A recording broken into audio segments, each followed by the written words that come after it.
Rage on that beat, going crazy.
Welcome back to the channel. I'm your boy Dre. Of course, this is Dre Sanchez YouTube channel.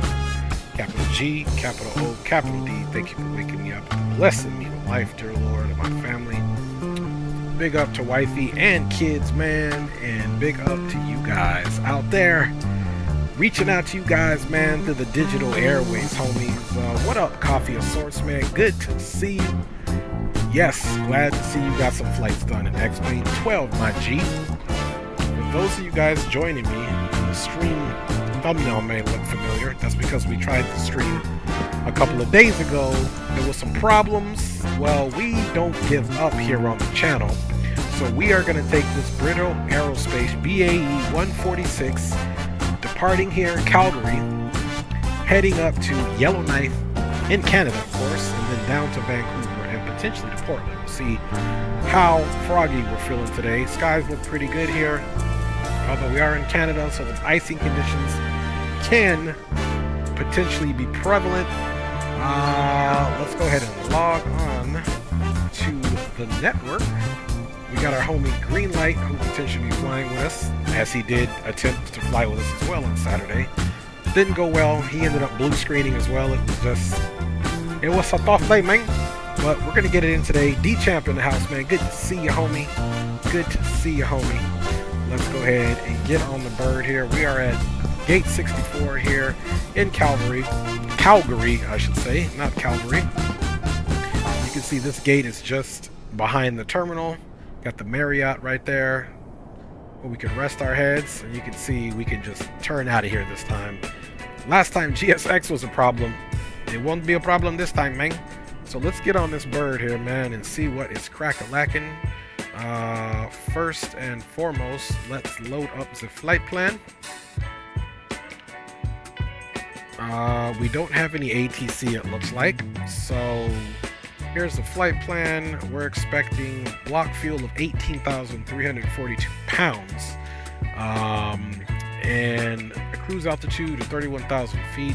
Distance of 699 nautical miles. Now, believe it or not, in real life, I believe WestJet and another carrier operates a Dash 8 from here up there. So imagine just how long that flight would be.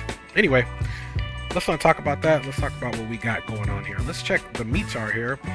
Okay, it's 2986, and we've got winds 130, 9 gusting 16. Of course, they got it localized here to 9 knots. So that is a southern departure, so we can still take runway 17 and make our turn out to the right to the north is what we're going to be doing. And then getting into Yellowknife, we've got the winds there out of the west 30 at 11 knots, so we can still take runway 340. That'll be a 40-degree crosswind landing, 11 knots, 29 or 68. That's looking good, folks. Let's go ahead and load the plane so that we can 100%, let's get the ground power on, so that we can 100%. Okay, 18,431, 89 pasajeros.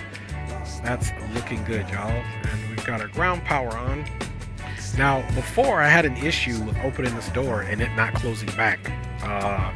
And again, using GSX was a problem last time. So we're not even going to mess with that right now, just because it could be a number of reasons why it gave us that problem, but we don't need it. So we'll just recognize that we're simulating it in the simulator. Okay, y'all, so let's get the batteries on. And you know what? Let's cease and desist con la música, even though I was feeling the vibe. All right. We got to get that closed down, man. You talk to VATSIM so I can learn. Okay, roger that, Coffee. Yeah, and you know, some of these products in Microsoft Coffee, the product themselves, the mod themselves, they do have better flight physics than your standard Asobo or default aircraft here in the simulator. So you'll see that if you ever get this simulator, and trust me, you guys know I'm an ex-planer for real. So anyhow, just keep that in mind. So let's go ahead and tie the buses here, get our standby inverter up and good to go, and get our standby generator on, and 2 clicks. And now we got some ground power. Let's get our emergency lights on. Let's, yeah, we'll get the fasten seat belts on. We want them to buckle up as they're being seated. No, not the wing lights. We need no smoking cabin. Oops, touching all types of wrong buttons here. Bada bing, bada boom. That's the cabin emergency. Beacon is off. We'll get the nav lights on to high intensity, of course. Then, of course, you see no avionics on here, so we're going to come up top. Yeah, oops, that's not what I wanted. Yaw dampers on, autopilot master, avionics alpha and bravo are going to come on. And now you can see the avionics are on. We're also going to turn our VHF navigation on, folks. We are going to observe the aircraft throttles are in idle position. Parking brake is in the yellow versus the green. Pulled out the air spoilers or air brake or lift spoilers, as they're called here, are all the way they're retracted. Flaps are in the 0 position. The brake regulator is in the off position there, and autopilot yaw damper are not on at all. Let's get some console lights cracking here. as we work our flows. Passengers are going to start boarding, so let's be useful and get the door closed. They don't need to see the nasty business up here that we need to get into, bang. And yeah, let's come here. We're going to put our weather radar into the standby. And of course, now we can go position initialization. We're going to go Charlie, Yankee, Yankee, Charlie here. And we're going to bump it right in here. And then just come here.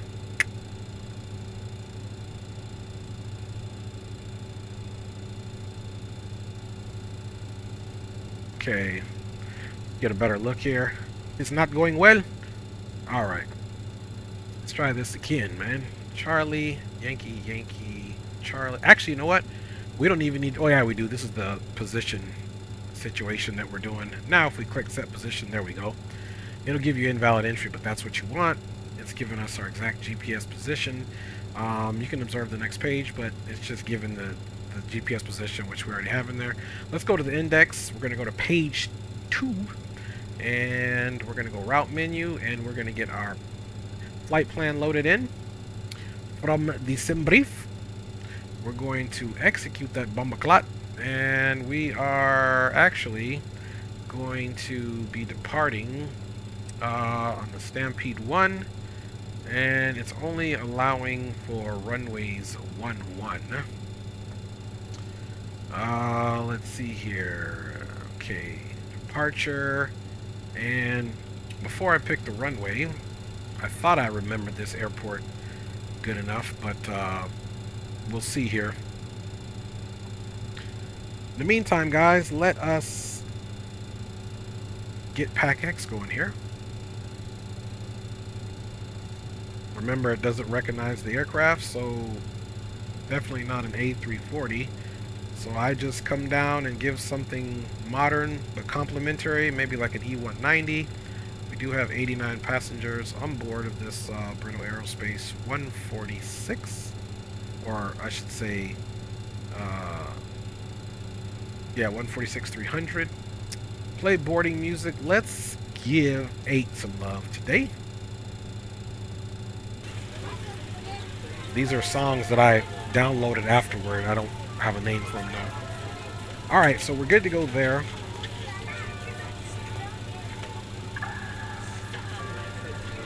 And now let's take a look at the departure airport there. Let's see, we're going to go taxi briefing. We also want the Stampede 1. Even though we're pretty much not going to be adherent to that. In this case, we want the airport information. We want approach information for the ILS 34. And yeah, I don't think we're arriving on a star, so let's double check that here in the flight plan.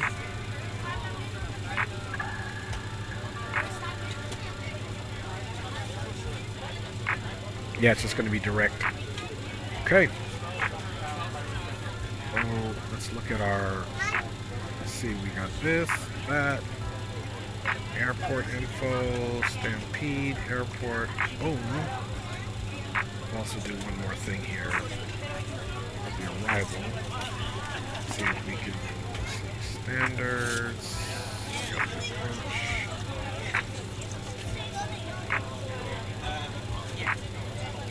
okay, I think we're good.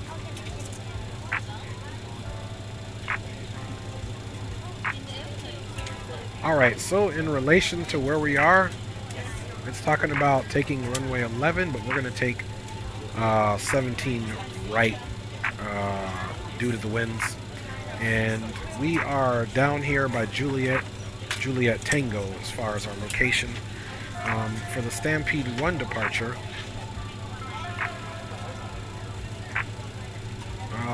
runway 17 right.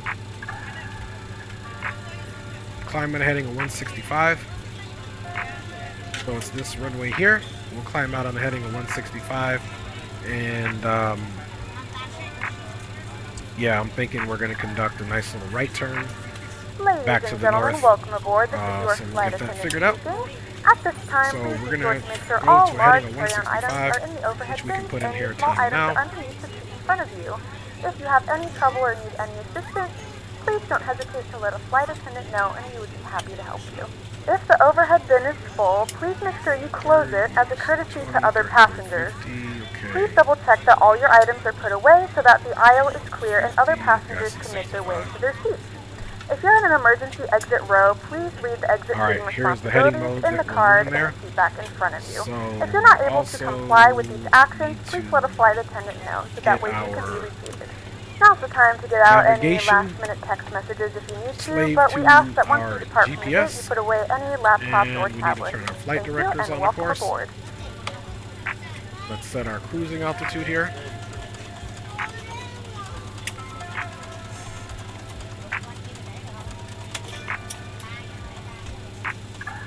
And I'll get the radios on here. We'll do a boom, boom, boom check.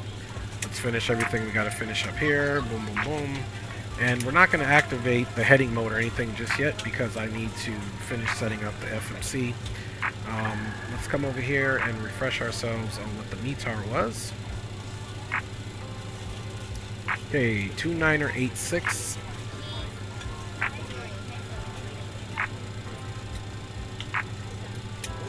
Okay, there's 2986. That's looking good. And yeah. So let us come here. We're going to choose 17 right on the stamp 1. Execute that. Now we can go to legs, vectors, of course, then it's going to be Avram.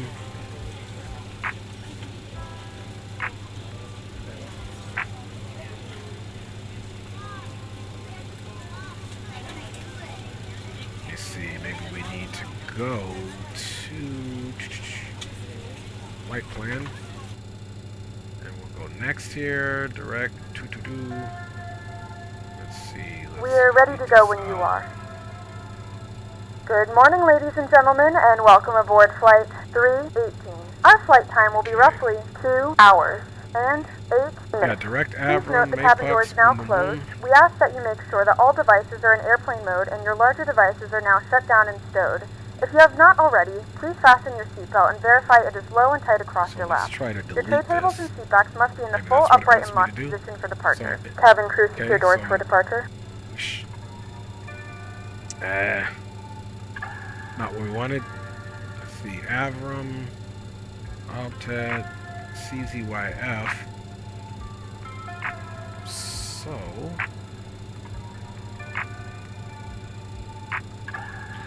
okay. That's what we're gonna do. We're gonna forget the vectors and we'll just vector ourselves, because we'll be on the heading mode anyway. And we'll do it that way. We'll go departure and arrival index. We'll go to Yellowknife. We're doing the ILS 34. And let's see.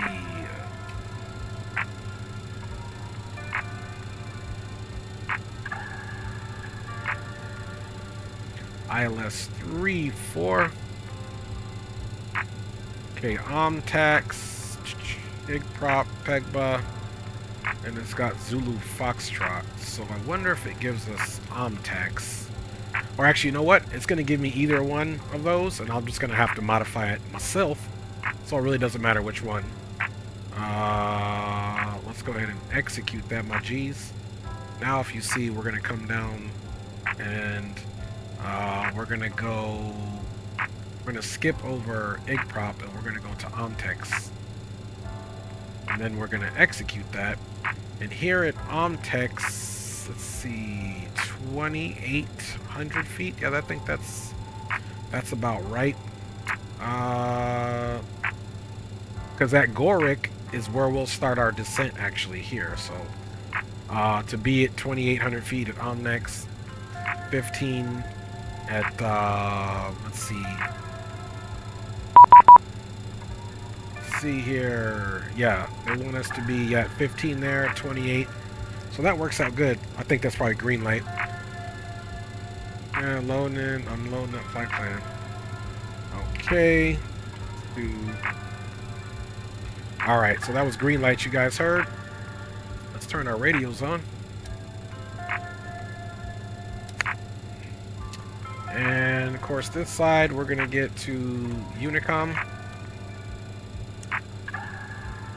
And we'll do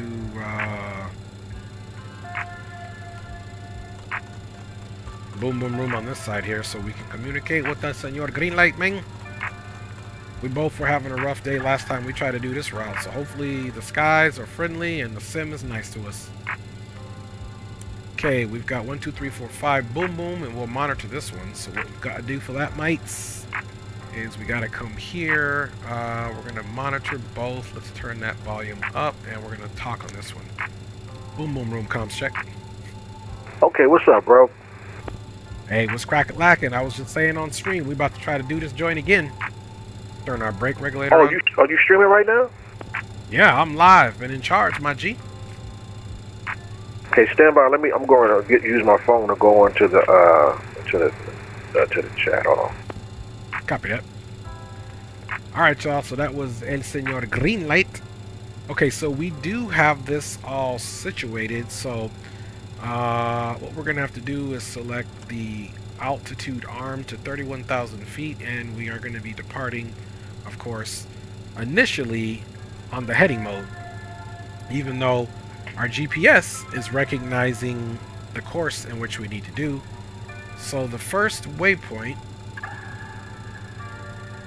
it's looking for is this 5.1 miles to on the heading of 165 to 4010, and that's part of the Stampede 1 departure. And then we can go to Avram, which is on the northern heading, and we're turning, so we're departing from the south, so we can just basically turn right and set an intercept course on our heading to intercept our course bearing indicator there, so that we are all right on the course, man.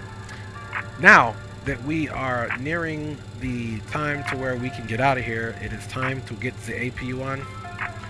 Hey, what's your ETA on ready status? Excuse me. It's probably going to be realistically about 7 minutes at the most. Okay, perfect. I'm going to go ahead, start up, get everything cracking here, and start my taxi. I'm departing runway 17 right, same plan, out to the south, turn to the north, then we'll be direct to Avram on course. Roger that. Big up Coffee Stores. Big up everybody in chat. D-Champ, everybody that's in there. Big up. Alright, so now what we're going to do is we're going to get our pumps turned on. Start the APU. Are you getting any METARs or anything? I'm not getting anything on here. No weather, nothing. Yeah, I'll try to use the V-Pilot to get it, but I got the weather for us if you need to. Altimeter is 2986, and standby. The rest of the weather report is that the winds are 130, 9 gusting 16. Altimeter 2986, and the temperature is 9 degrees Celsius with a dew point of 01. Okay, roger that. Thank you, bro. I got you, fam bammers. Alright, so APU is now available. So what we need to do now, man, is we're going to get the APU generator up. We'll get the galley on, and then we'll turn this external power off, of course. Now the APU is fully connected, and then we can also get the APU air on, which we are actually going to leave these things on until we're airborne. In this aircraft, you don't turn it off until you're in your climb. But we'll be going over the checklist, not fully in depth, just because we're just going to run our flows, which again in real life you wouldn't do that all the way, but that's the benefit of us streaming right now. Okay, so the APU is all on and G'd up and good to go. Let's come back to this side now and go to the aircraft. We can get rid of the ground power and the chocks, and let's get our charts pulled back up so we can get our good taxi. Taxi today, guys. I don't know why that keeps doing that. Let's come here for a different angle. Okay, guys, taxi to runway 17 right. It's going to be easy. We're going to come down here. We're going to pick up Juliet here. We're going to take Hotel to Hotel Bravo left, or conversely, we can come to Charlie, come up Hotel Bravo left on Charlie, base of runway. It's a pretty short taxi, so we're not going to burn a whole lot of fuel. Okay, now that we have that started, let's go ahead and get ready to start our engines. APU's on, APU bleed air is on. Let's go ahead and get our red beacon on. And strobes off. All that's looking good so far. Bada bing, bada boom. APU power available and on. Okay, let's get our flight start system and our ignitions on. And get our start master on. And we are calling out starting engine number 4. And before we do that, verify fuel quantities. Fuel quantities are good. Starting engine number 4.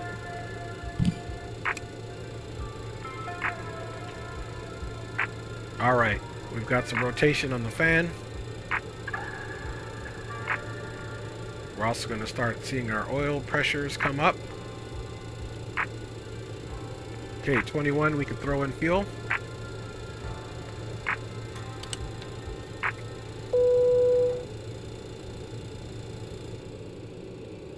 Alright, you can see that engine number 4 coming up, fam bammers. Guys, the weather should be pretty copacetic as we head up north to Yellowknife, so we're good there. What's up, Fires, man? Good to see you, Andy Black. Thanks for checking in there, Green. To fasten, insert the metal fittings into one another and tighten by pulling on the loose end of the strap. To release your seatbelt, lift the upper portion of the buckle.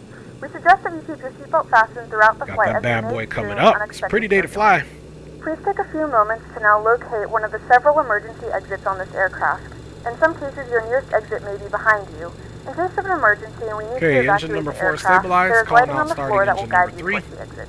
In the event that the cabin loses pressure, an oxygen mask will drop right in front of you. We got fan Start the flow of oxygen, pull the mask towards you. Looking for Place 21. it firmly over your nose and mouth and secure the elastic band behind your head. We will be departing flaps. Calgary traffic, you're kind of 201 heavy. We're pushing back from gate If you're traveling with a child or someone who requires assistance, secure your mask first and then assist others.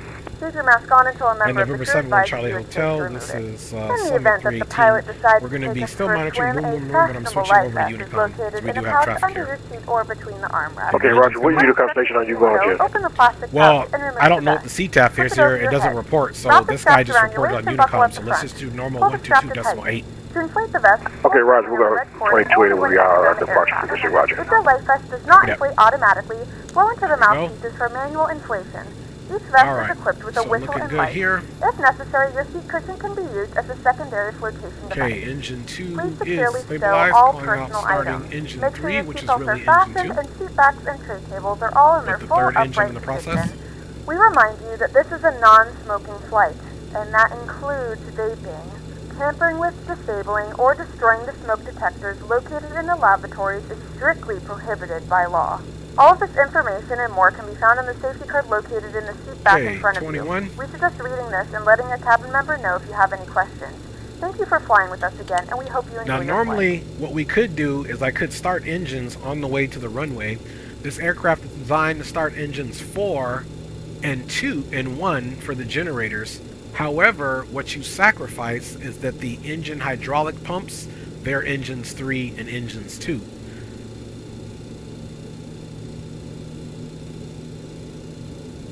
Okay, we got that engine coming up, looking good. We can go ahead and get number 4 cracked off, which is engine number 1, 4th in the sequence. Okay, we got rotation. While that's happening, guys, we need to get our thrust management system on, so we're going to go to power, and we're going to go to takeoff, and by hitting this, it'll automatically set our bugs and engine limits, as you can see. 21 and over. Bada bing, bada boom. We're already observing that our rudder trim, our aileron trim, as well as our takeoff pitch trim or elevator trim is in the right. The brakes are on. We didn't get a squawk code, which they normally do, so let's come down here, folks, and just squawk the normal squawk code of 2200. The auto ATC is not working up here too well. We can already go on TARA. for sure.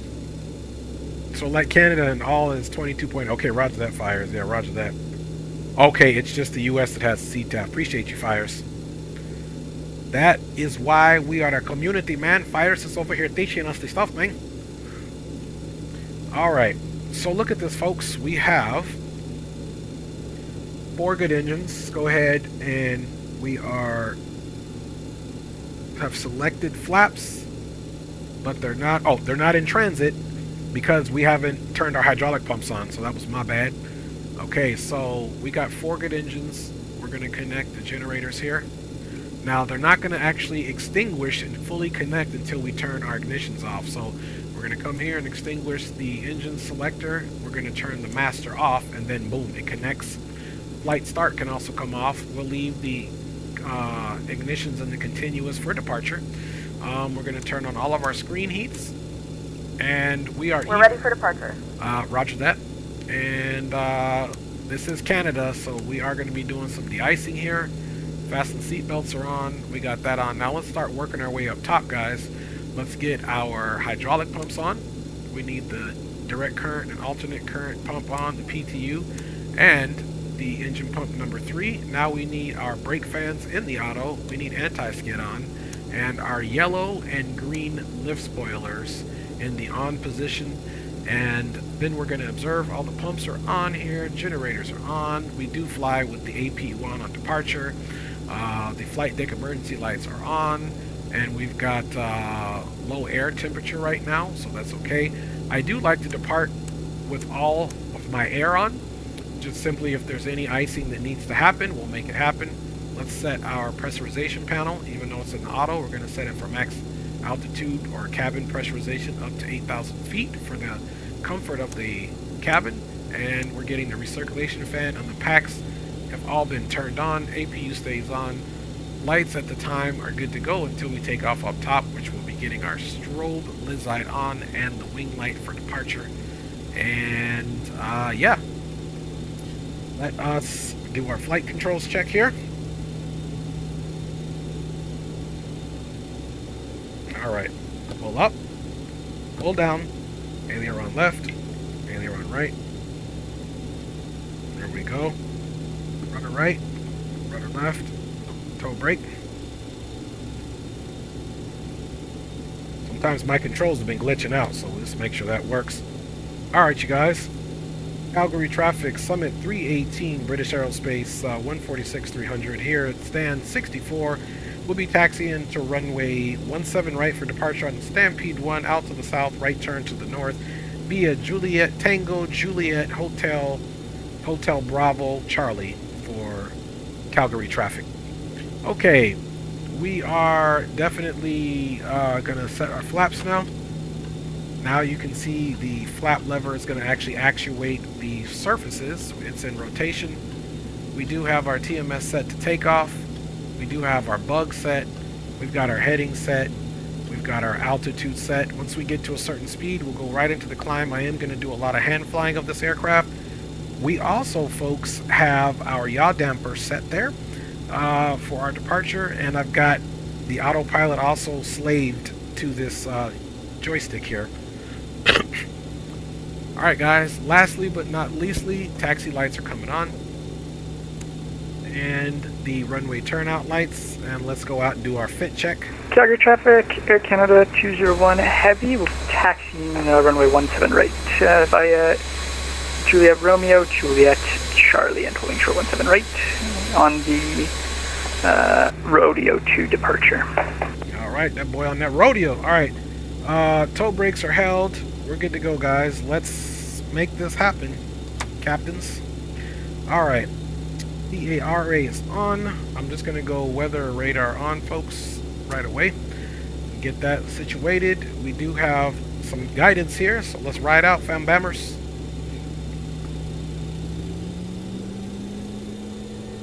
Welcome aboard Summit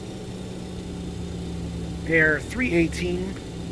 Full service to Vancouver, one stop in Yellowknife, up here out to the north.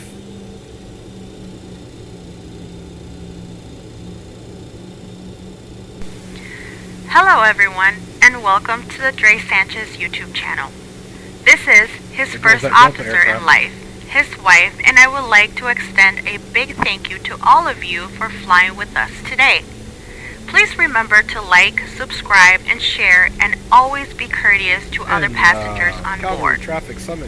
We appreciate all of your support and hope that you will join us each stream as we grow the channel together.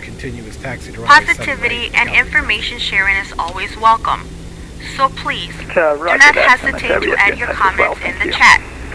Once again, welcome aboard, and we will get you to your destination safely. Thank you. Oh God, that's a lot of pressure. Ah, come on, you're a professional. That's what they all say now, isn't it? Hey, that's the idea. Fake it till you make it, baby. Exactly. Have a great flight, man. That bad boy's looking good. Yeah, thank you. You as well. Enjoy Yellowknife. Oh, roger that. Calgary traffic, Summit 318 now merging onto Juliet from Juliet Tango.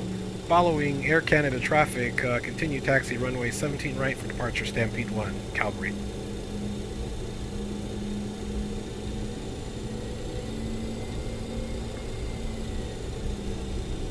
Alright, you guys. That was a beautiful livery, if I do say so myself.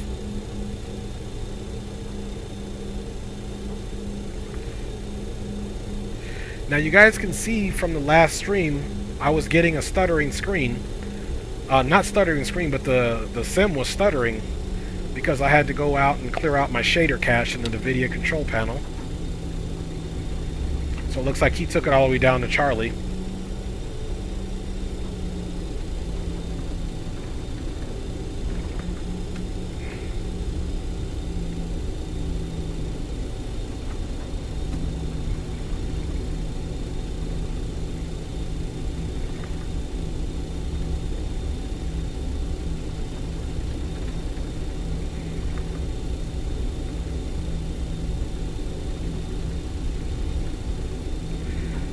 So guys, flying time today, we've got a little bit more of a headwind than we would have had on Saturday when we attempted this flight. Which again, we'll just soak it up to equipment failure, which happens in real life, right? Flights get canceled due to equipment failure, there's no replacement. But it went from a flying time of about an hour and 55 minutes, we're about an hour and 2 hours and 5 minutes as we ride up to Yellowknife here. Okay, fuel tanks are looking good there. Now the thing about this aircraft, there is no auto throttles, and it's got a few limitations that apply to this thing.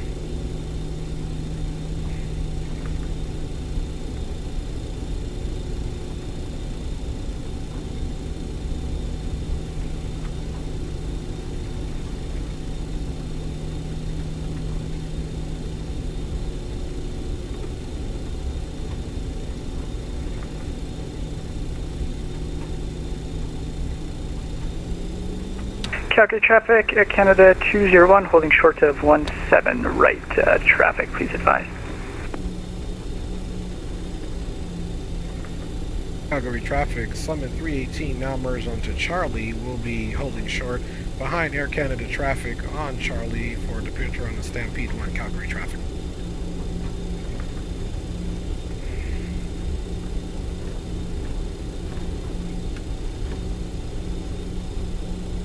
Calgary traffic, Canada 201 heavy, we're lining up on 17 right.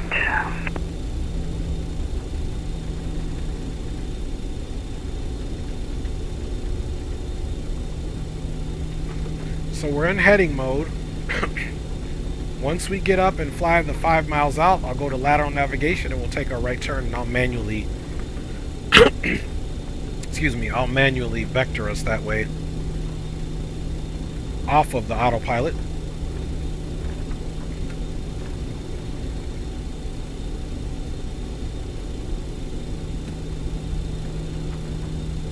Here goes our Air Canada traffic there.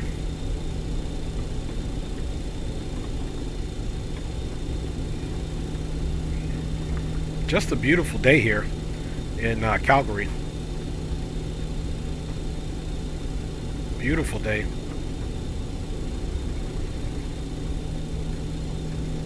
Okay, we're on Charlie, holding short 17 right, folks.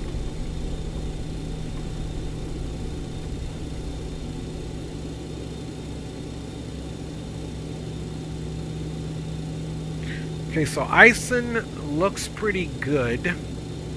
So, we kept the ice protection off. We'll still take off with the air.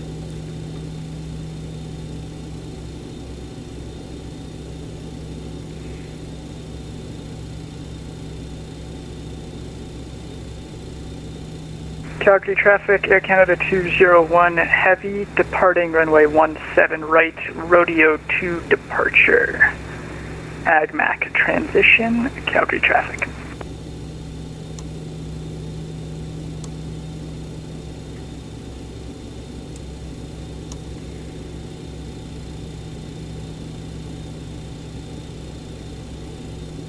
See what type of view we get back here. Not much of one. Better up front.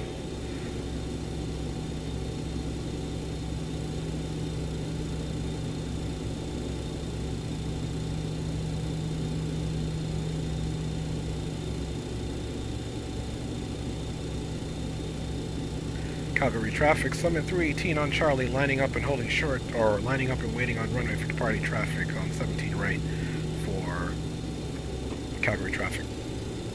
Alright, let's look at his little rotation down there.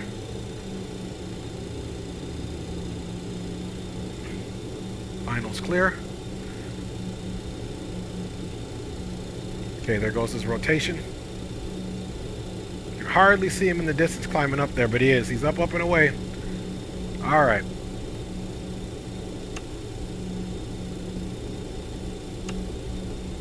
All lights are on. Strobe is on. Calgary traffic, Air Canada 201 Heavy, airborne passing 4,000, runway heading, Calgary traffic. And Air Canada, have a great flight, and good talking with you. We'll see you next time, man. Yeah, you as well. Have a good one, and just caution the wake. 777 might send you flying. Appreciate that. We'll just consider that a departing gift from you, and early Christmas present, man. Have a good one. You as well. Cheers. Thank you, brother. Calgary traffic, this is November 71 Charlie Hotel at the FBO. We'll be taxiing via Alpha for departure on runway 17 right. Calgary traffic. Calgary traffic, Summit 318 now lined up and holding runway 17 right for departing traffic and separation. We'll be departing on the Stampede 1 out on the heading of 165 for 5 nautical miles with a right turn out to the north for Calgary traffic. Alright guys, final checks. All landing lights are on. Seatbelt sign is on. APU still on with the APR. Calgary traffic, Air Canada 201 Heavy. We are in right turn lights are on. towards our transition. We'll get the logo on too. And we'll be ready to go. He's in his right turn on his transition. It's good. Pressurization panel set in the auto. The annunciator panel only has the ice protection on. So let's get ice protection cracked on here. And we'll just have that to be on the safe side. And Calgary traffic, Summit 318 now taking off on the Stampede 1, runway 17 right. We'll call clear of the runway and on our right crosswind out to the north. Calgary traffic. Alright, everything's looking good. Last thing before we take off, I'll release the brakes. Okay, we get no warning. We're good to go. Takeoff power is being set. TMS says takeoff. Takeoff power's up. Stand by. Stand by. We're getting some alert here. What's the alert? Ice protection. Air select on ground. Brake fans on. Air select on ground. Okay. Let's take off with this off. And let's take off with this engine air off quick.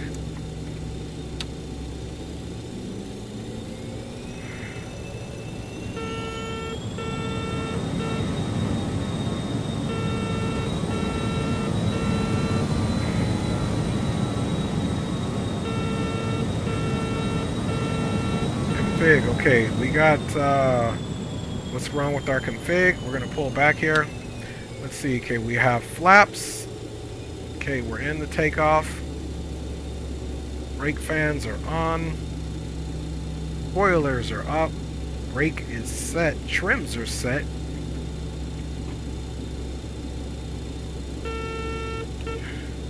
Let's try that again.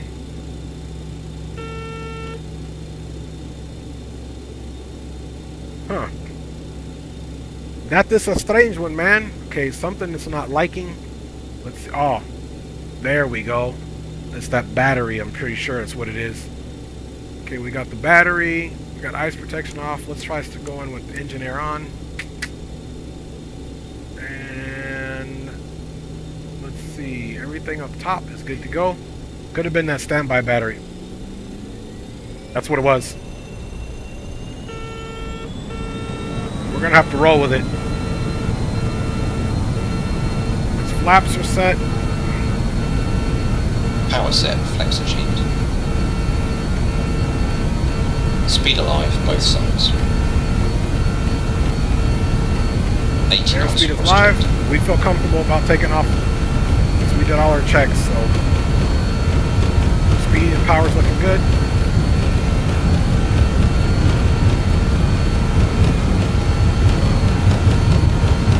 V1. Rotate. V2.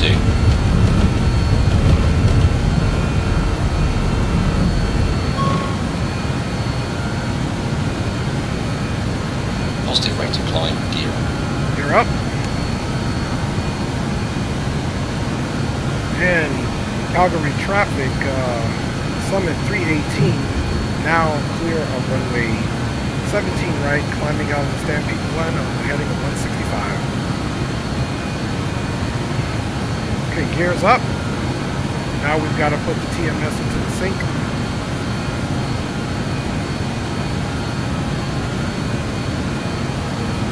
Pitch down a little bit. We're still out on that heading.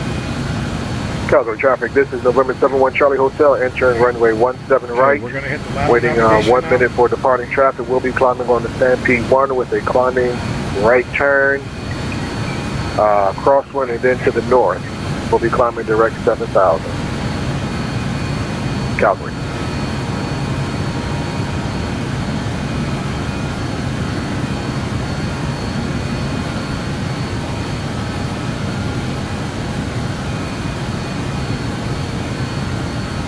Calgary traffic, Summit 318, now right crosswind, departing the pattern out to the north, direct to Avro. Last call, Calgary. Okay, flaps up.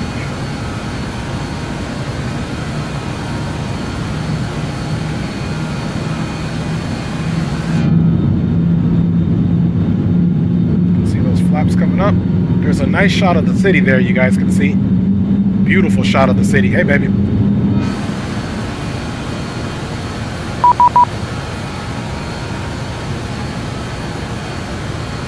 Okay, we're going to have to ignore that for a second there. Maybe it's green has to reload or something. Okay, continuing turn. Climbing 7,000. Let's look at our speed. Okay, we'll continue to hand fly it here.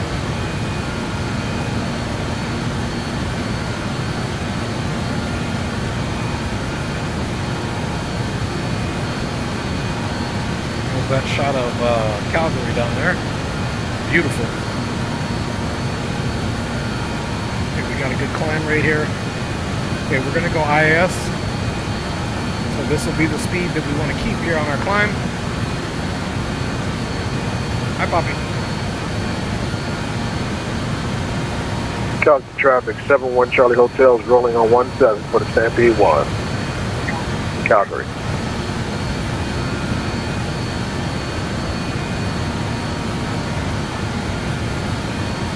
Okay, there's our departure. We're going to continue to fly a intercept course.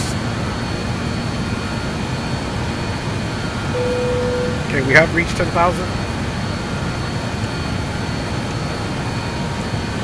Landing lights are off, and we'll be going on autopilot here shortly.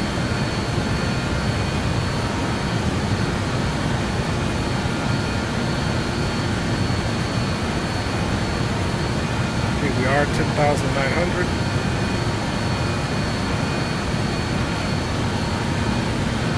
Let's get on the flight directors here, folks.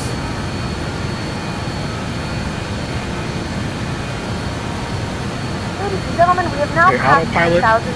You may now turn on your larger portable electronic Take a look, devices. make sure the light is This is on. also a reminder to Autopilot is connected. fasten while you're seated. It's following not it. congregating We're in on the the galley intercept board near the course. lavatory. And This we aircraft should is be equipped with onboard getting ready Wi-Fi. to start If you wish to connect to the our Wi-Fi, you'll be left directed turn to here, a page folks. to a small And here it screen is. for internet access. Calgary traffic. You offer November 71 Charlie Hotel is off the runway 17. Calgary. Connect to the Wi-Fi Climbing and you'll be able to access 10,000 direct with a climbing right turn to the north and direct on course. All right, there we go, guys. Get that off. Aviation Geek is in the house. I appreciate you, man, for the kind words. Appreciate you, fam bammers.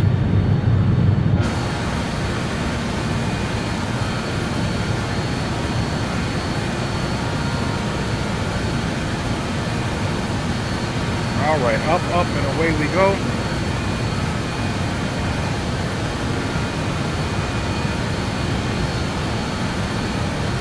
And continuing to climb out of the Calgary area. She's right on course. We've got 19 miles until we get to Avram. Then we'll be out to Abdad, Impacts, Lipsa,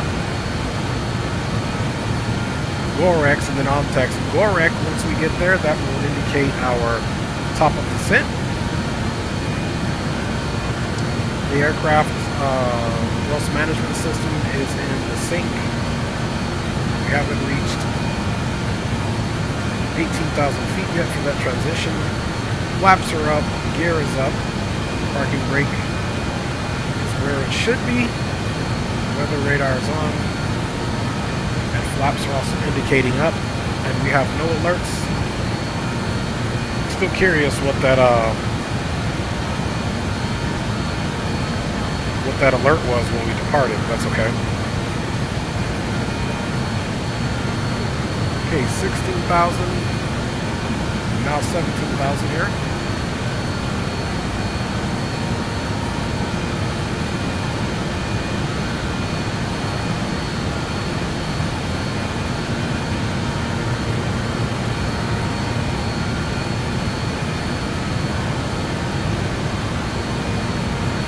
Okay, almost there, folks.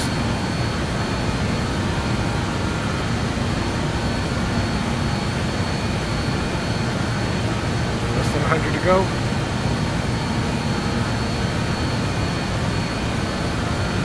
All right, now we can go over the boom room.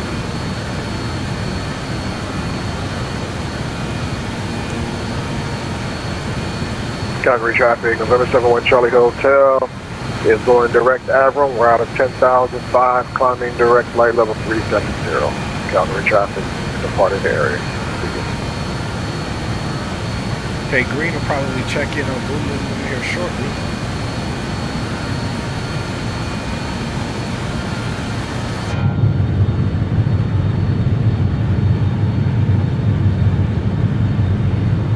Okay, so far sim looks pretty smooth. Let's go outside and check in.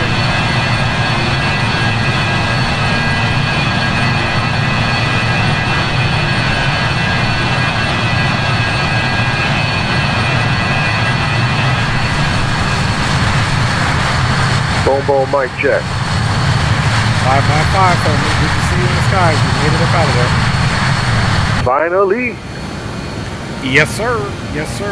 We are 6 miles from Avram, indicating 20,100. Okay, roger that. I'm 21 miles from Avram, so we got good spacing. Copy that. And what bird are you flying? Phenom 300. Okay, so you got some get up and going there, so that's good spacing because we'll probably be cruising, well, we're going up to flight level 310, so we'll probably be busting out anywhere between Mach 7.4 and 7.5. Okay, roger that.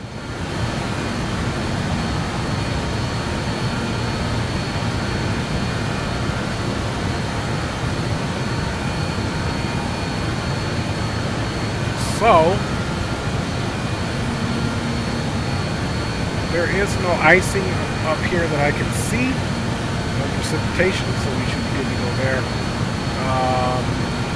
But I think I am going to fly with the engine lights on. Let's go ahead and get the APU air off, and I'll stop the APU. 21,000 feet. We do have some in-flight entertainment today for you guys. Let us check one thing here.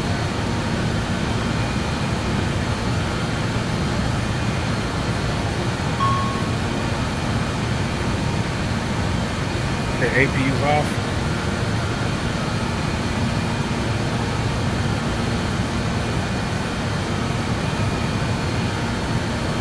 Engine performance is still good. Still have a good climb. Boom. Okay, so what we want to check is the actual checklist. I need to see when the APU comes off. Is it in the climb? Yeah, APU stopping the climb. And PTU and AC pump, PTU and AC pump was off.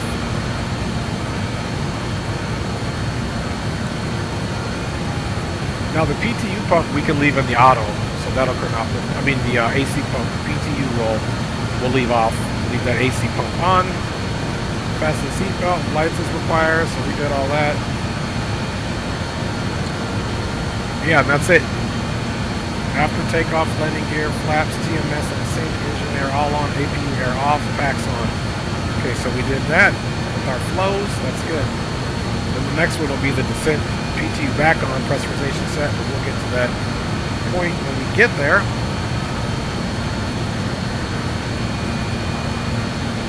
Okay, so let's take a look here at our chart.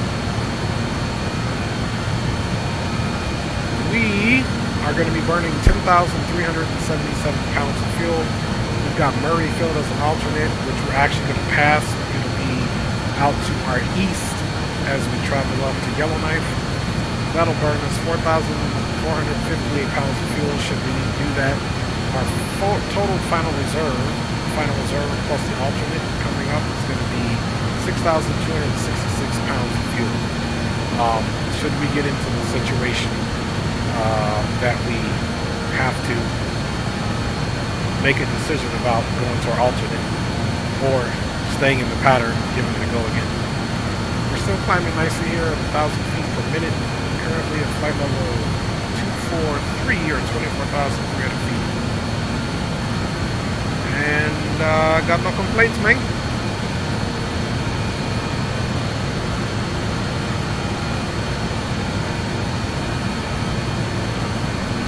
Alright, so what's your final cruising altitude, November 7 Charlie Hotel? 370. Okay, roger that. There is a possibility you may blow me out the water at that if you're cruising relatively the same speed or higher than me, so we'll keep an eye on that. Okay, roger that. Hey, but if you blow my socks off, blow my socks off. By all means, my G. Blow my socks off. But if you want me to get you on the landing, then yeah, we'll coordinate our distance and our arrival so I can get you getting that butt up. I don't want to blow your socks off, man. Okay, so let's keep the socks on then.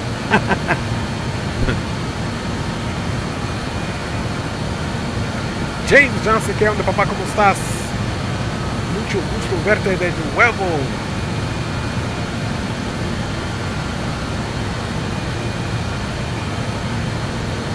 Alright, y'all, 25,600 climbing.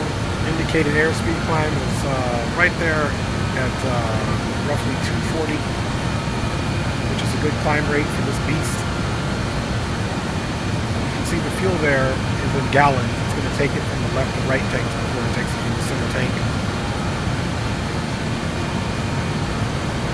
So what I'm going to make sure we do is see engine valve, hotch, engine valve. I wonder why I'm getting this from the ice protection.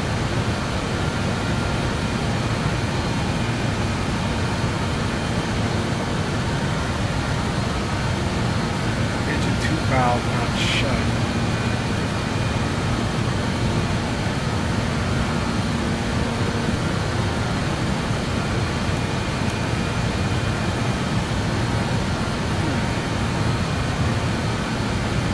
Nice.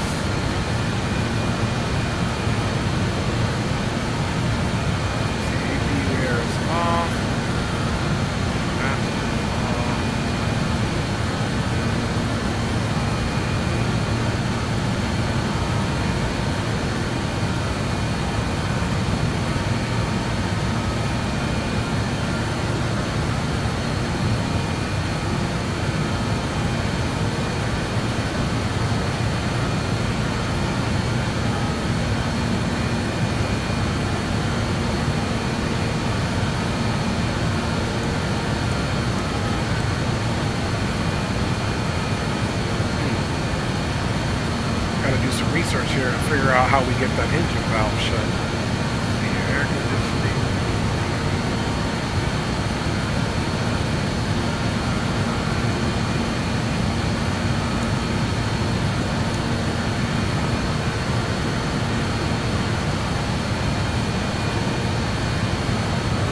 Get that wing light off.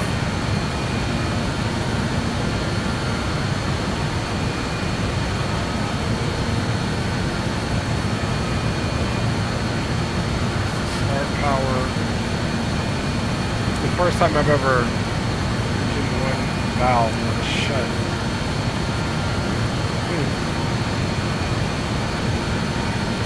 I'm gonna have to research that because we might need our icing to work for us, folks. That's gonna be an issue.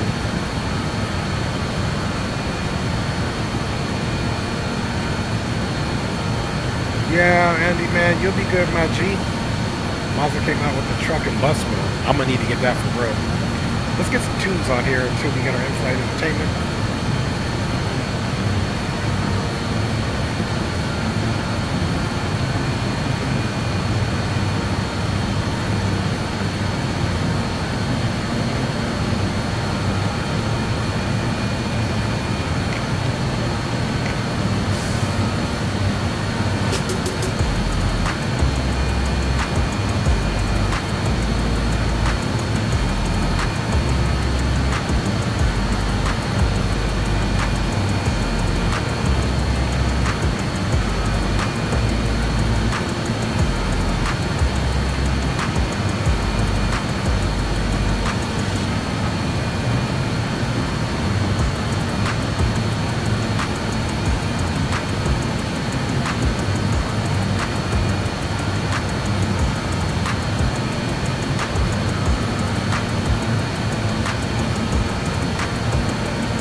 Okay, so I was just reading something. It was talking about these packs here, but we got engine air.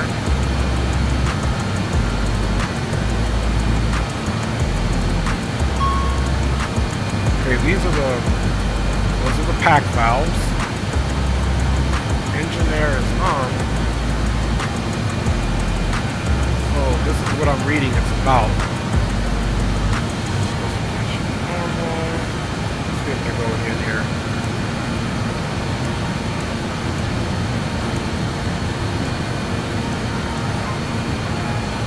Okay, well, the good thing is the flight is relatively ice-free, so hopefully we don't incur any weather or any icy conditions, or we're going to be in a little bit of trouble, man.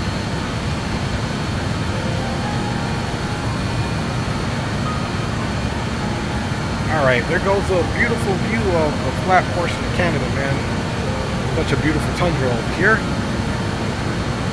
Hope everybody's Easter as well. Hope everybody's doing good today, man. I'm gonna get some hydration out of my little cup here. I always stay hydrated, y'all.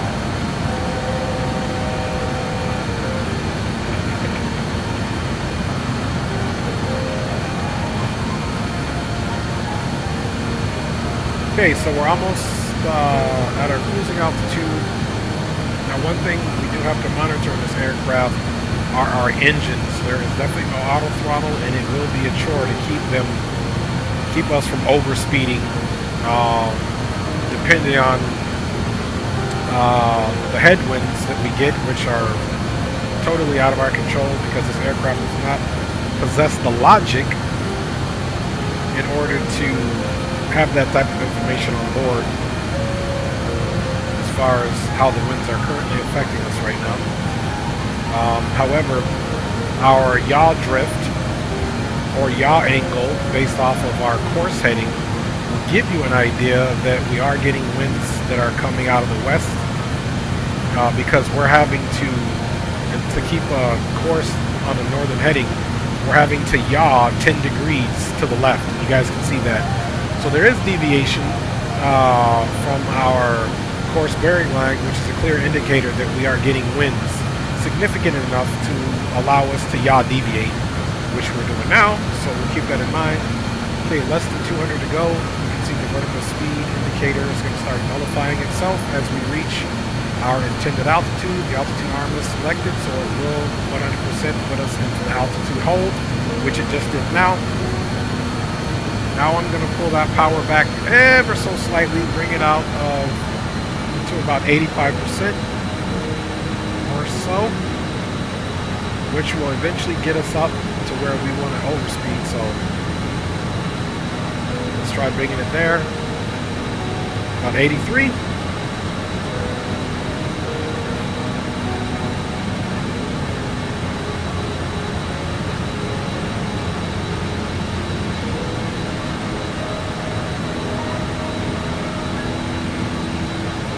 Giving us the air brake was open. In a few moments, we'll be starting our in-flight service.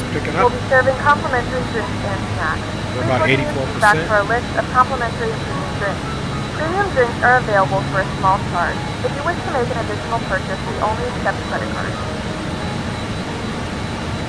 And November 71 Charlie Hotel, Summit 318 is reporting. We have wings level, cruising at altitude flight level 310, and we're going to pick up the fastest speed we can on the indicated airspeed. But we do not get Mach identifiers in here, so we'll do our best to keep our best forward speed.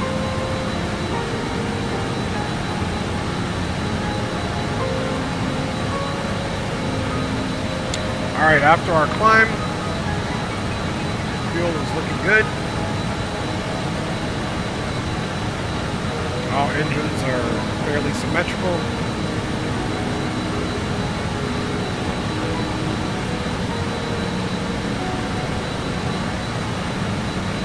Alright, you guys, we do have some in-flight entertainment.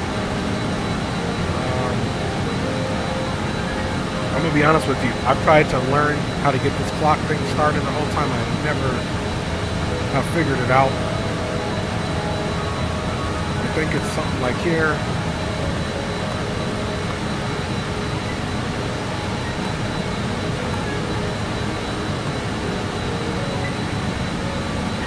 Let's see what this does.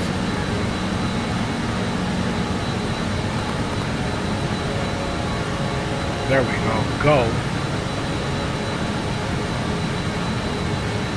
I can't tell you what that does, so yeah, primitive to the point. I don't know what's happening, mate.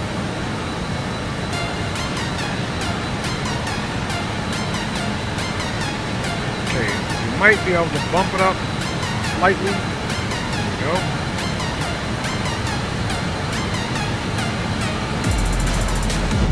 Alright, y'all, let me check y'all out, fam bammers. Alright, let's do some news first, and then we'll get into the in-flight entertainment. I got some good in-flight entertainment for you guys.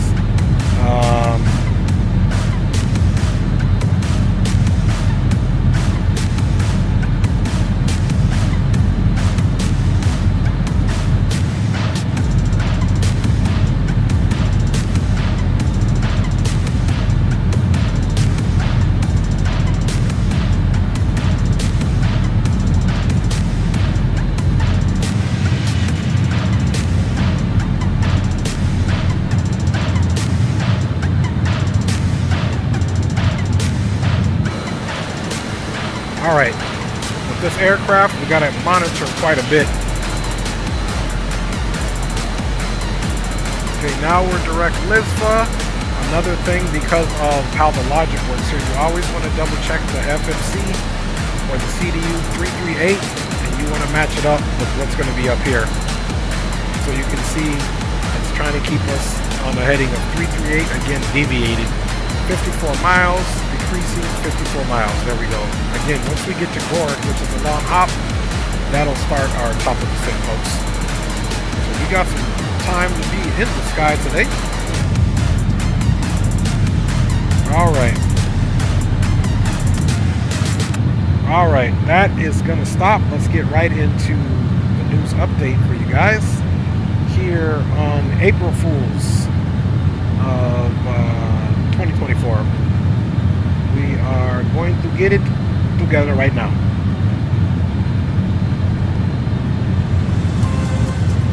So guys, welcome to my news update here on the Dre Sanchez YouTube channel. Of course, today is April 1st, 2024. We are getting this information from FS Elite. We'll go back to a few days and cover that before we get into the in-flight entertainment. Today, Flight Sim April Fools 2024 Roundup, dinosaurs, F1 cars, golden controls, and more. The roundup of April Fools jokes from this year of the Flight Sim community. So go check out the market stores and see what sales are existing for you guys today. Hang on one second. Still got to come up top. Keep eye on that speed. Creeping up. Okay, cool. Strike Simulations releases the F-86 Sabre from Microsoft Flight Simulator today. Fly the iconic Warbird, hailed as the best U.S. fighter during the Korean War. March 31st, 2024. So on Easter, review Cockpit Simulator 320 Neo, the FCU. We take a look at the modular FC units from the Cockpit Master in an in-depth review. Big news, you guys know I'm a DCSer. Afghanistan is available for pre-order as a DCS map. Now the confusing thing about this is in 2 waves. I recommend just buying it at the price now, which covers both releases. They're releasing the map, I guess, in segments or by regions. Burning Blue Design releases Old Wardroom Aerodrome for Microsoft Flight Simulator for PC and Xbox. Visit the Vintage Shuttleworth collection in Burning Blue Design's latest, if that's your thing. Any Builds adds Pratt & Whitney engines for free to the A330-600 Romeo as of Saturday, 30th March 2024. The free update adds a new engine type, a modern radio stack, CPDLC features, and improves a bunch of areas on the plane.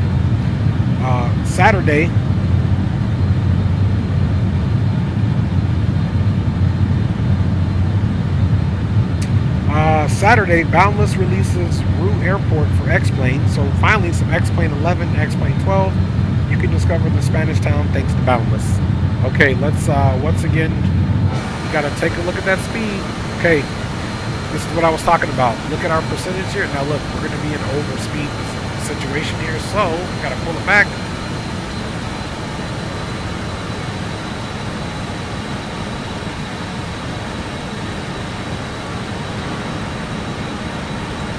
Alright, UK 2000 Scenery releases Aberdeen Airport for Microsoft Simulator, PC and Xbox. Scotland's Aberdeen Airport is now complete by UK 2000 Scenery.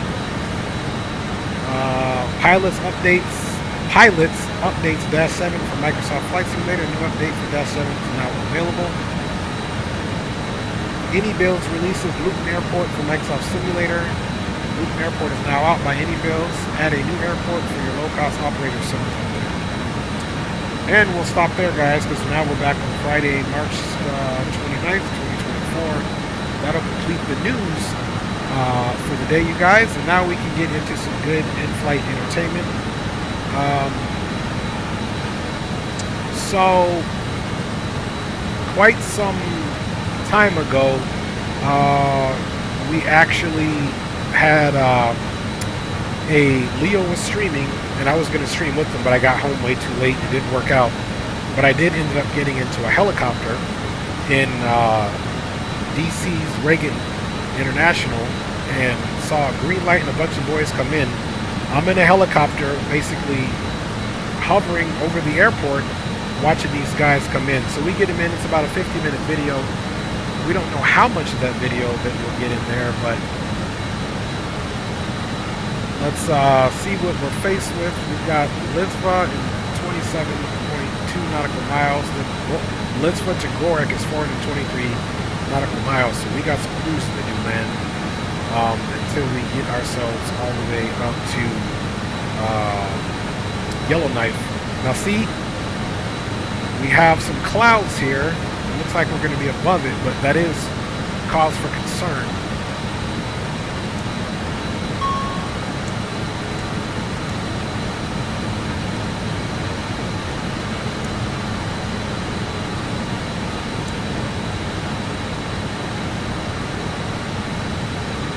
Yeah, so this is talking about engine valves.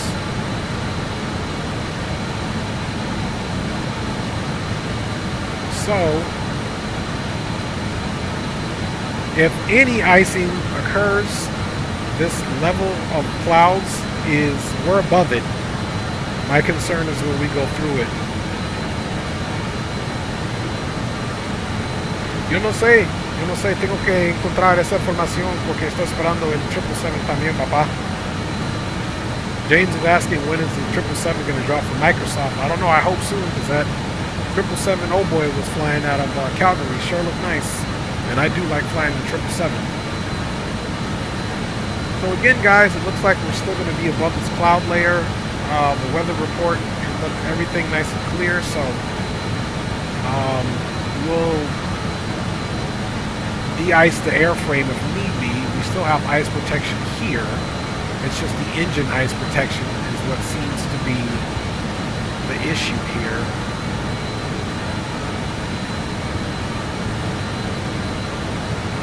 See, these are for fuel. These are the hydraulic, for the hydraulic panel.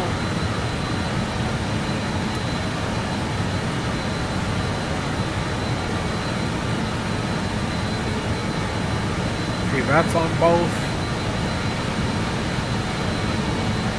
Yeah, I mean, I would need a real POH for this thing, which I do not have, to learn about those engine valves.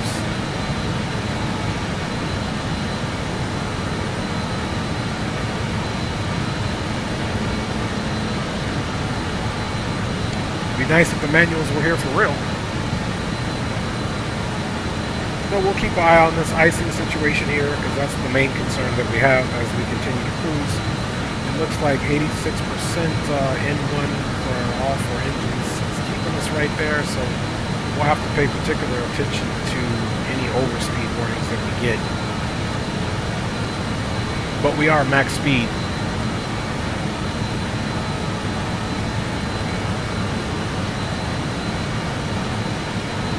Alright, y'all, let's get into the in-flight entertainment here.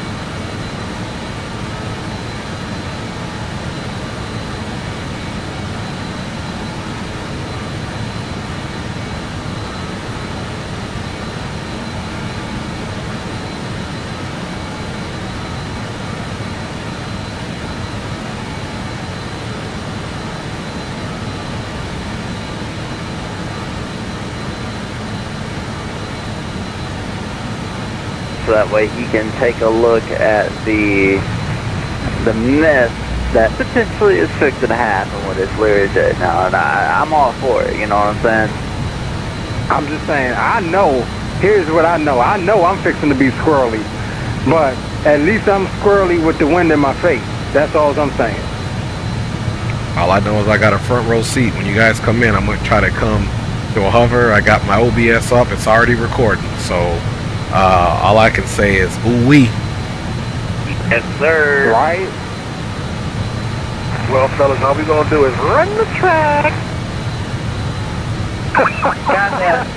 Hey, Aviation is betting on you, Zotto. He said he thinks you're going to get the smoothest landing out of all of us.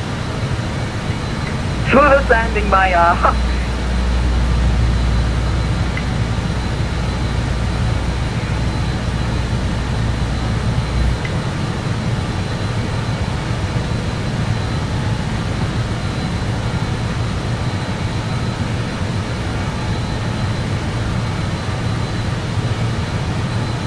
Hey, Sticks, this is Dre. CTAP is 19.1? Yeah, firm. I got 19.1 in the box. Copy that.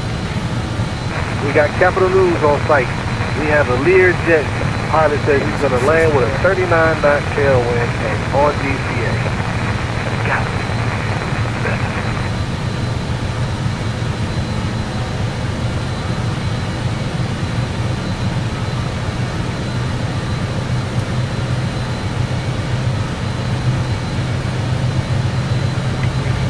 Guys, enjoy this in-flight entertainment. I will be right back. I'm going to go grab a little snack while you guys enjoy this entertainment, and let's let Green know. And November 71 Charlie Hotel, I'll be out of the flight deck here for a few minutes. Report back in the flight deck.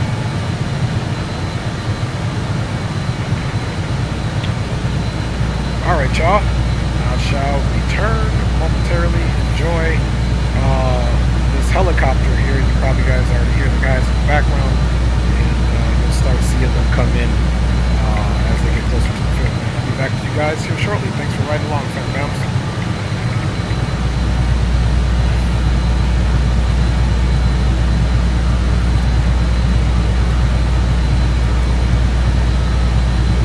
Oh, roger that, bro. I'm watching the stream. I see you go.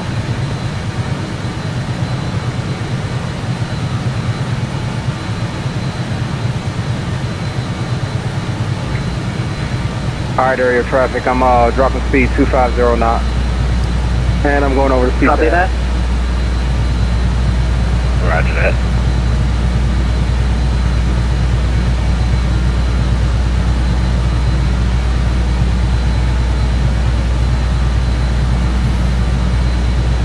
Alright, boys, don't disappoint. I'm gonna be here getting all you guys on a video reel. Hey, I need that video reel when this is all done. You're probably gonna need more than the video reels out there. You probably need a number to call too. You better start calling Blanco Lirio, man.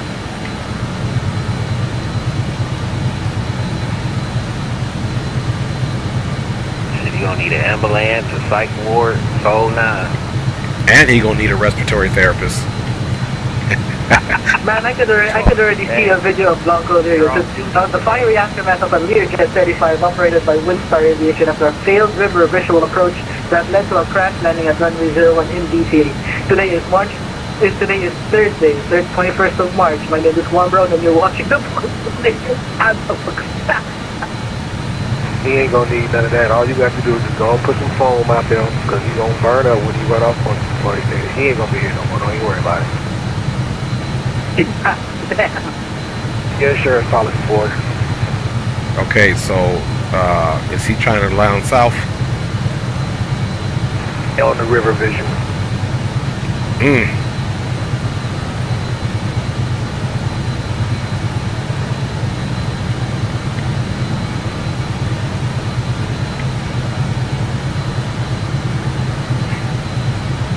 Alright fellas, I'm gonna be starting my vectors now for the river visual.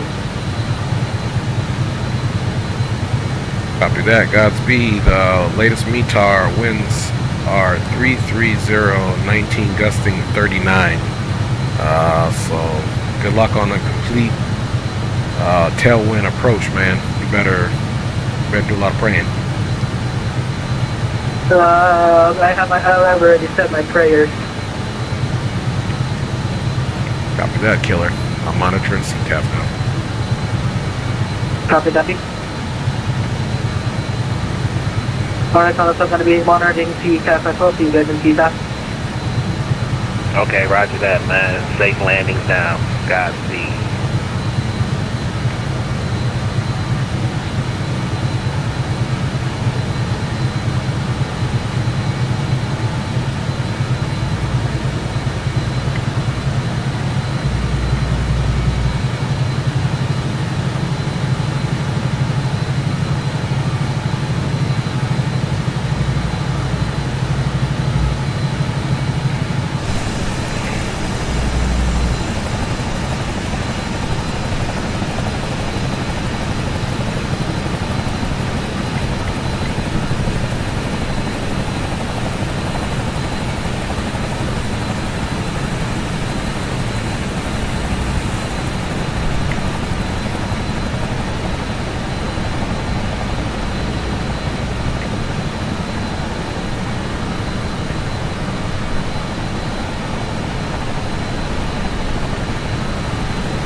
Traffic helicopter.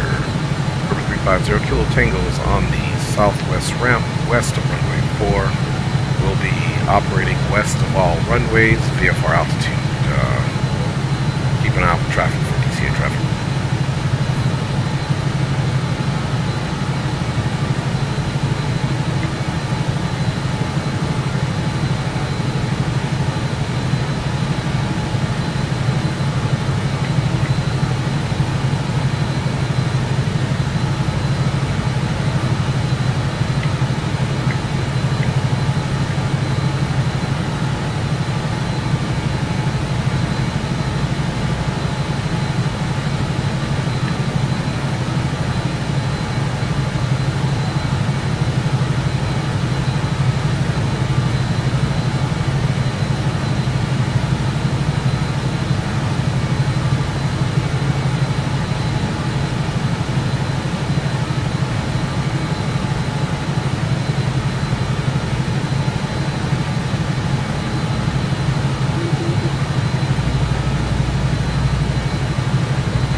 Radio check. You got your 5x5, bro. Copy that, appreciate you. DCA traffic, November 2 Lima CCR, turning direct direct for the river visual runway 19.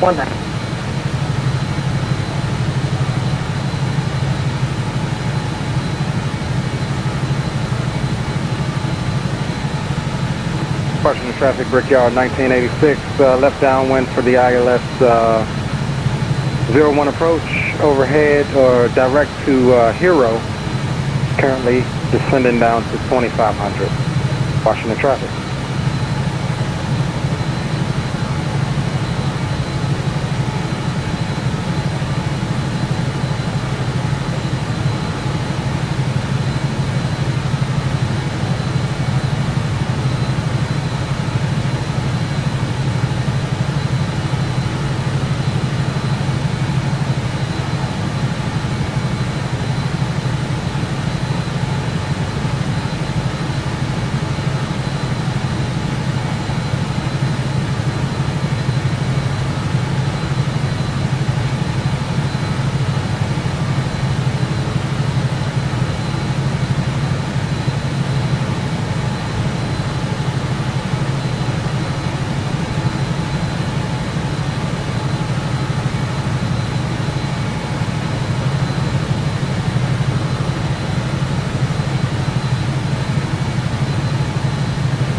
Washington traffic, Brickyard 1986, left base to final, direct to Catran, inbound for the ILS 01 approach. Washington traffic.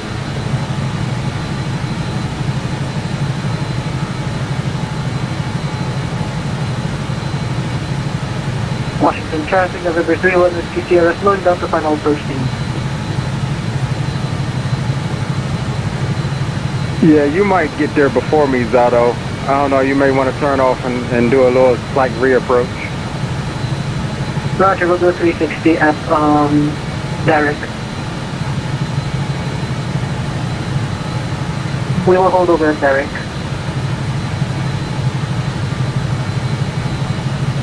Roger. Just a call when you are located on the runway, then I'll continue my approach. Okay, roger. And traffic, November 31 Whiskey Sierra holding at Derek for fuel burn.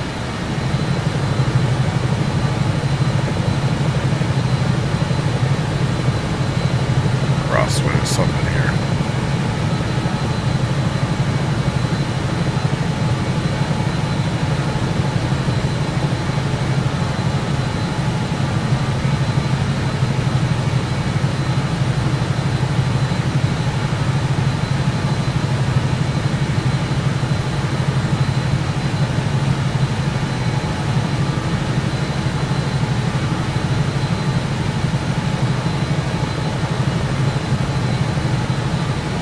Washington traffic, Brickyard 1986, 12-mile final, ILS 01 approach, Washington traffic.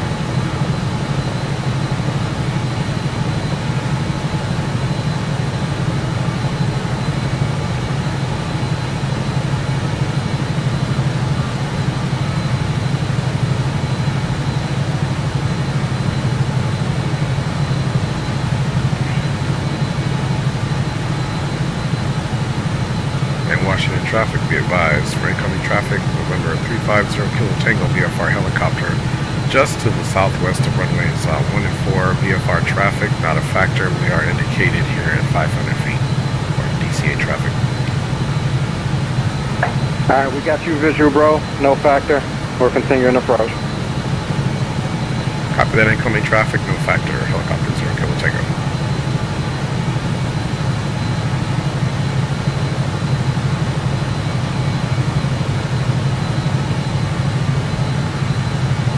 Traffic, November 71 Charlie Hotel is on the Truss 4 arrival into the DC area. We will be crossing Superb intersection at 14,289 inbound. We are about 27 miles west of DC traffic. DCA traffic, November 31 Whiskey Sierra, exiting the hold, continuing approach. We will call short line. We'll slow down to minimum approach speed.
And DCA traffic, Continental 732 is now turning right downwind for ILS, well, for the runway 1 DCA traffic.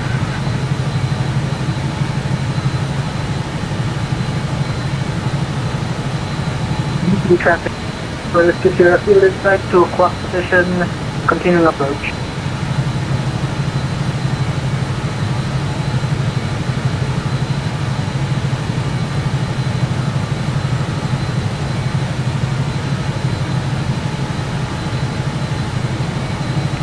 DCA traffic, American 1308 is 3 miles from Victory. It will be the ILS runway 1 approach.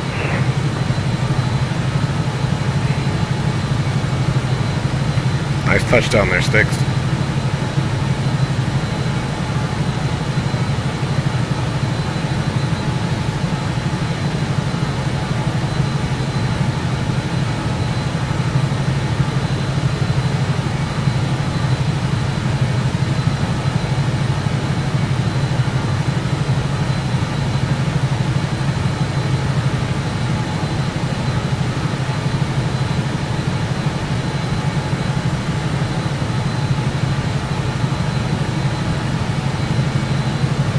And traffic, November 31 Whiskey Sierra, short final, river visual 01.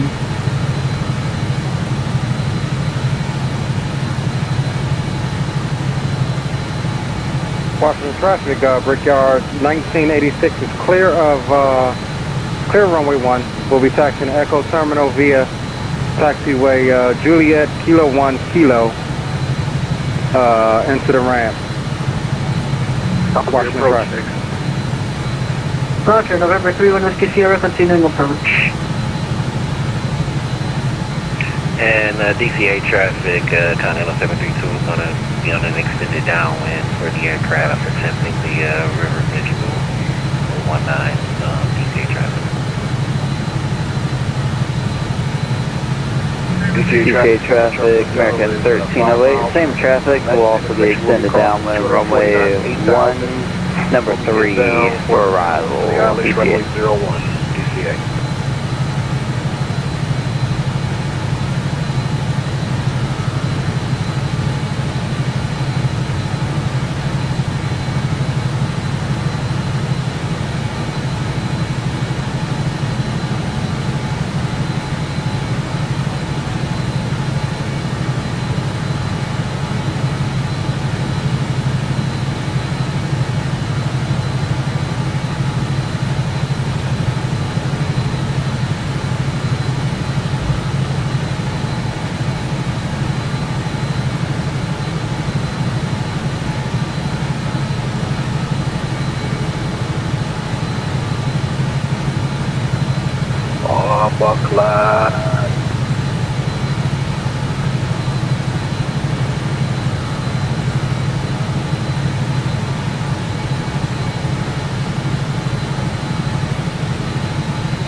Altos.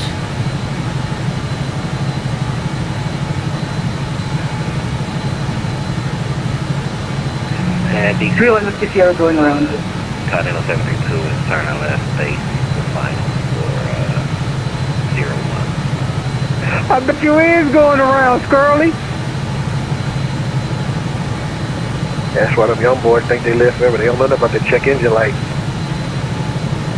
Got that from the sky there, Zato. Got that go around here.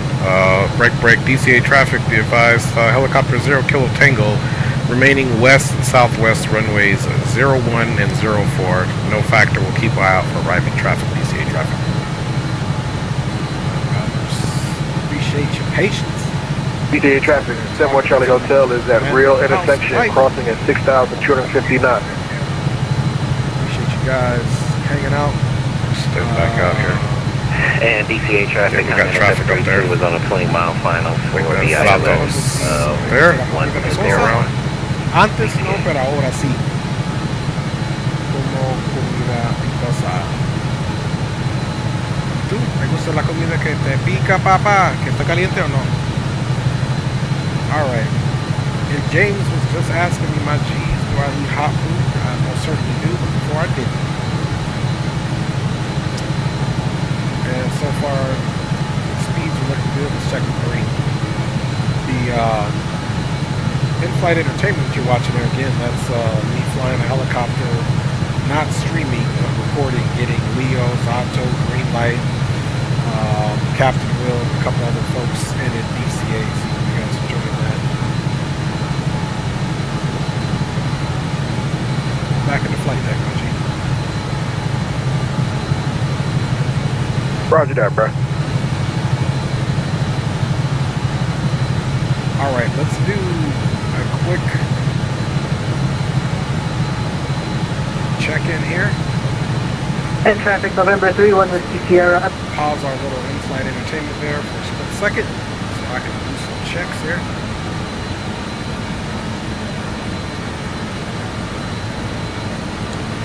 Alright. Again, speed is looking good. I appreciate that, Andy, and I appreciate you being here for the streams, my G. Guys, if we're looking at top and drop, it's going to happen at 276 nautical miles. As you can see here on indicated airspeed, we are literally riding right on the edge at 31,000 feet max speed. Fuel consumption looks good here.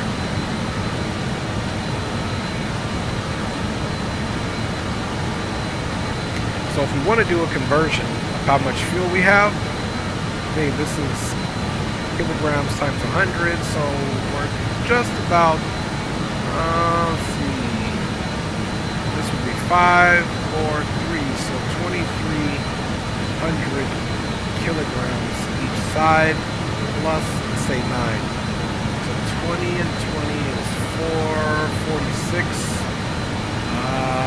plus about another 1,000. Right at, let's say, 56, 55 kilograms. So now I'll figure out what 55 kilograms is, folks.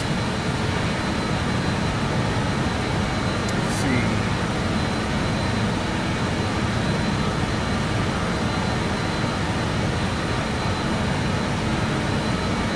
Okay, so that gives us 12,125 pounds of fuel. So that's 12,125 pounds of fuel.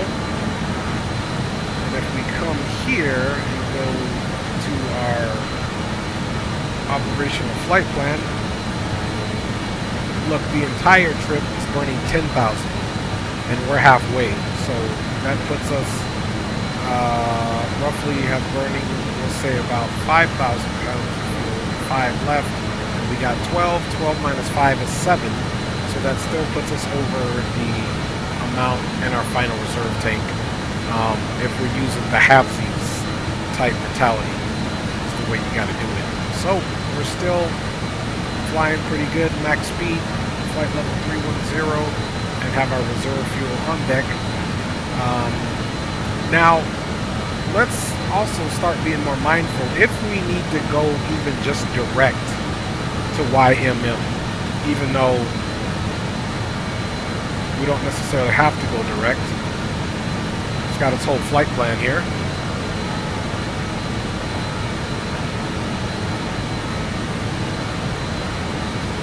So, yeah.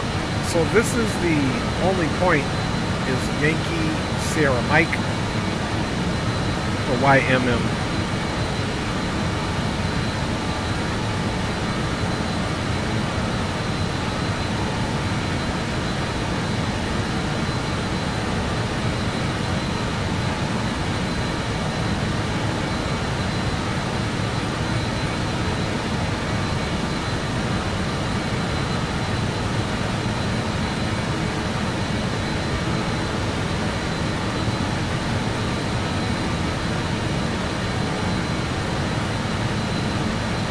Not giving us. Okay, so apparently it's either not going to give us that because we have this loaded, so we're not even going to worry about it. It just goes back to CYCC arrival. I wonder if you need to go to none.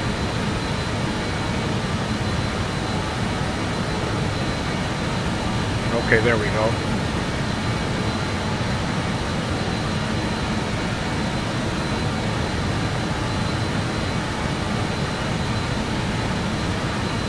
Okay, so that airport is just not a good one.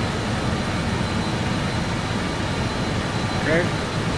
Now we can just go back to save. And really, we can even get rid of these and unstar those. So we're done with those. So we're only going to be concerning ourselves with this one. And of course this one here.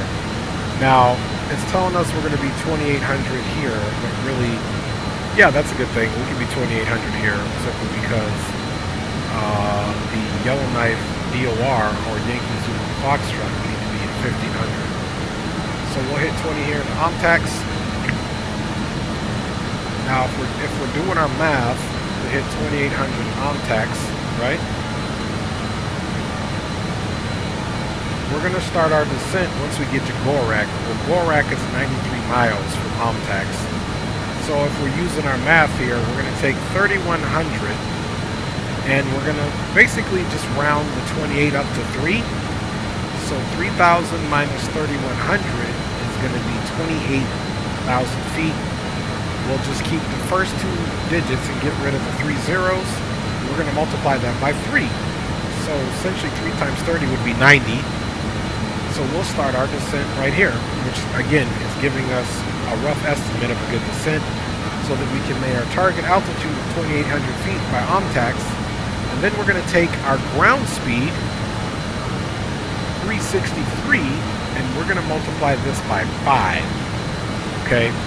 And if, you know, we round up 5 times 4 is 20, right? So if this was 400, 3 times 400 times 5, we know that's 2,000 feet per minute.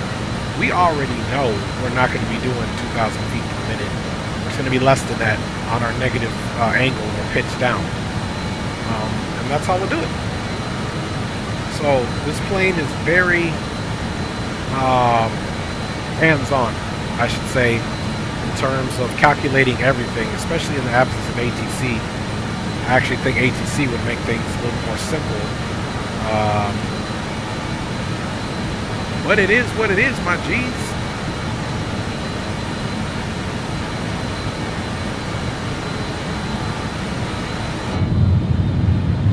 What do you guys say? We rock some tunes for now.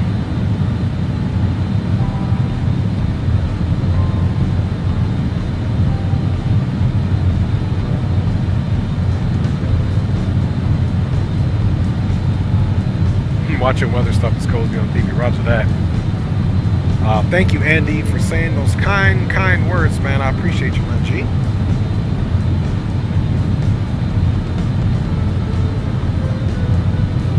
Alright, guys, so we are just about halfway of a 2-hour flight. So we got about an hour to go, and then, of course, some of that, another quarter of the way, we should start our descent.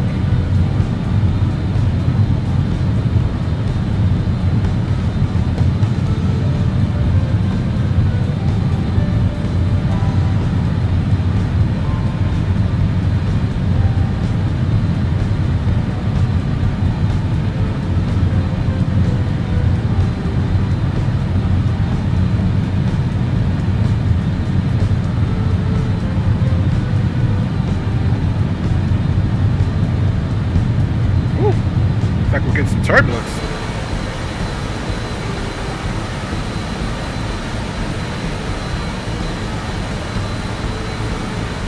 These winds must be kicking, my G's. Just started rocking around back there.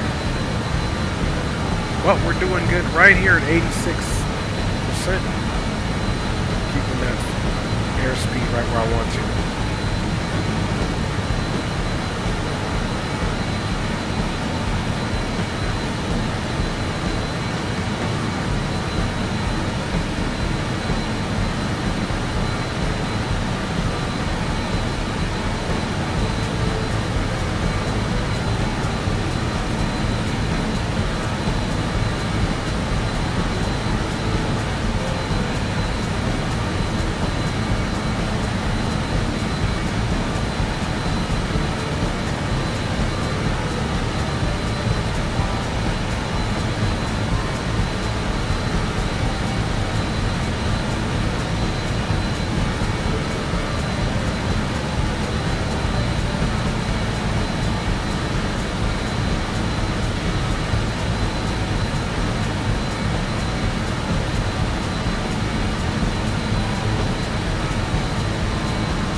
abandoning the river visual, continuing with the visual approach runway 19.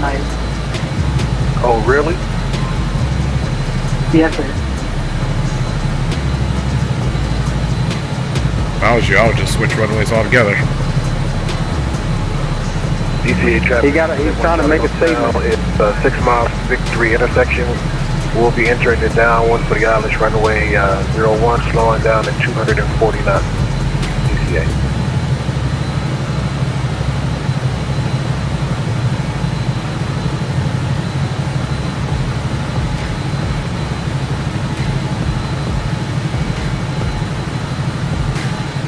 DCA traffic November 31 Whiskey Sierra on the downwind, expecting visual 19. Correction, 01.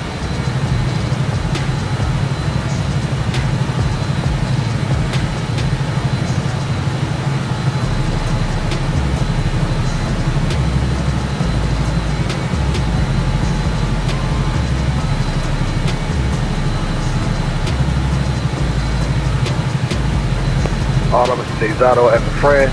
Don't do that no more.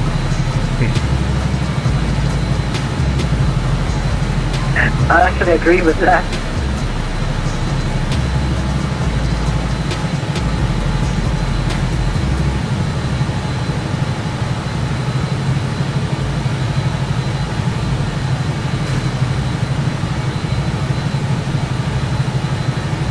DCH traffic, America 1308 is 20 miles to the south, will be the ILS runway 1 approach, America 1308.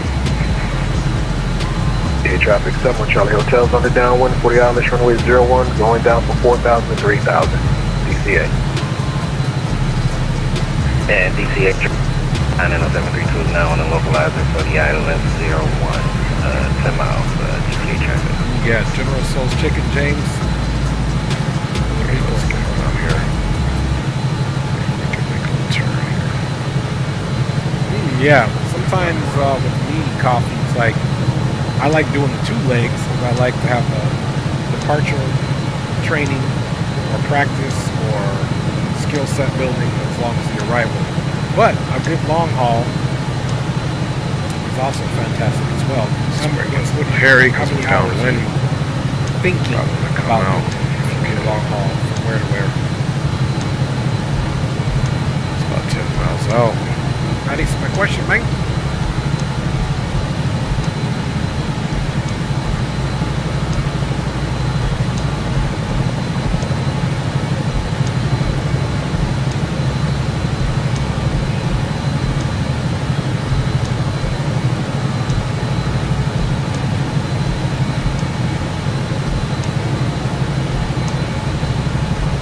And traffic, November 31 Whiskey Sierra, turning base for the ILS 101.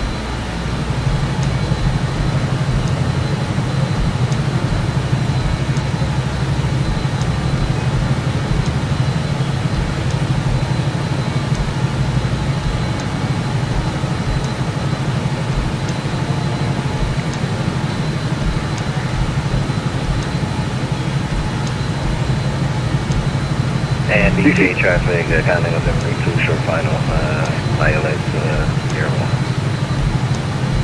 DCA traffic, 71 Charlie Hotel will be extending out downwind for the aircraft calling base to final for ILS runway 01.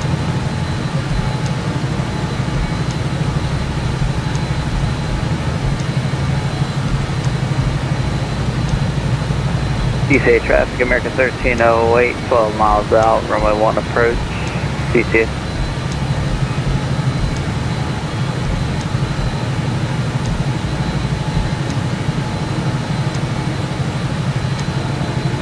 Run the track!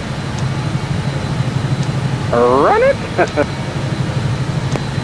Run the track!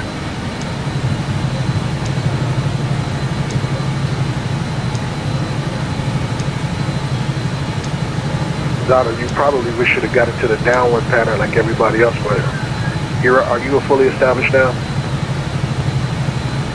Yeah, we're just about to get fully established here. Alright.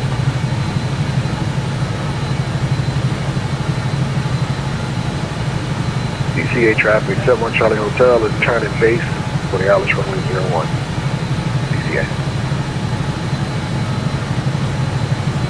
Will.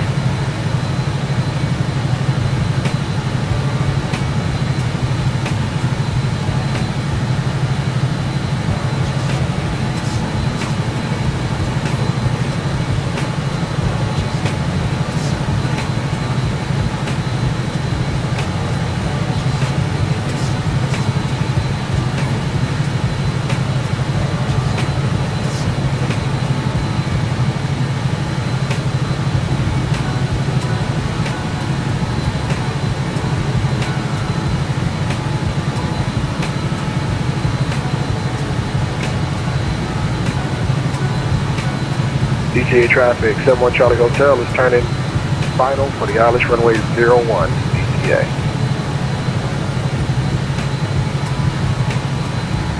DCA traffic, America 1308, 6 mile final, runway 1, DCA.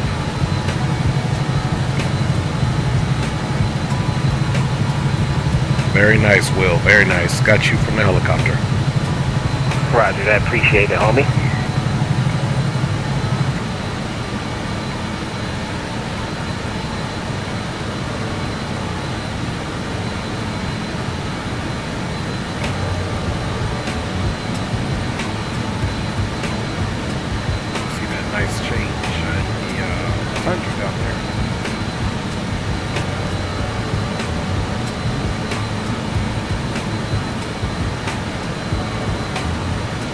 Essentially, once we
What was that? Say something, bro? I'm sorry, I missed you.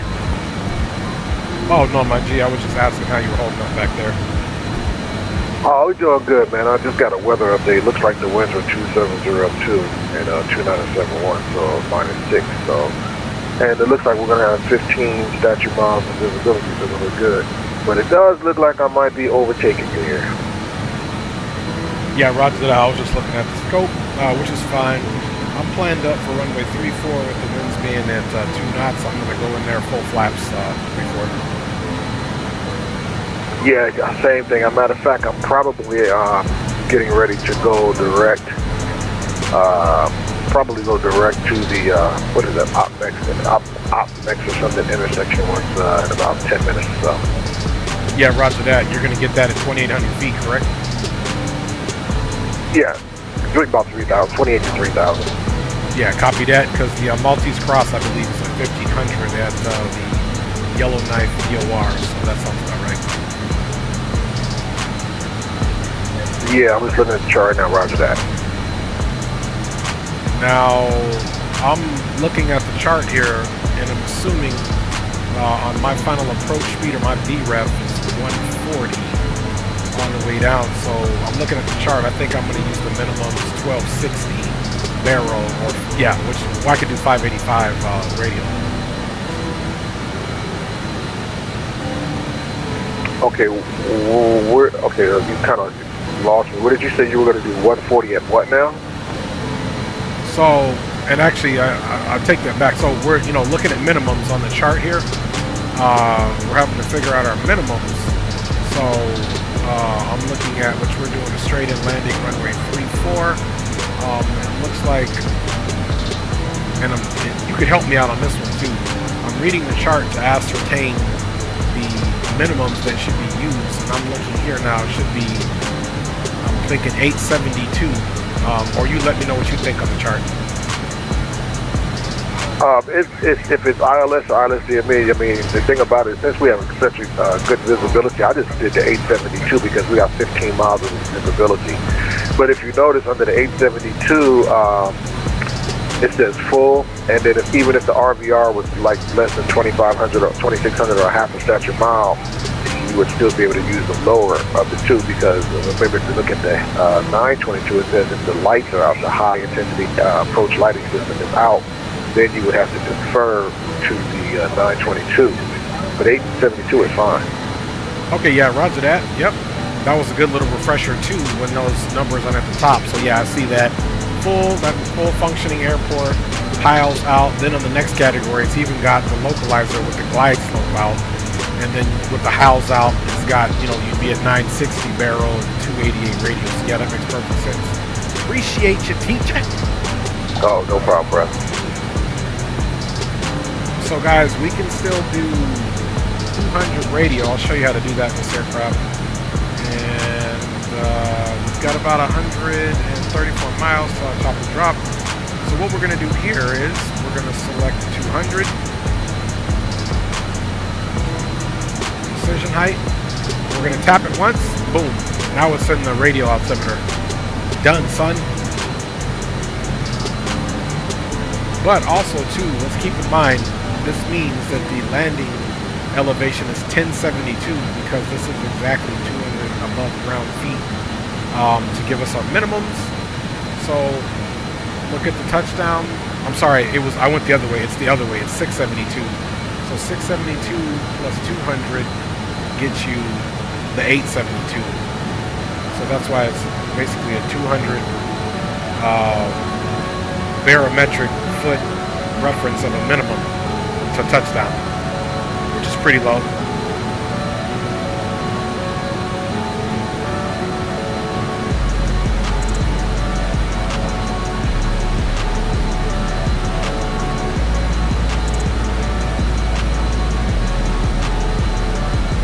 Yeah, guys, we're doing good. Fuel is still looking copacetic. We calculated that we would have enough, and thank goodness I don't see any cloud layers of any concern. Just a little bit of something on the horizon here. So skies are nice and clear for us, folks.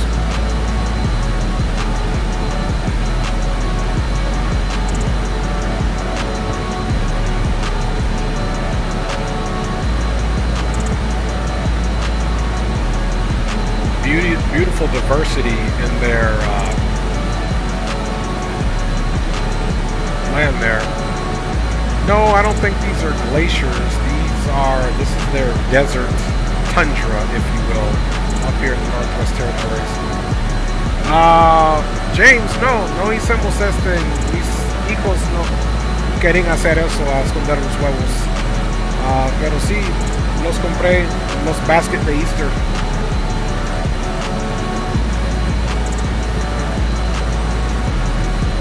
Roger that, Van Bammers.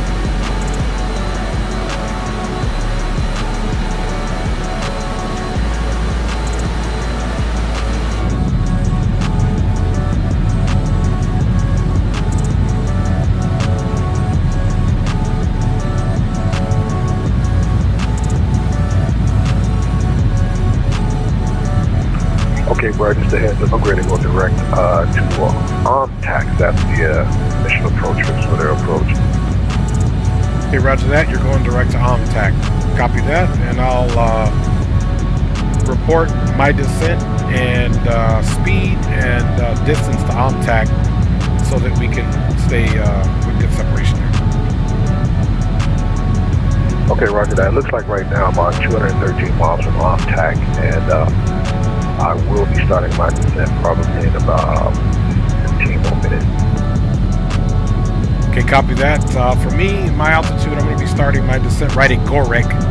Then we'll be descending down probably 1,800 feet per minute to TAC and be at the 1,500 for the Maltese Cross for runway 34. Okay, roger that.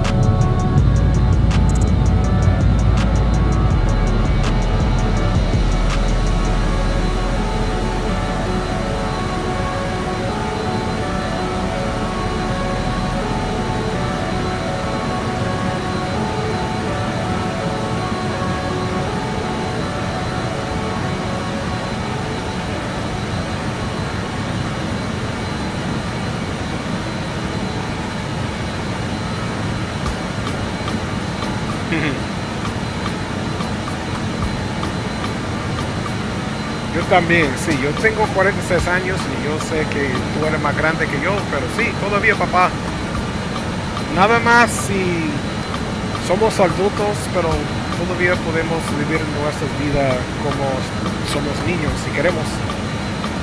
La cosa es que siempre enseño a mis hijos que, ¿sabes qué? Tú tienes que aprender a pagar los gastos, a ir a trabajar. Pero si ganas bien y puedes pagar tus gastos y todo lo que no necesitas pagar, haga lo que quieras hacer en tu casa. Si quieres sentarte a jugar juegos todo el día o lo que sea, es tu vida. Así es, papá. La vida es muy corta, entonces tenemos que hacer lo que queremos con las bendiciones de Dios.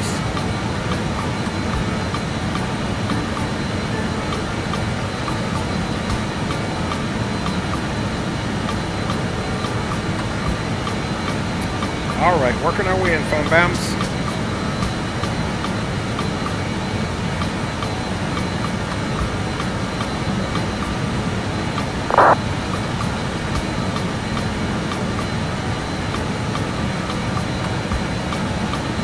So you can see that desert tundra is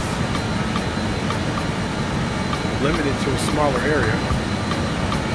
Que chévere, James, que chévere.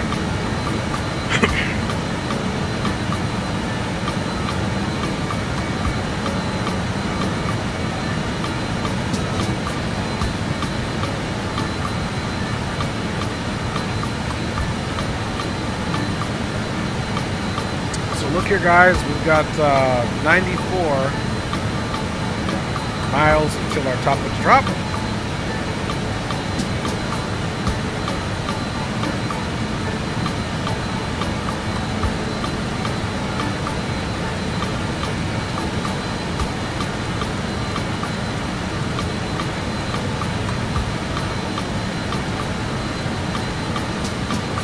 So we've just set our target altitude for our descent. Now we'll have to basically alt, vertical speed, pitch down, these are going to extinguish, then we're going to touch them again.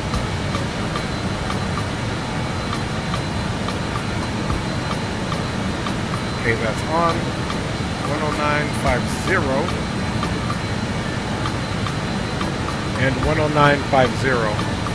So what happens is this thing here, it automatically sets it here, and then of course we need to set the final approach course, which is 340.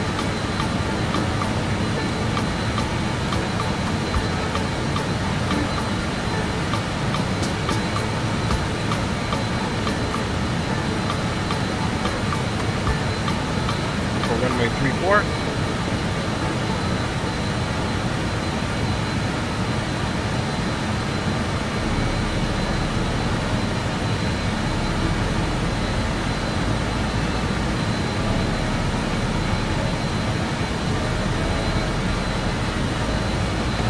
And again, we will be doing a full flips landing here.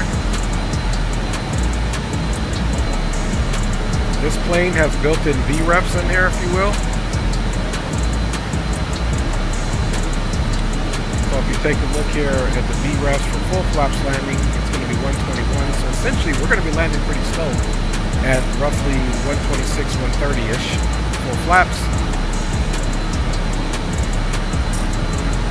And there is no placard on the aircraft with our flap speeds, but our first officer will indicate to us once we're certain speeds, he'll start calling out. And there might be one over there. I don't think I have one behind here. Let's see.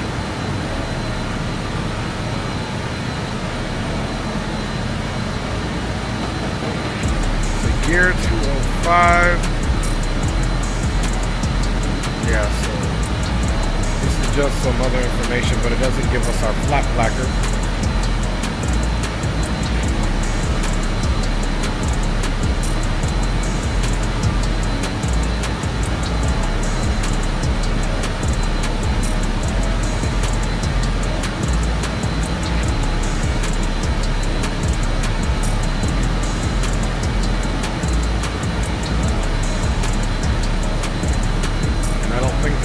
There, which is not.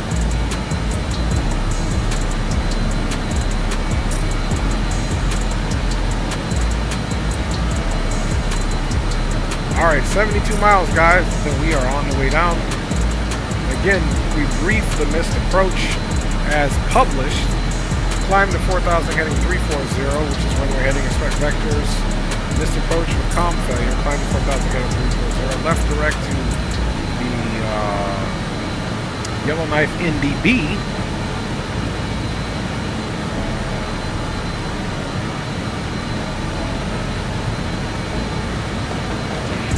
Heading 340 left to direct to NDB, which is here. Hold southeast of the NDB, so that would be here, where it's telling us to right here. And it looks like it's a right turn. So the hold is on the final, basically. Inbound track 340 for 5 minutes before executing the approach procedure again. So you're supposed to hold southeast, inbound track 340 for 5 minutes. So it's saying the inbound to the station or to the NDB is a 340 heading. So as you're coming down, this is the inbound track 340, and then once you get there, 1 minute legs, come to the turn. Reciprocal 160 for a minute, back 340, bada bing, bada boom. So do that for 5 minutes at 4,000, and descend down appropriately in there once you're going to be doing your approach again, because you've got to get the Yellowknife VOR at 1,500 feet, and that is definitely well below 4,000 fan bounds. In our case, we are going to do right traffic. If we go missed, we'll just do right traffic. Come right downwind, right base, right to final again is what we'll do. And we should be able to keep it all visual. If we happen to have an approach that's not copacetic to us doing wheels all the way down. As far as the field is concerned,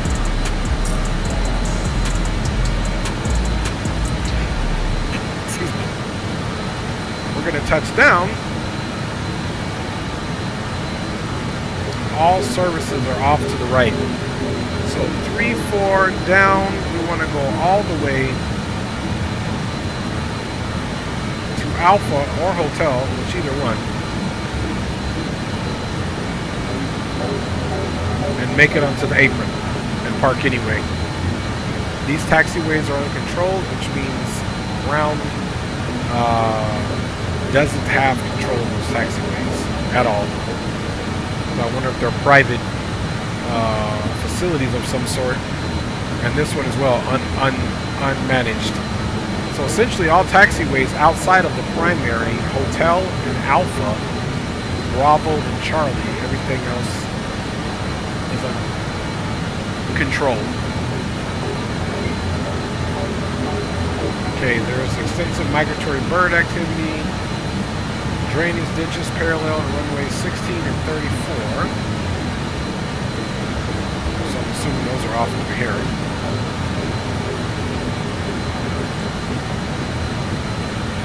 Okay, rock outcrop 3,445 feet north of threshold.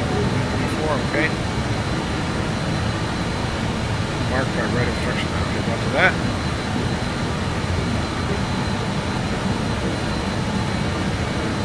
$46 miles to go, folks. Let's look at the descent checklist here.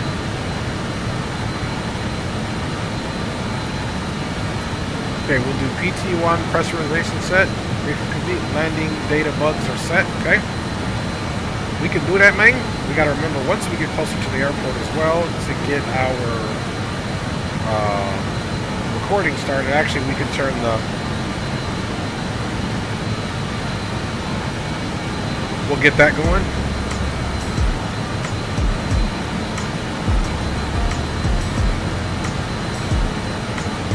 Miles and we're on our way down, Fan Bappers.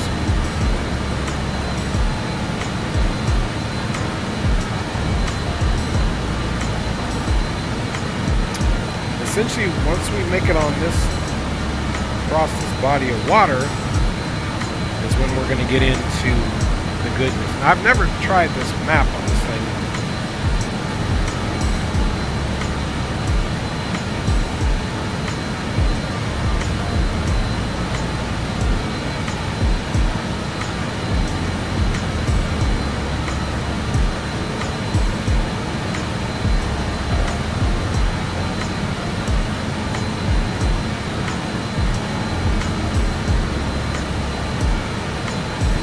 There's that body of water there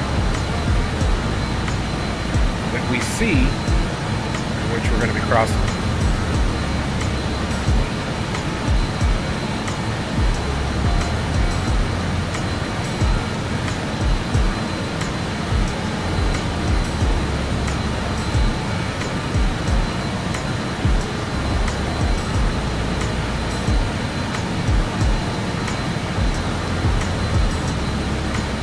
Distance in this bad boy.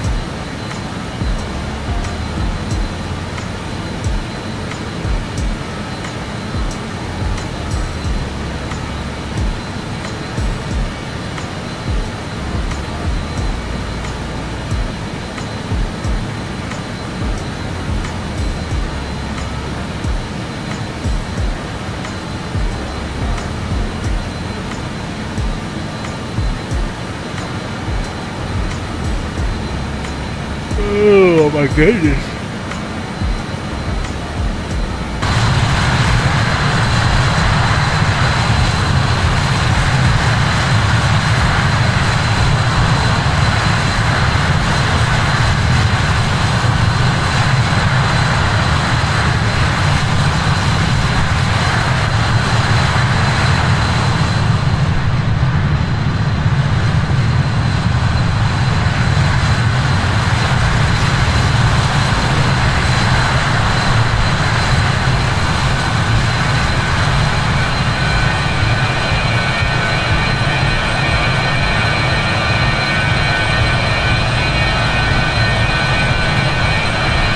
Guys can see green light up there. That's this aircraft that we have above us. And you can see his contrail there. It's pretty dope. Si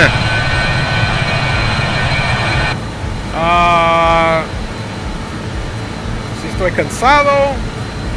Not really. Just, you know, sitting here being patient. A little extra oxygen on the on wouldn't help.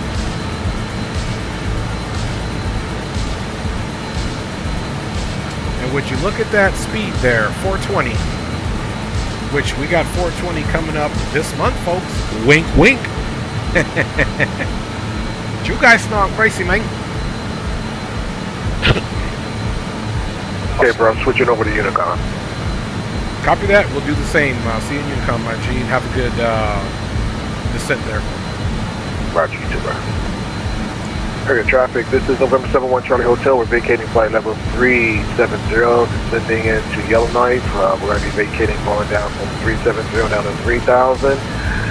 And we are 117 miles south of the field. Area traffic. Excuse me.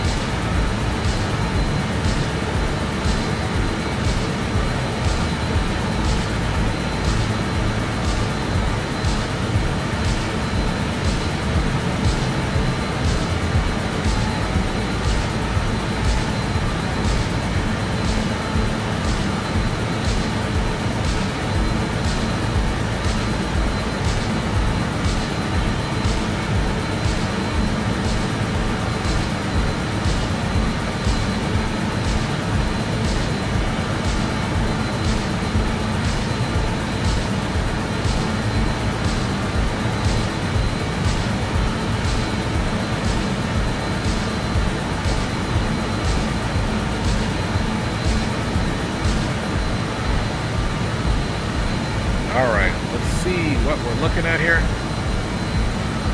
Look at that. 8.1 nautical miles.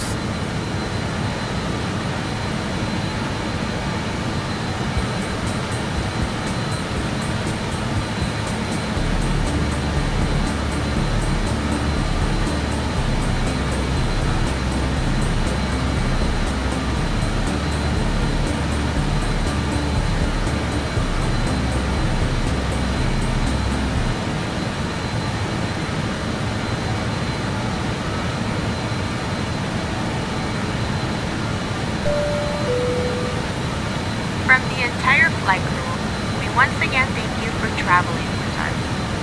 We will begin our descent shortly and would like to remind you to place your seats in the upright position, stow your tray tables, and surrender any trash to the flight attendants as they prepare the cabin for arrival. We would also like to remind you that your viewership is highly valuable to us and always appreciated. If you would like to increase your support of the channel, a donation link can be found in the video description, along with other ways to stay connected with the Dre Sanchez YouTube channel and this airline. We hope your flight has been pleasant and look forward to seeing you all for your future travel. And see you on the ground. Yellowknife area traffic. Summit 318 to British Aerospace 146-300, now vacated flight level 310. We are direct to OMTAC, expecting OMTAC in 90 miles. We'll be crossing that at 2,800 feet, expecting full stop runway 34 for Yellowknife traffic. Alright guys, so we got a descent just like we said. Below that, our ground speed is conducive of that because we're only 12 knots shy of that, so let's help the aircraft descend down a little bit, keep a good forward speed here.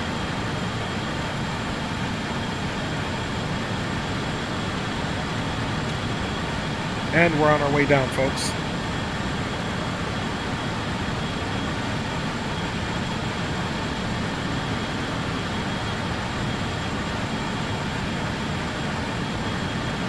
See if we get a METAR.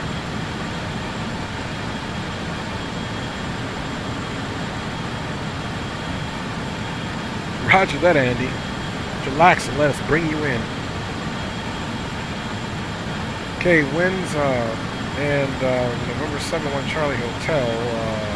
This is Summit 318. Traffic headed to Yellowknife as well.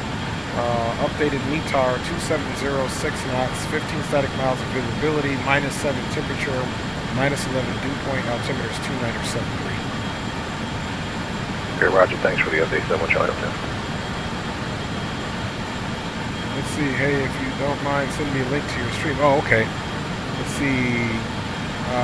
Jacob Wilson, what's up, my guy? I'm new to the channel, and this is the second stream I've been able to catch so far. Lovely content. Keep it up. I appreciate you, Jacob. Let's send him the link. Let's see.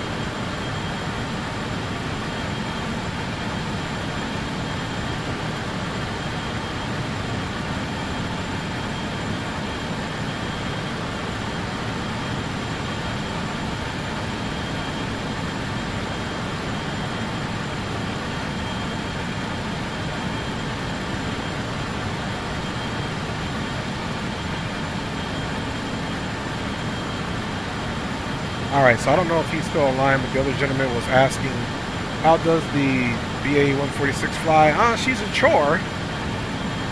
Oh, that was Air Canada guy. I don't even know how I ended up missing that. Maybe I was off comms there, but hopefully he gets it. Alright. Let's also be responsible and get you my G some flight controls. Okay.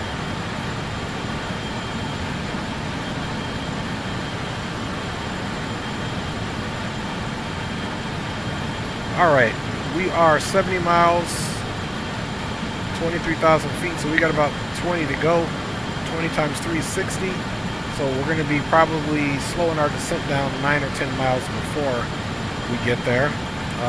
Speed is dropped down a little bit, we can pick it back up. Let's keep a pretty rapid descent there. Is the heat blur Tomcat any good? I don't fly any of those aircraft in Microsoft. I wouldn't know, but I'm not doubting that they would be good.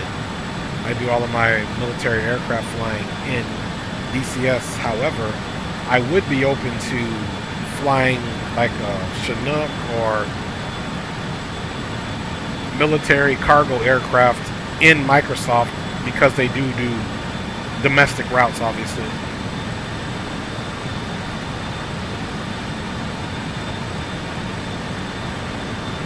Okay, altitude is armed.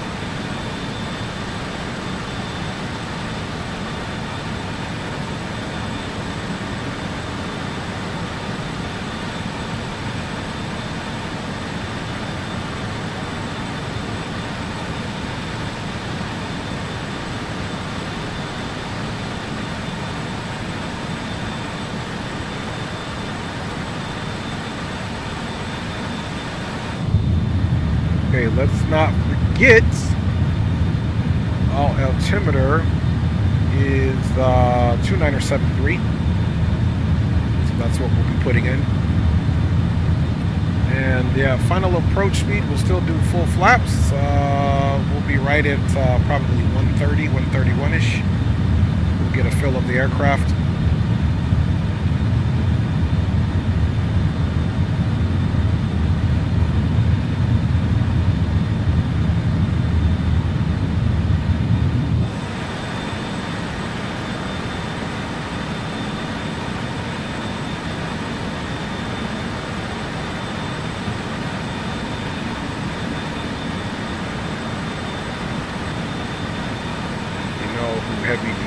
I think he's that dude, isn't he that civilian dude that bought his own Black Hawk helicopter and then he had some problem getting licensed or something. And I was explaining, I think I seen that dude who happens to be in some money, bought a Black Hawk helicopter. I think I've seen him. I don't know who he is personally, but okay, 2973. So the field is going to roughly be right over here. Of course, we're way too far out to see that.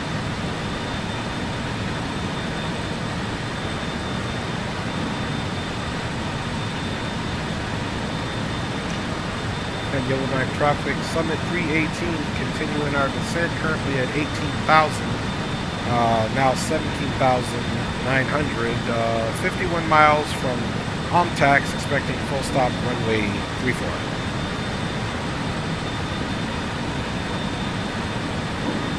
So we'll keep a lookout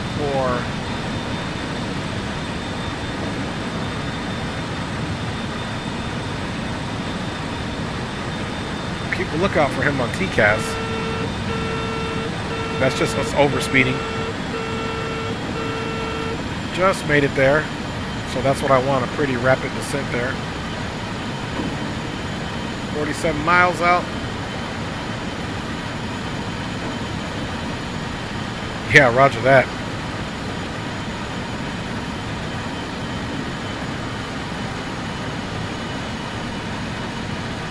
Okay guys, fuel is looking good there. We're at 1,500 on both tanks, 3,000 kilograms. Plus the extra 9, so 3,900 kilograms.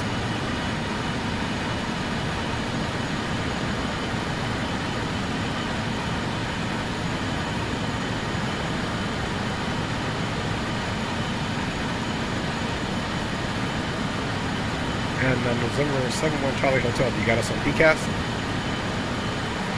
Yes, Roger, 71 Charlie Hotel, we have you guys on site. Okay, copy that. Did you overtake me? No, I'm actually about 5 miles behind. Okay, copy that. I'm going to keep my best descent speed forward all the way up until the initial approach fix, and then I'll start bringing her back to our normal 180 there, and that'll keep us good distance, but I'll keep best forward speed. Okay, roger that.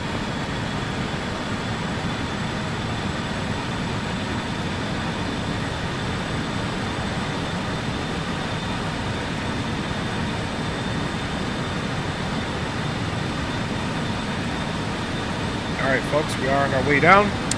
Okay, checklist, pressurization set. Briefing is complete, landing data. We'll set the bugs and get the PT1 now. Okay, so our arrival bugs are set. See, these are our approach, and we'll reset them again on our way down. But we already have our VREFs. And of course, let's get that PT pump back on. Bye, y'all.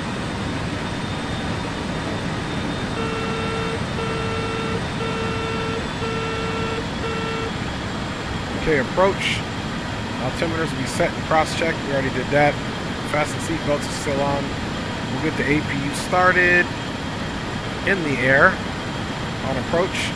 And we also have to get the TMS off. APU, that's one thing this plane does require is the TMS off.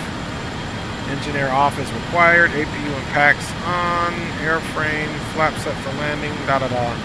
AC pump is going to be in the auto, so we already have that done now. AC pump's already in the auto position, so we're good there.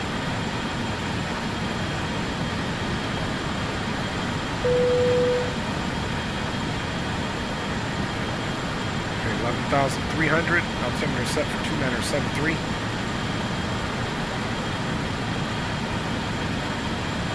Ladies and gentlemen, the flight crew has turned on the fasten seatbelt sign. Please return to your seats and fasten your seatbelt. And the lights are coming on.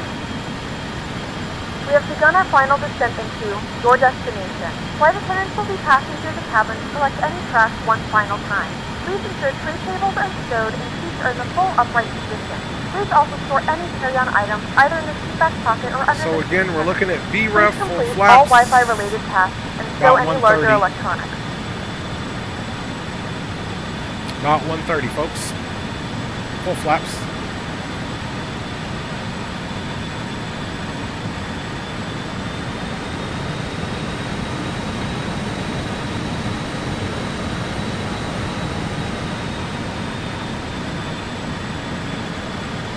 Roger that. It never hurts to know another language, man.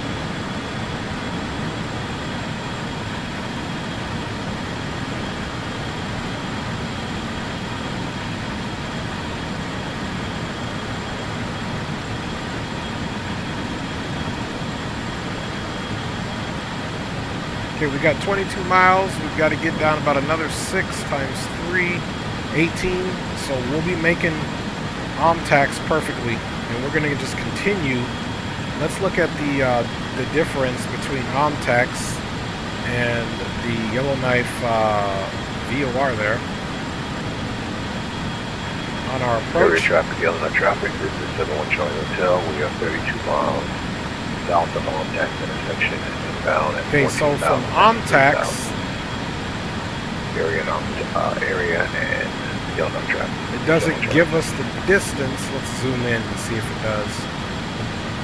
So here's OMTAX. It doesn't give us any distance from here to see. Here's 5, 5. So we can assume 5. Okay, I lied. Here it is. DME 7.3. I wonder if this is referencing, or at this point, I see, at this point, it's referencing 7.3 to the Yellowknife VOR. So the other way to check is right here. So OMTAX, so yep, it's 7.5. So that's what this 7.5 or 7.3 here, but from OMTAX it's 7.5. So wherever this point that they're recognizing as the beginning of the ILS capture zone, or the beacon, if you will, is here. So remember, all of this isn't always to scale either.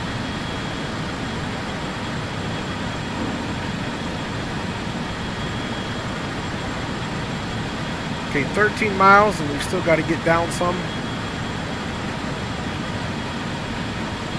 We're over speeding. And Yellowknife traffic, this is Summit 318. We are 12 miles from OMTAX, currently 5,000, descending 2,800 feet. We are going to start slowing our speed down to cross AMTAX at 180 indicated.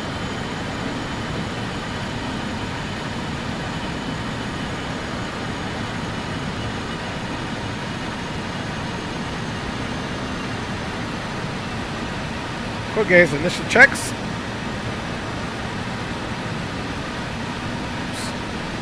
All right. Brake temps look good there. Nothing on the annunciator. Once we get on final approach, we'll turn the TMS off. 2,500. Okay, 82 to OMTAX.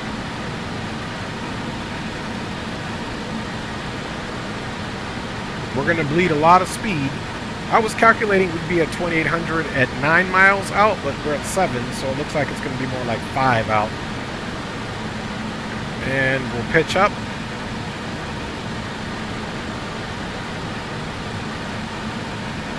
So letting that speed bleed back.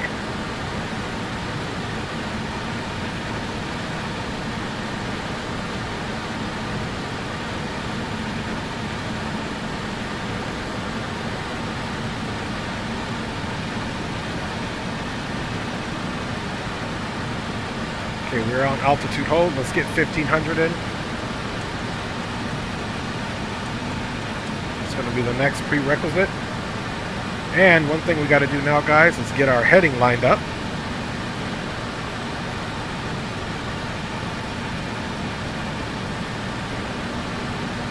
Because once we get on the ILS, I'll have to make some changes here in the logic. And let's go ahead and start our descent down slowly.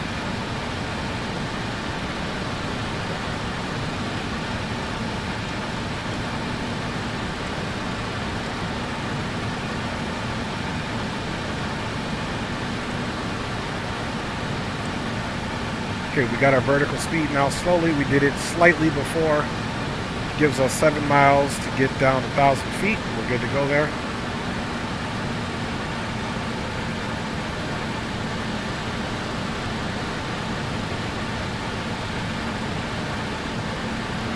Okay, we're recording the old rusty dusty video.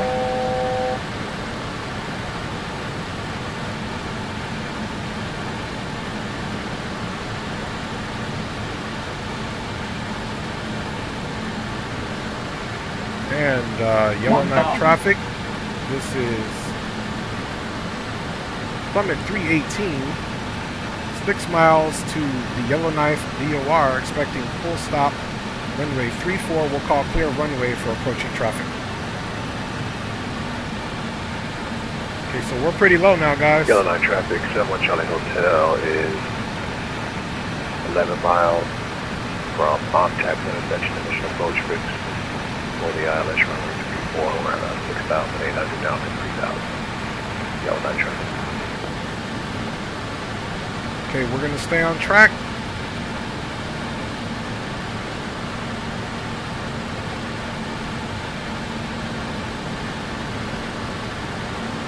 Nice and low.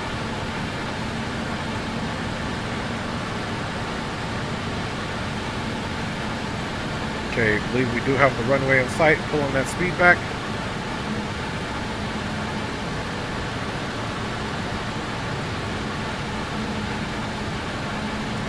First stage flaps. Go heading mode. Boom. Speed check below 205, select gear down. Localizer captured. Localizer's captured. ISO Gears coming down. Autopilot's off. And speed checked below 180, select flaps 24. Yellowknife traffic. Speed checked below 170. Plummet 318. Flaps now 13. on final approach runway 34, full stop. Alright. Next stage flaps. Alright, gears down. 3 green.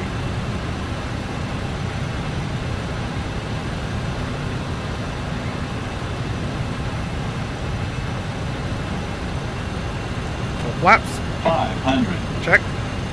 Glide slope captured. Established on the ILS. Yellowknife traffic, 71 Charlie Hotel is 5 miles from contact intersection. Yellowknife. She's a little gusty.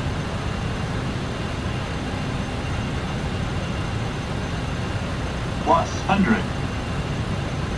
And we will be landing. Minimums. Landing. Minimums.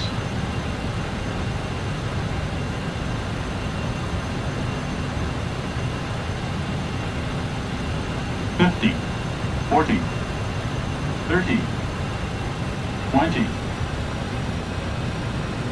$10.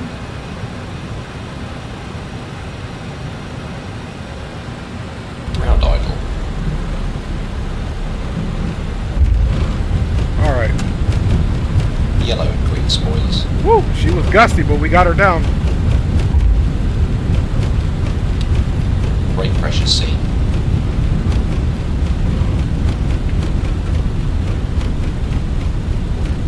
knots. 60 knots. Woo! Come on, baby. Ooh, landed a little bit late. Ladies and gentlemen, we have reached our destination. Little the runway local time runoff. is 12:25 p.m. and it's currently about -7 degrees Celsius. You can now use your mobile devices. Please remain seated until the aircraft has come to a complete stop and the seatbelt sign is turned off. Remember to use caution when opening the overhead bin. And Yellowknife traffic, Summit 318 now clear of runway, exiting on hotel to the ramp for Yellowknife traffic. Woo! Alright, we should have had the APU on. We forgot to do traffic, that. 71 Charlie Hotel is inbound fully established on the ILS runway 34. Yellowknife. Alright, so we should get in order to get green. Flaps are up, speed brakes are up. Little runway overflow. Man, That's it's okay. IMC all the way here now. Roger that. Yeah, that was a little gusty coming in. Okay, roger that.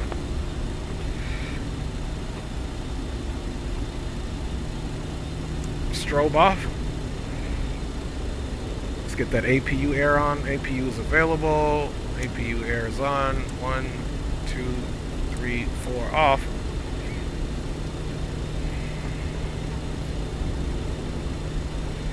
So welcome in. We had a little bit of a runway flow. This thing doesn't have reverse thrusters, so I probably held the throttles open a little bit too long anyway, but we made it in, yo.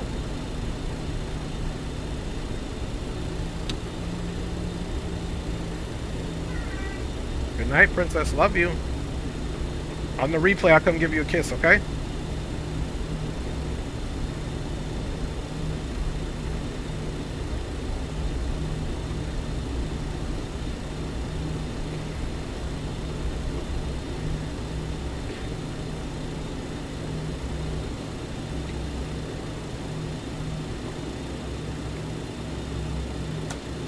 Alright, parking brake is set. Get that to standby. Brake temperatures, you can see they heated up quite nicely, so we're going to be cooling those down with the brake regulator there. Now, if you guys know anything about this replay, which I need to stop, we definitely cannot shut the engines down because it will then cause us to not have full function in the replay. But what I can do is get this off. Let's get so we're gonna leave the engines running for the replay. The otra pierna vamos a hacer. Let's also get that off, and let's get outside.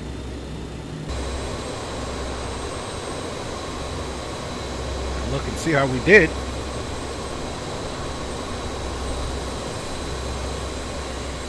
Alright, here's our parking here, y'all. Not looking bad. Like I said, we're going to leave the lights on and everything. We did make it. We'll see what our landing looks like. Let's come over here now and observe green lights approach and arrival. Runway 34.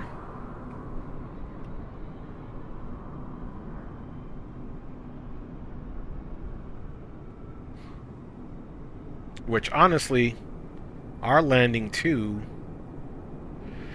we're gonna have to come a little further over here just because. And maybe we'll keep it just like that. Yellowknife traffic, 71 Charlie Hotel is short final. Out of IMC 1400, inbound fully established. 3-4. No, wake me up, don't. Well, that was quick. All right, my G, all eyes on you, no pressure. Never no pressure. That's because you're a professional, man. Yeah, my mama called me a professional mess up. That just ain't right. All right, y'all. Thanks for riding with your boy. This is our first stop here. Okay, we got green visual there.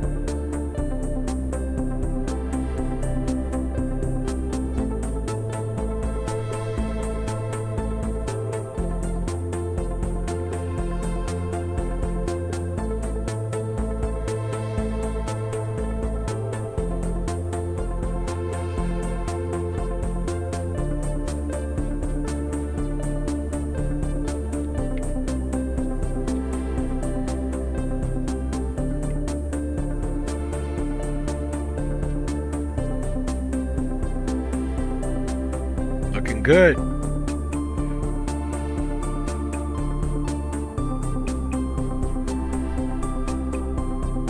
That was beautiful centerline landing, Green. Well done, my G. Thank you, bro. Appreciate it. Yes, sir. That was absolutely gorgeous. All right, so there goes Green. All right, I'm going to jump off, do just some quick, short replays, and then we'll restart. I'll reload another flight, and then we'll be on our way to Vancouver. Okay, roger that. All right, so let us get back in the plane, and I need to log off. I don't know why it's still telling me it's on mode C. Oh, standby, there we go. Okay, that's off. All right, let us... Yellowknife traffic, 71 Charlie Hotel is clear, deactive run. Disconnect that for a second. Let's get me off the cam, and let's get right into this replay, fan bammers.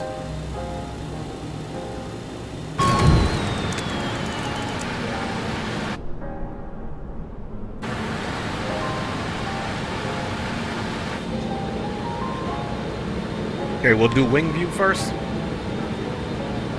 Appreciate all y'all riding along. We're gonna run these quick replays, and then we are totally gonna get down to Vancouver.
Pretty beautiful landing. Just a little bit later. Let's get that. Let's slide down here and look at that again. About right here. Pretty pretty. That was pretty pretty.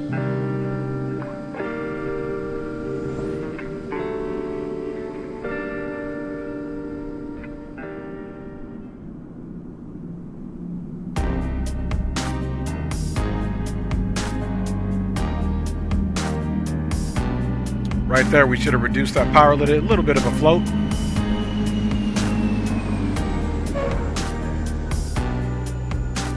Ah, yeah.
Folks, I'll be back with you here shortly. Just getting the next leg set up so that we can go to Vancouver, be another long flight, man, and we'll get up to cruise and do what we do, man. Thanks for riding on board on this late night stream here on the Dre Sanchez YouTube channel.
did get a 111 on that landing. In case you guys were wondering, our last landing was a negative 111. They ran out of alcohol me at work.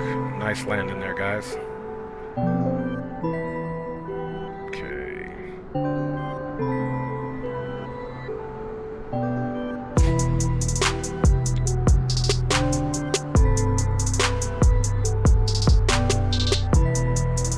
A few more things here we're doing, and then be ready to go for our flip.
Found bombers.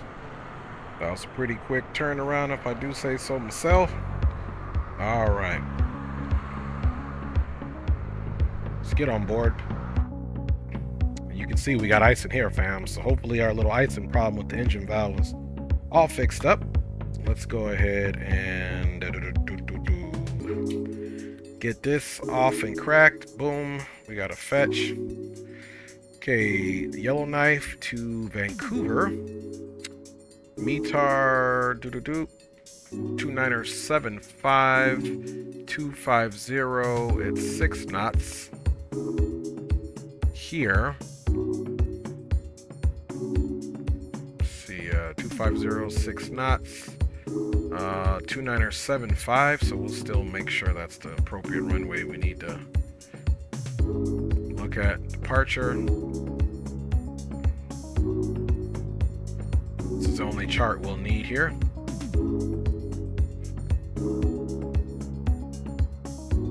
Cool, so definitely with those winds being 250 either way, so we're going to take off 350 to be a crosswind, or 340. Actually, conversely, let's see, 250 from 340 is 90. Same thing, 160 to 250 is 92. So we're going to take off the southern runway since we're going to the south. Let's look at the flight plan, man.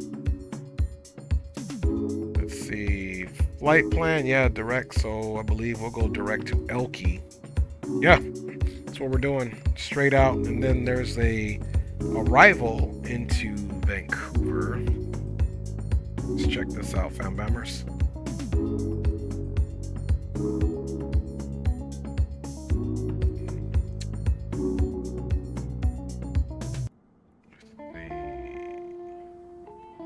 Let's also do the star.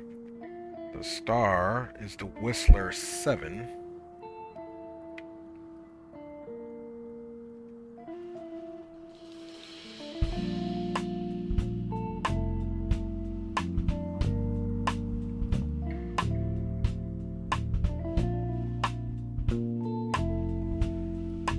If it would only let me scroll down to the Whistler 7.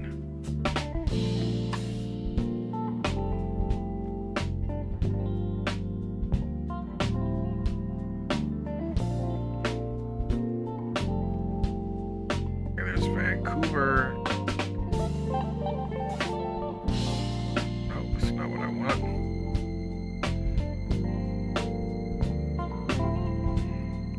I want to scroll. Here it is. Okay, I was about to start tripping, man. It was so dark I couldn't see it. Let's see here. Let's go with the METAR here. 390. Okay, yeah, east 5 knots. Okay, east 5 knots. 3019 there. So we got the 8s. 8 left, 8 right. Both kind of the same. They're giving us 8 right here, which okay. I mean, normally they would give you the shorter runway, so, and I do like the terminal area over here, so I'm gonna choose 8 left because I'm gonna ride or die. So 8 left is what we're doing, and this brings us in here to Vidlo, which I like. We're gonna have to meet these because there's terrain there that I need to watch out for, and I don't have the rest of the avionics that you guys are used to, man. So RNAV. Let's see. This is a Cat 2. ILS Zulu. We got Cat 2 or Cat 3 Yankee 8 left. Let's see what this looks like. This is a Cat 2 aircraft. Okay, so we come off the star, we get OMRAD and straight in. Eckham. There's our radio altimeter, Cat 2 ILS. Let's see what the weather is. Okay, we won't need any Cat 2 ILS, so we can just do the Zulu. So let's get that out of there.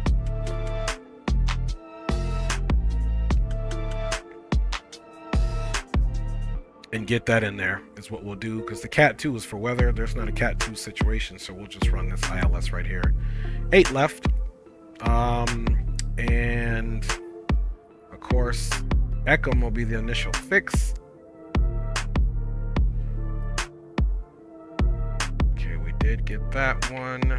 All right, let's look at our saved here. So we're good to go now, guys. Let's go to the aircraft. Import our flight plan.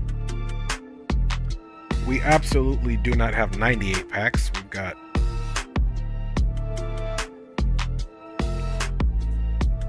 90.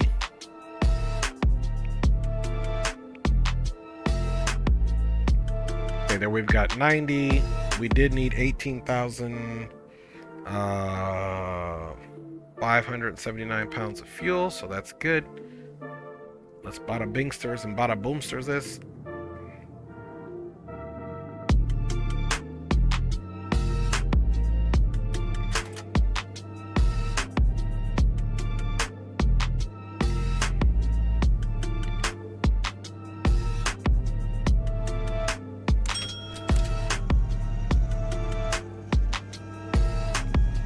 Standby generator, standby inverter, DC and AC bus ties, and we are connected, man. High intensity logo on, non-smoking, cabin emergency, beacon and strobe can be in the off position. Let's also arm the emergency lights there, and everything else is good. External power is not only available, but it is on, fam bams. All right, let's also get our yaw dampers on, autopilot master and avionics. Bada bingsters, bada boomsters. All right, we'll save that jam for another time. Let's go ahead and get out so we can get in the air. I'm not gonna lie, this flight I'll be out of the cockpit quite a bit, because it's a long ride, it's late, but we're gonna get us in there, man. We are gonna get us in there, fam bammers. Bam.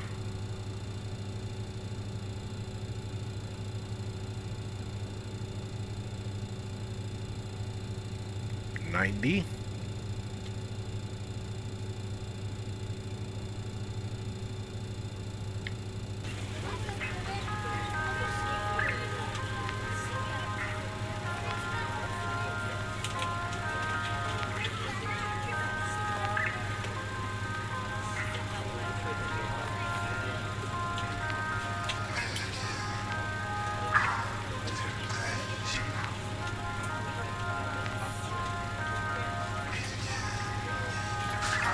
Go index and next page here, route menu, and let's get the flight plan loaded in there.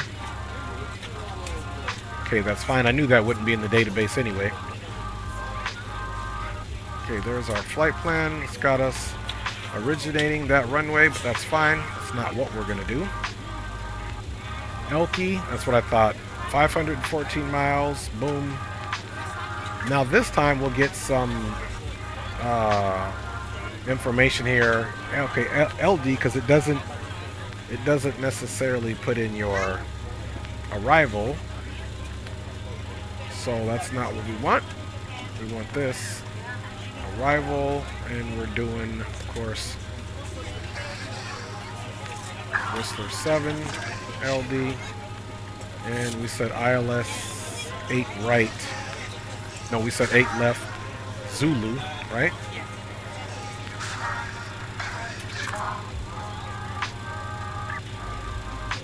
ILS Zulu 8 left. ILS 8 left on Zulu. Trans Whistler execute. Now let's see what this looks like.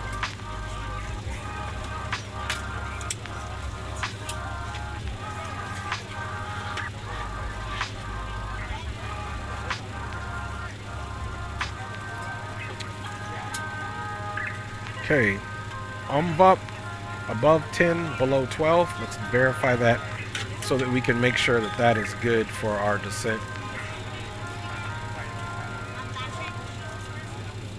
There it is there, and let's make sure the bottom VIN low is 210 and 36, above 36. There you go. Ladies and gentlemen, welcome aboard. This is your flight attendant speaking. At this time, please be sure to make sure all large carry-on items are in the overhead bins and your small items are underneath the seat in front of you. If you have any trouble or need any assistance, please don't hesitate to let a flight attendant know and we would be happy to help you. If the overhead bin is full after you put your carry-on inside of it, please close the bin as a So anyway, we know what's going on there. There's a discontinuity. Once all your items are put away, please clear the aisle and sit down in your seat to allow other passengers to find their seats as well. If you are seated in an emergency exit row, please read the exit seating responsibilities in the safety card in the seat back in front of you. Please make sure you are willing and able to perform the actions required. If you are not able or prefer not to perform these actions, please let a flight attendant know so you can be reseated. You are free to use your portable electronic devices during the boarding process. We ask that larger electronic devices are stowed once we depart from the gate. Thank you and welcome aboard. I don't know if I want to do that. Bin low ecom.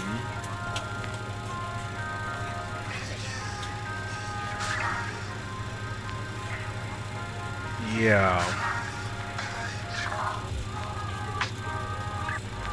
You see how I want to do that, man?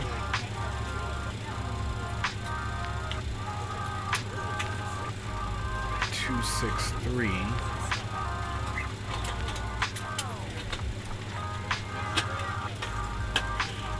So from ecom there, but we'll execute it.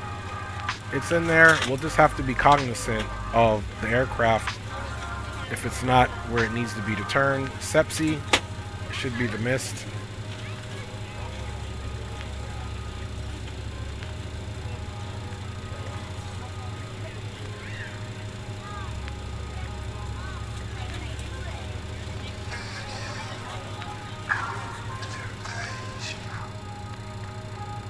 We're ready to go when you are.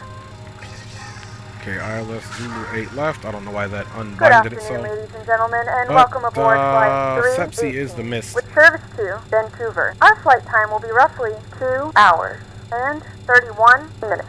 Please note the cabin door is now closed. We ask that you make sure that all devices are in airplane mode and your larger devices are now shut down and stowed. If you have not already, please fasten your seatbelt and verify it is low and tight across your lap. Your tray tables and seatbacks must be in the full upright and locked position for departure. Cabin crew, prepare cabin for departure. Okay, here, we're just going to come out to the left and come back. We needed to exit here left anyway. So that's what we're going to do to take 16. Let's get this on here.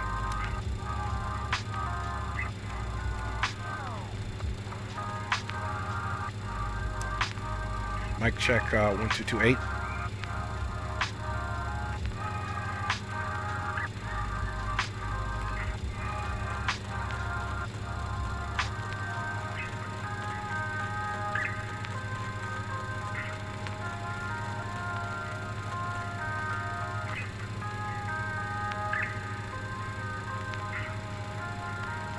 Okay, we'll also try boom boom room here. 1 2 3 4 5 1 2 2 8.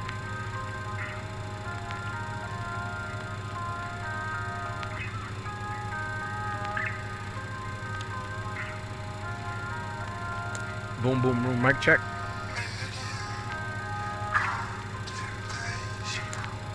Mic check 1 2 2. Alright, we don't know if green is on there, man. Dre, not going to make this one fun. Okay, roger that. Spawn and Dre, I'd love to do this run with you, but I got to work tomorrow. Sim Brief is telling me it's a 2.5 hour flight. Yeah, it's going to be a late one.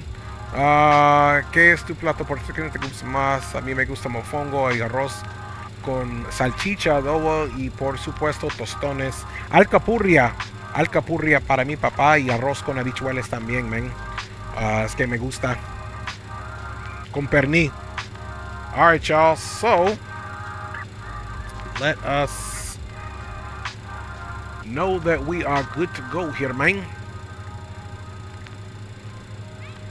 Alright, let us go and get that APU crack-a-lacked off.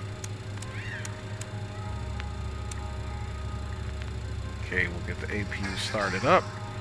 Let's also get the red beacon on now.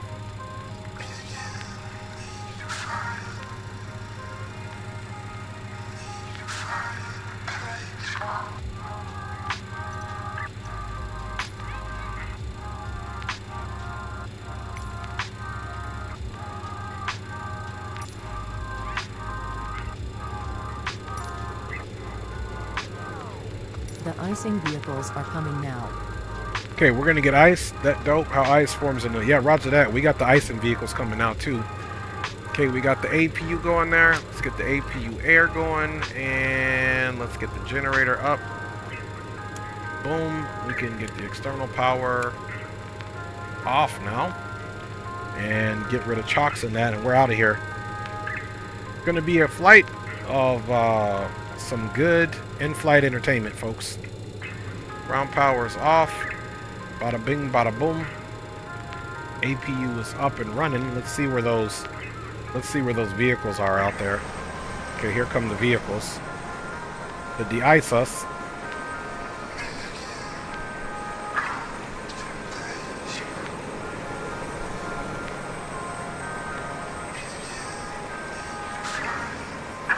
Confirm aircraft is ready for treatment.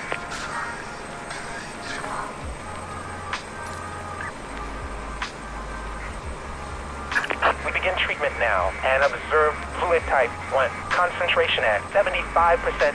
We'll call you back when ready.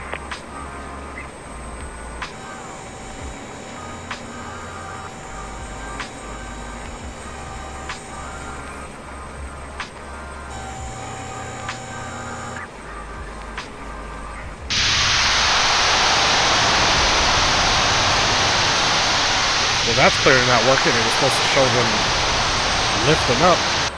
They played us, man. Alright, y'all. We ain't gonna worry about that. Let's also get our brake controller here on. You can see those brakes are -10, so everything is cold. Let's get our weather radar on standby. And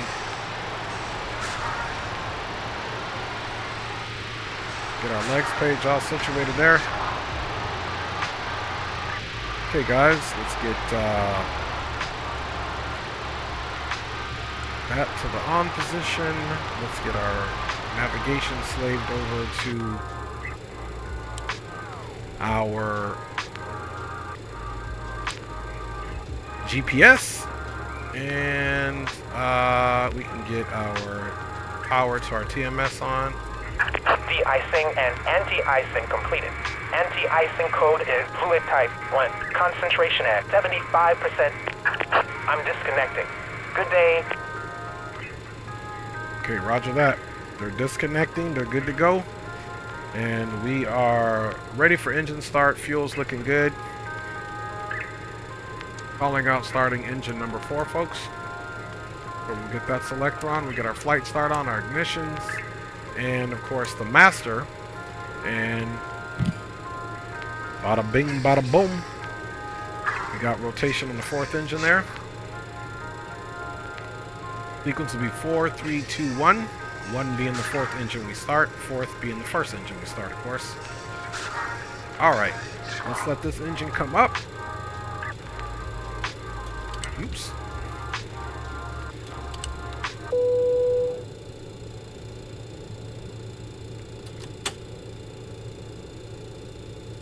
Ladies and gentlemen, please direct your attention to the front of the aircraft for a safety let's look and see what the altimeter was again there. When the seatbelt light is on, please make sure that your seatbelt is fastened low and tight across your lap. To fasten, insert the metal fittings into one another. Tighten by pulling on the loose end of the strap.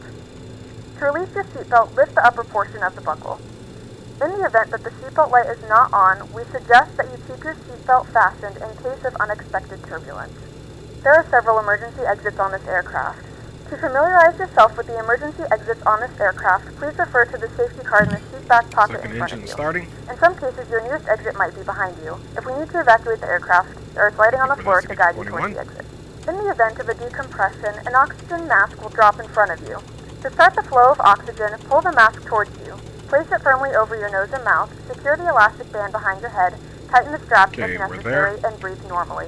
Although the bag does not inflate, oxygen is flowing to the mask. If you are traveling with a child or someone who requires assistance, secure your mask on first and then assist others. Keep your mask on until a member of the crew advises you it is safe to remove it. In the unlikely event of a water landing, a life vest is located in a pouch under your seat or between the armrests. And we'll get the rest of this all G'd up upon our departure. Open the plastic pouch and remove the vest. Slip it over your head. Wrap the straps around your waist and buckle at the front. Pull the strap to tighten. To inflate the vest, pull firmly on the red cord only when exiting the aircraft.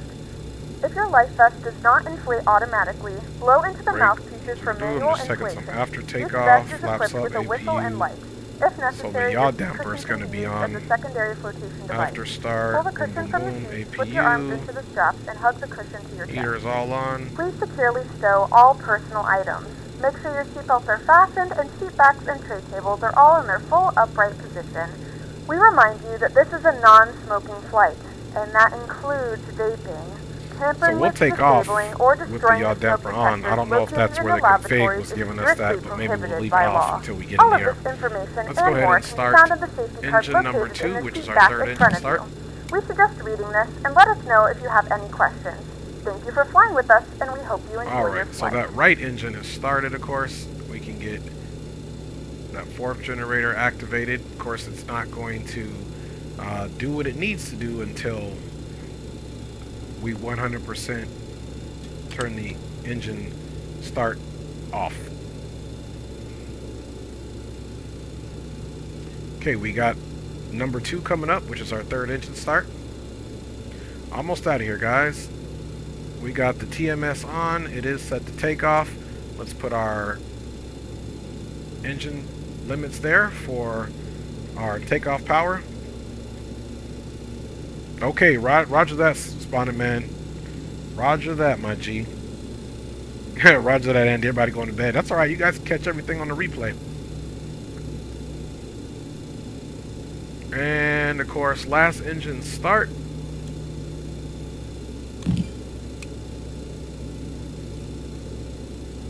We're also going to get this to the on position.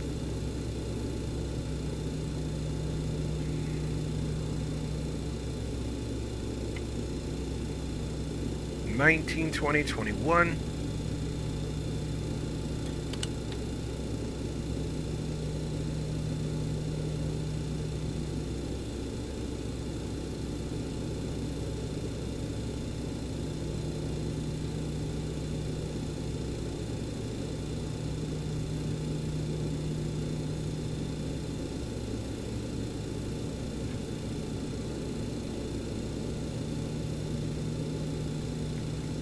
This time what I'm going to do for our flight time, I'm going to start it on my phone.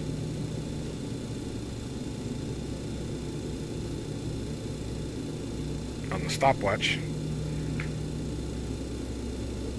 Okay, that's looking good. Start sequence is coming off. Get that flight start off. And turn this master off, and now that's all connected. And we can do our packs. Well, let's see here. Let me see if the packs are supposed to be on. Hydraulics, APU packs is climb off. That's after start. It's the APU and packs on. So engine air off is required. So these are the engine anti-ices, so we are going to need that air. So let's go APU air, packs on, recirculation fan. We're going to turn all our airs on here. We're going to turn these on. Battery on. And everything is good to go there. Anti-ices are on. We're not getting any of that engine valve situation, which is good. And let's get you guys some flight controls here. Alright, so we also need to get all of these on here because we need to defrost the windshields.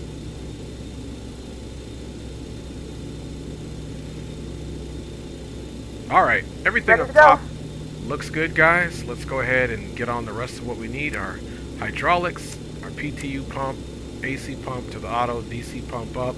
Let's get our brake fans to the auto position, our anti-skid on the yellow and green lift spoilers. And now we've got everything on that we need. Let's see, we're getting air, a little temperature again, but I think once I power up, because we need to defrost these windows for sure. And Yellowknife traffic, Summit 318 here at the terminal will be departing runway 16 out to the south, taxiing the Alpha for Yellowknife traffic. Okay, that's done. Alright, let's see. We got an annunciator, announce, flight recorder off, parking brake on. Everything else is looking good. Let's do our flight controls check. Full up, full down, aileron left, aileron right, rudder left, toe brake. Trims are all looking good here. Bada bing, bada boom. Let's get our transponder correctified.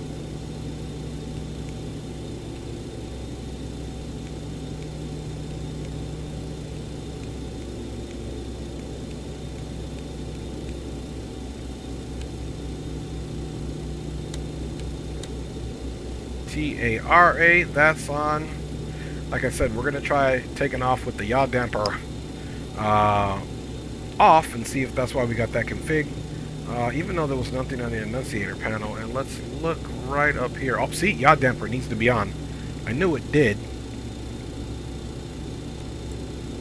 Okay, yaw damper's on, so that wasn't it. So let's see, the windows are starting to defrost. And we're good to go.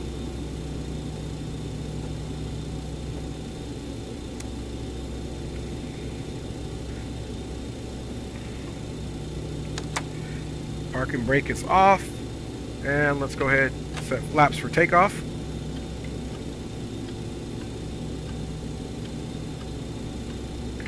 And we're out of here, guys.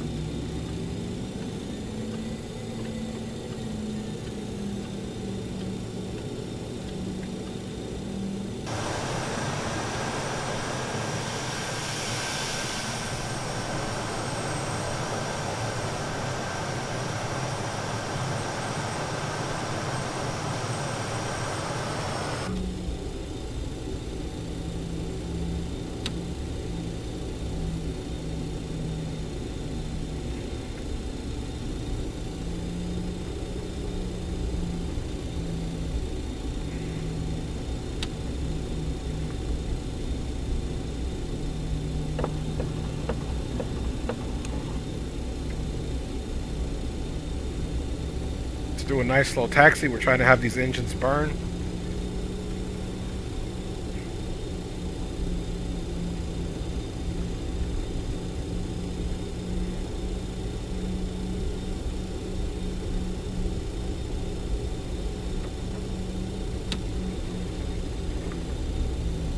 Just a little bit of icing, huh? Right?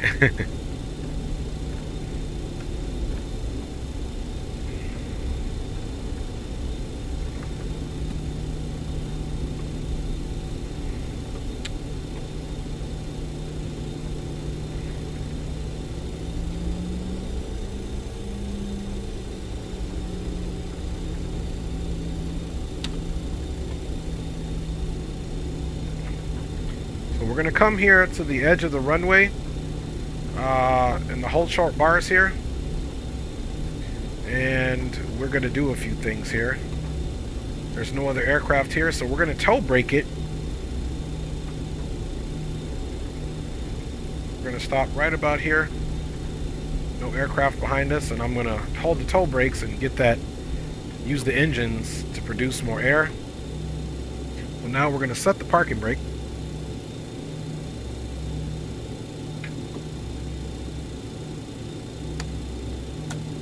Okay, parking brake is set.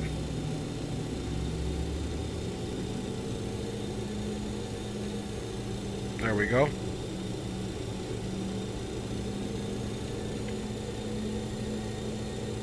We got the parking brake held on purpose to give the engines a little bit more juice for the air here.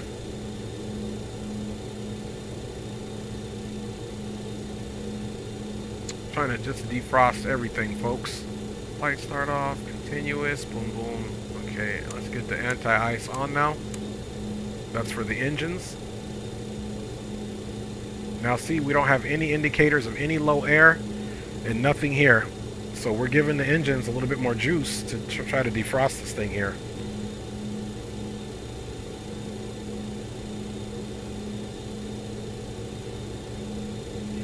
Let's take a look back in the cabin here. You can see they're iced up too.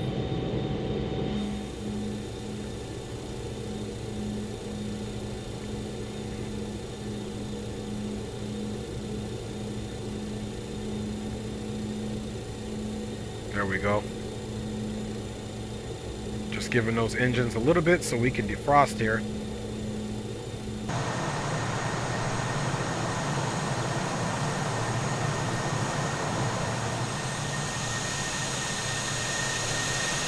So the windows are starting to look like they're defrosting.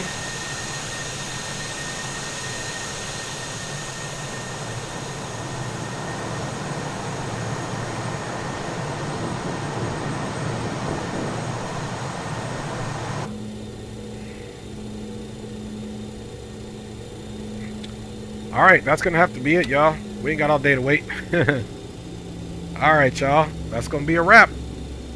Parking brake down. Strobe on.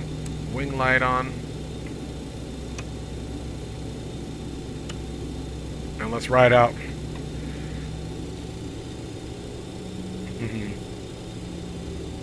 Appreciate you, Andy. And Yellowknife traffic, Summit 318 now entering runway 16 for immediate departure out to the south.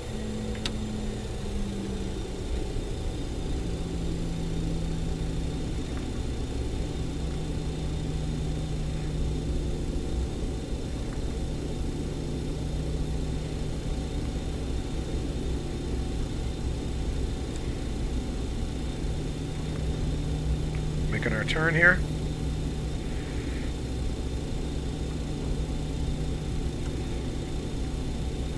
Good thing is we got enough visibility to bounce up out of here. Just making the turn as slow as we can. Let's get the old rusty dusty phone ready to go. Flying time's 2.5 hours. Clock has started. TMS sets takeoff. No alerts this time, folks. So it was some type of malfunction last time. Power set, confirmed. Speed alive, both sides. Check. 80 knots. 80 knots, cross-checked. Okay, defrosting is working even better now.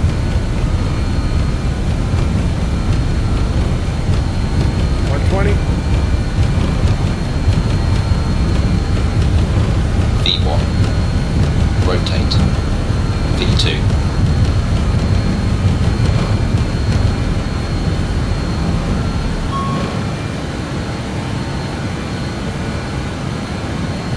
Positive rate of climb, gear up. Gears coming up. Whew, not much to look at. Coming right here. And Yellowknife traffic, Summit 318, clear runway 16 out to the south. Last call, Yellowknife. Okay, gears up. Flaps are coming up. Thrust management is going into sync mode.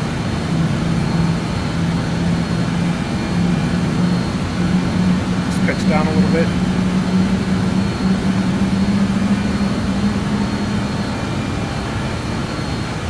Pick up some speed so we can get into our indicated airspeed profile.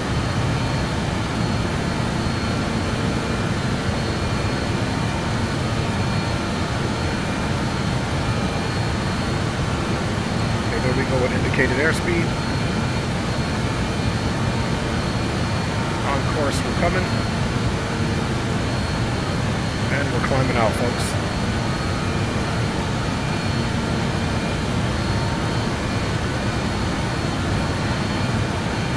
Man, it's still icy back there. They don't get much of a view.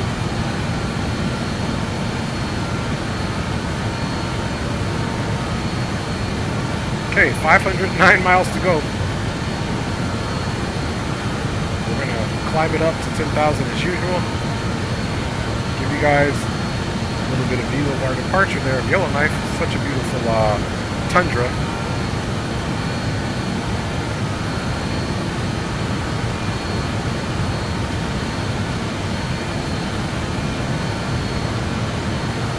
All right.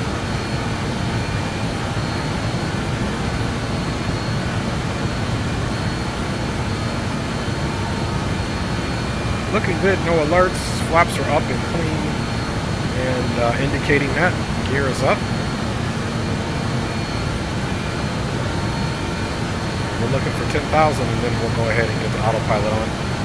Yaw damper's on, of course, already. So the last flight, I don't know what the issue was, but we had some type of takeoff configuration situation, which we didn't do anything different this time, so it might have just been a simulated fault in the aircraft there.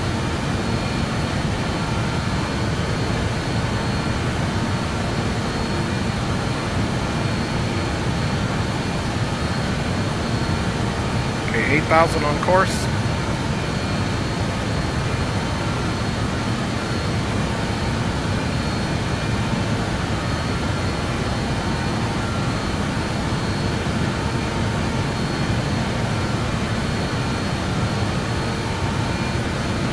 Less than 1,000 to go.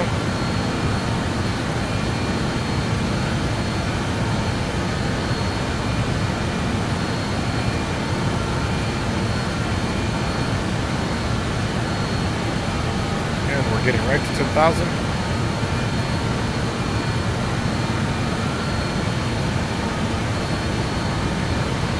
Autopilot's been handed over.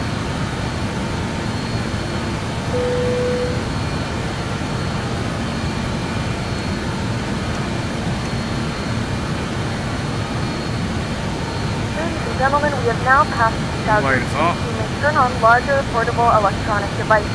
We're going to keep the AP wearing a little bit longer. Use seatbelt fasten throughout the duration of the flight and do not form a line near the left port.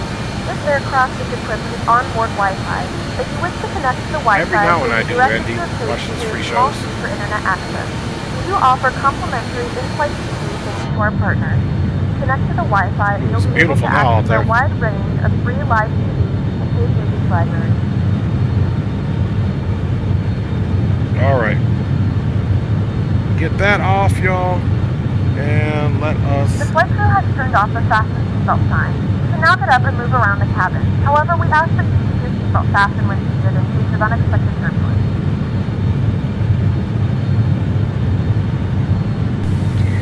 Hello everyone, and welcome to the Dre Sanchez YouTube channel.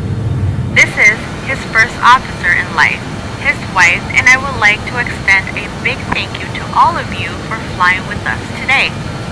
Please remember to like, subscribe, and share, and always be courteous to other passengers on board. We appreciate all of your support and hope that you will join us each stream as we grow the channel together. Positivity and information sharing is always welcome, so please do not hesitate to add your comments in the chat. Once again, welcome aboard, and we will get you to your destination safely. Thank you.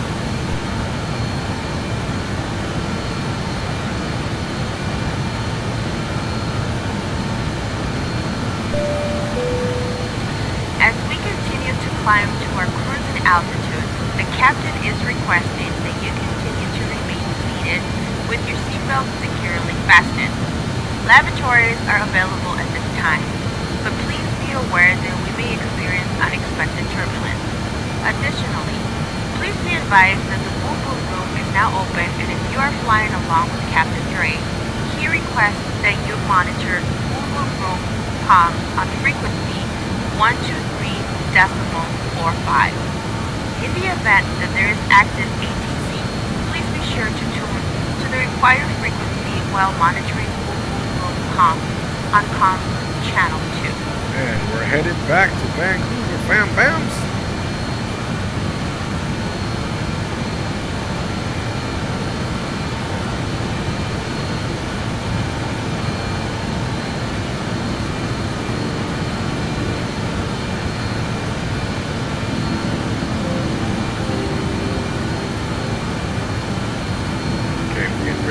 Transition here in a second.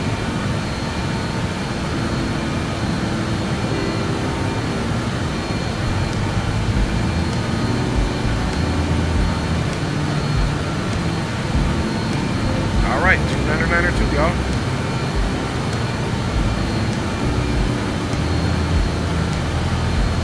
Got about another 11,400 feet to go to flight level 300. Airplane is only rated to cruise at flight level 340, and if there's icing limitations apply and icing, but then you would just come up here and read this placard here. This is for icing above, airframe anti-ice above flight level 260. So that's why you have to make sure you have this on if you are operating above flight level 260 for sure. Okay, so here we go. Engine valves are not shut again.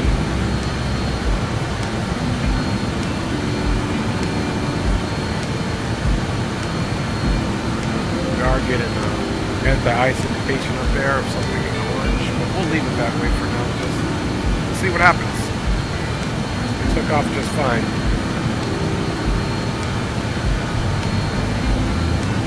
So we have the air on. Technically now, you can turn the APU air off and stop the APU. And of course, we're just going to double check the generators are all good, which they are. APU's off. Good to go. And our battery volts and amps are looking good. Okay. That's just saying low pressure on the APU. That's normal.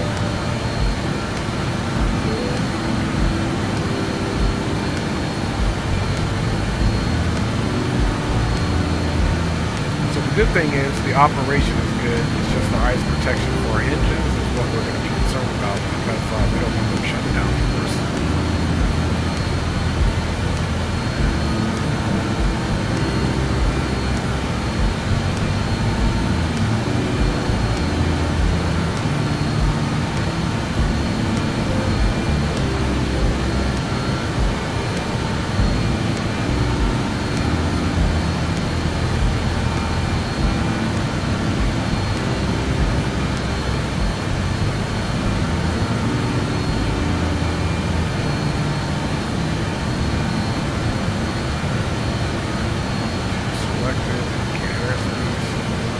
lateral navigation, looking good.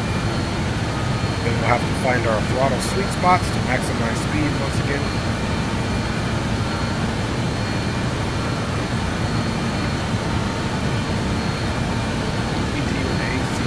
off.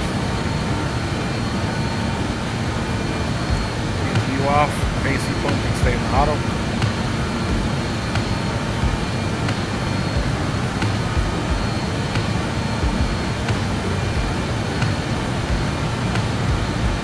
And we got 7,000 feet to go to top climb.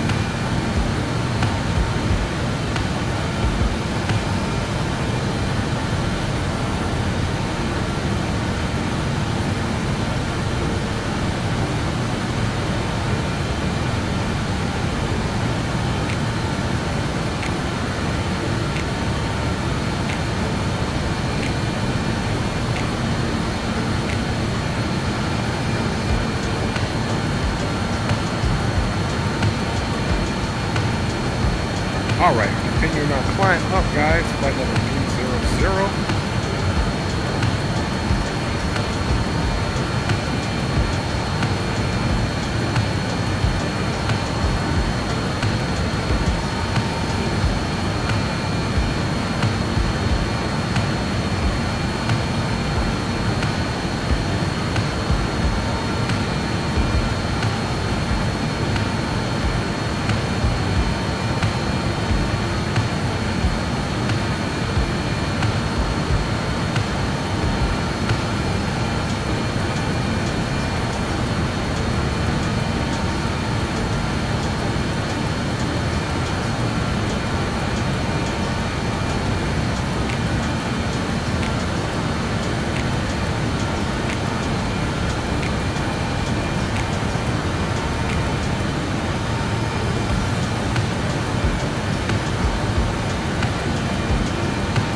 About 900, 850 feet per minute, almost by level 260. Keep going, guys. Nice stable climb here. Basically right at 240 knots indicated at least.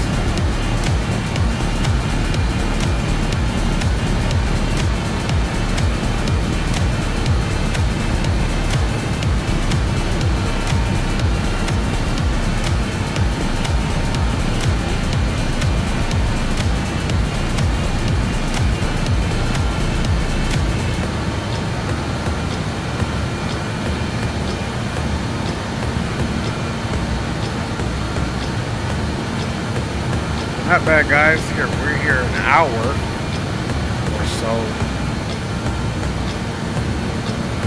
Then we've got a few more legs to get through before we have to get here. So if we're looking up, we would be, let's say, above 10. That's a disparity of 30. So we need about 90 miles to descend. I'm sorry, 20 times 2 is 60. So we need about 75, 80 miles to descend here. So between 57 plus 10, 67. So we're going to start our descent once we get here. That's what we're going to do, fam bammers. That's ice on the engine cowling there, Andy.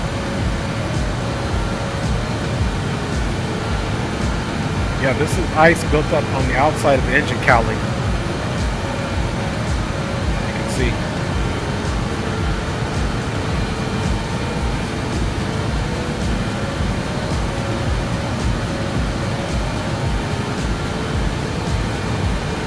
Okay, now if we're looking for our deviation based off of winds, we are getting a crosswind coming out of the west, as we did before, but now the plane is doing a yaw deviation. Looks like about 10-15 degrees to the right in order to fly the course. Call sign, that's definitely not good. Yeah, call sign Wombat. So if you were in the stream, you see we did have GSX de-ice us. We have all of our anti-icing going on here.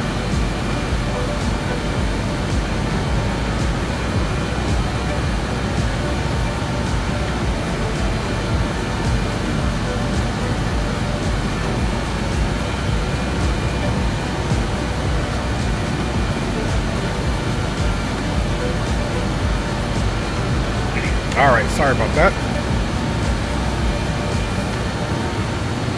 Qué chévere, James. Sí, te voy a avisar cuando voy a volar a Puerto Rico, papá. So even guys, even the front of the aircraft, you come out and take a quick peek.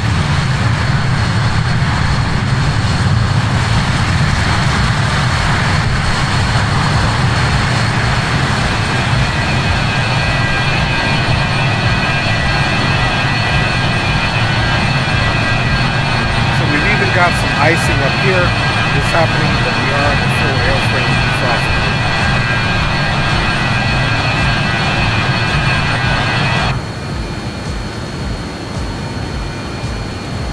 Good night, Coffee Man. Thanks for hanging in, brother. You guys can all catch that on the replay, fam bammers. Okay, so right at about 600 feet on the climb as we approach 29,000 feet here, another 120 feet. No alerts. Engines are symmetrically performing here as we continue to keep climb power in there.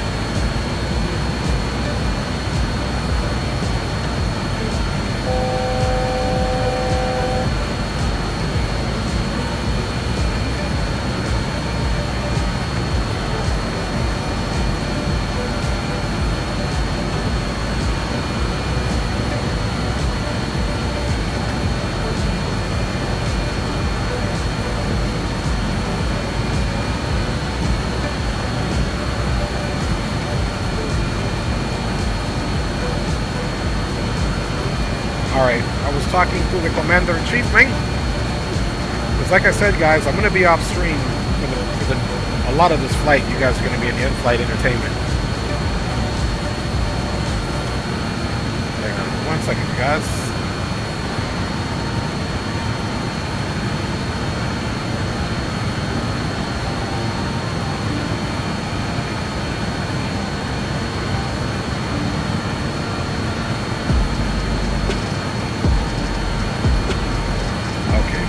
Guys.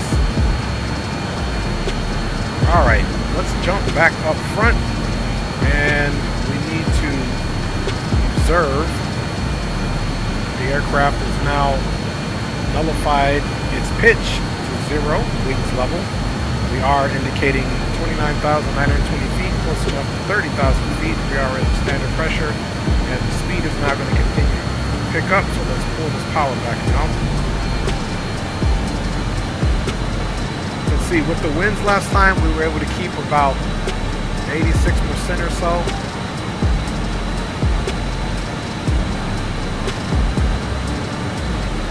So let's get that managed.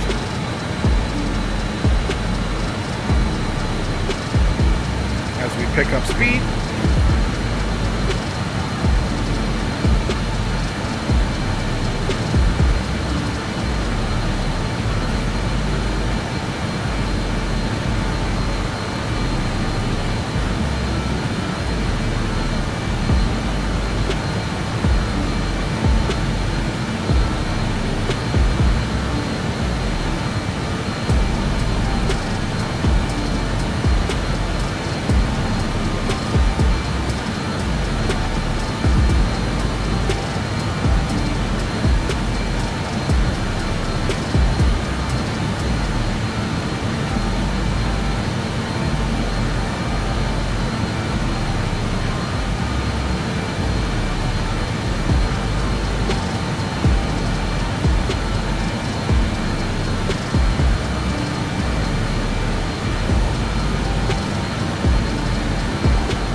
about 90. That's pretty high.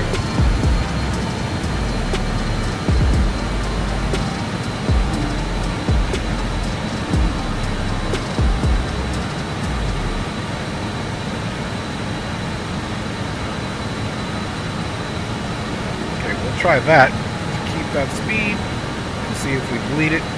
Let us now get on the in-flight entertainment. Let's see, let's get that turned down for now. And let's see. Let's see this in-flight entertainment here, fam babbers. I'm gonna put it so I can keep the needle right there. Whoa, let me.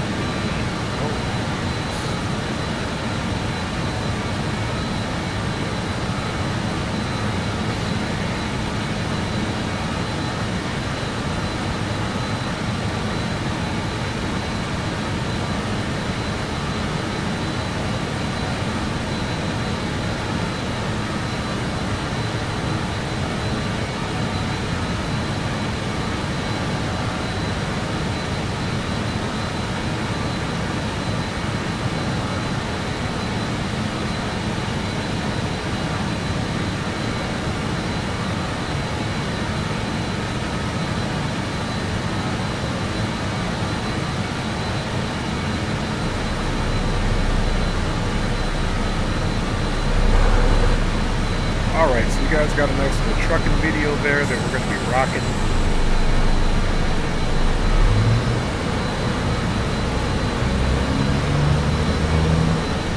So I'll let the trucking video do the work, man. You guys enjoy the in-flight entertainment. I'll make sure the plane stays in the sky. You guys have a little bit of a view out here of Canada. And we've got quite the trip until we get ready for our top of the descent. So thanks for riding along, guys. It's a late night run, and I'll be checking back with you guys here and there, man. Thanks for riding along, my G's.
Moments, our lovely flight attendants will be starting our in-flight service.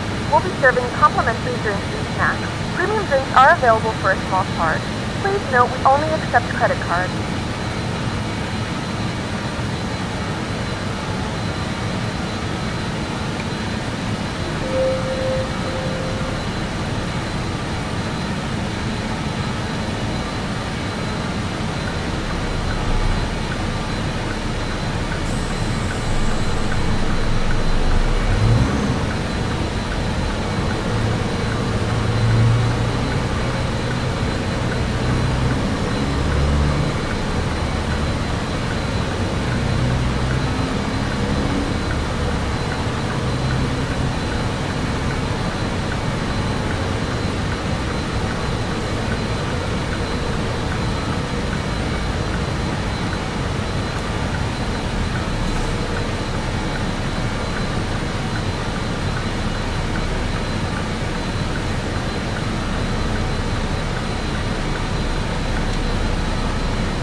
dead right ahead.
checking in with you, man. We're about halfway done with the flight. The speed is looking good. And let's pause this here for a second and get these two items off so that we can check the aircraft out. Okay, we've got 86 miles to that long waypoint, which was Elkey, which we originally started off, it was 500 plus miles. So now we're narrowing that down to 85, and then we've got another 147 nautical miles, putting us 80 and 40, about 220 there. Then we'll get to the here fix, and between here and LD, this is where we're going to start our descent. Appreciate you guys riding along. Look at those pretty fluffy clouds that we're in. Everything looks pretty light and uneventful as far as we're concerned. Again, we are still getting these engine one valves not shut, but either way we're going to keep the ice protection on and continue to go from there. We're trying to do some research on that, so I don't know if that's a glitch, but other than that, we have no annunciator panel indicators or indications of anything going on. Let's also come here. Look, even you guys remember the icing that was on the engine? It's gone. So everything is looking really copacetic here. No icing on the engines, which is a good thing. Nice light fluffy clouds back there. Let's get behind the wing on both sides. Yeah, even as a visual inspection of the aircraft, everything is looking good here as we continue to travel south to Vancouver on our last leg tonight for Summit Air Flight 318, full service from Calgary, one-stop Yellowknife, completing service. You got it in Vancouver, man. Appreciate y'all riding along, y'all. Not bad at all, not bad at all.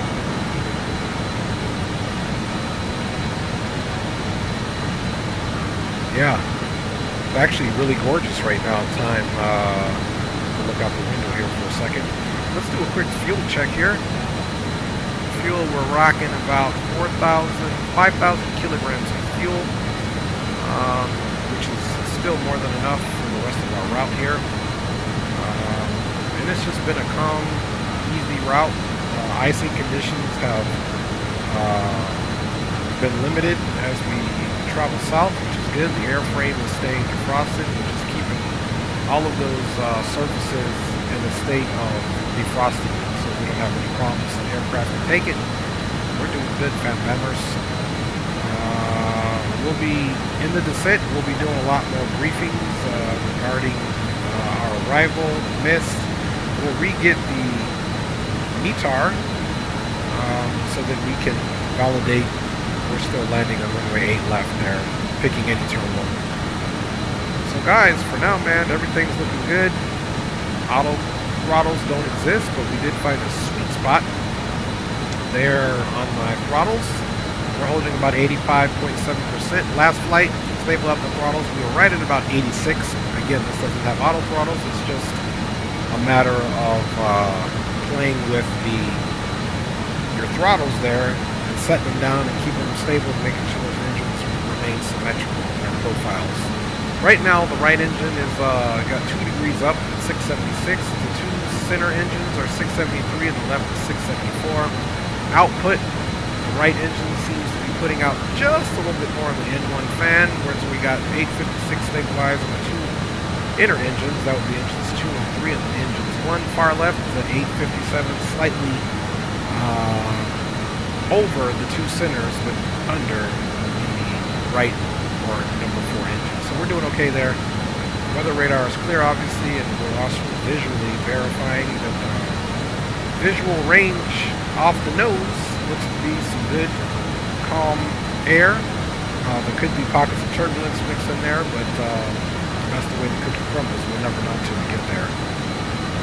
So guys, we're doing good. We got 58 plus 147, that's another 2, plus easily, so about another 260 before we even begin to think about our descent, folks. So continue to sit back, relax. I want you guys to enjoy the flight, and we're going to get the in-flight entertainment back on there for you guys. So let's get that going.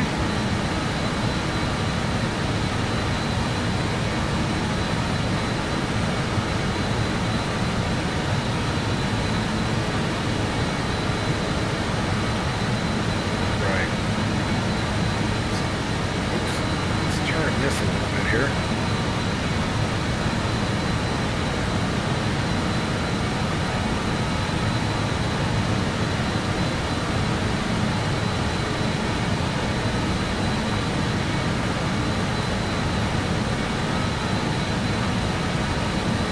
Wow, on that needle there. And in-flight entertainment is back on and popping. Everything is going good, guys. So sit back, relax, and I'll holler at you guys in a little bit. Thanks for riding along with your boy here on this late night morning flight from Yellowknife down to Vancouver.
straight.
checking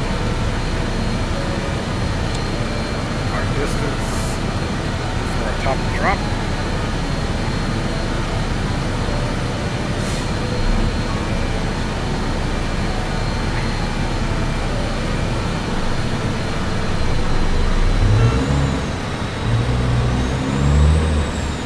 I have been in the background every now and then, you guys. Speed get low. You hear that warning horn. That's for the overspeed that happens here and there. After 100 yards, turn right. Okay, I'm going to update the weather there in Vancouver. Turn right.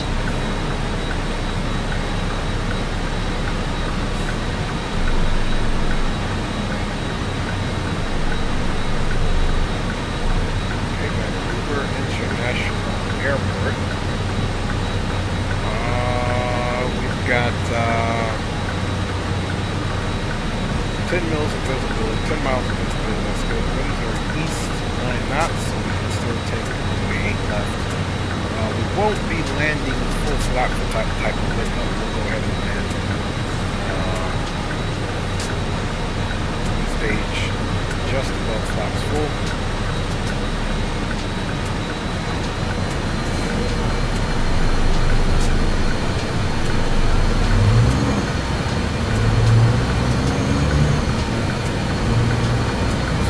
Making this delivery in-flight entertainment, with that for this journey.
that, folks.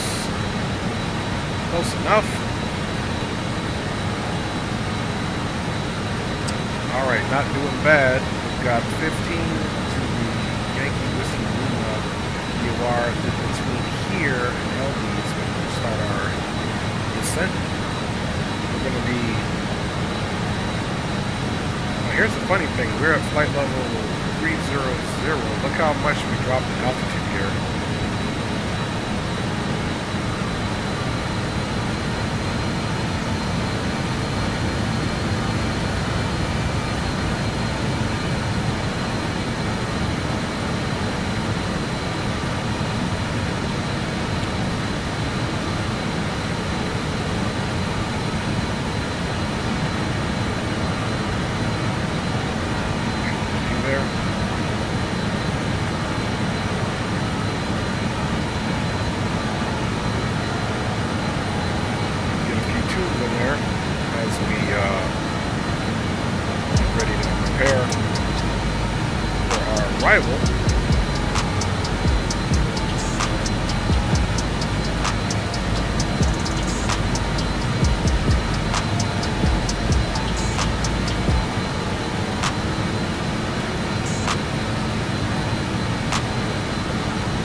Here, max 230 on this descent. Here at Coda, we have to be above 10, but we're not really planning for that. We're going to plan for this one because we will, no matter what, be above 10 here. We're planning to get 10 here. Nothing below 10 for here. Again, we've got several different shelves. You can see, so we got to come right through here. These are peaks, 8, 13, 11, 10 here. So we need to be close side. Our positioning, we will be coming in over the water, so we can expect a little bit of winds to be coming off the water as well for it to get a little choppy, guys. We've got a sharp right turn here at Roxon. We're on the heading 260 to Venlo, and then 263 until we're ready to make that down. And so once we get close enough to Venlo, I'm going to put it on the heading mode, so that we can appropriately have enough time to set up for our turn to the initial approach phase, of course.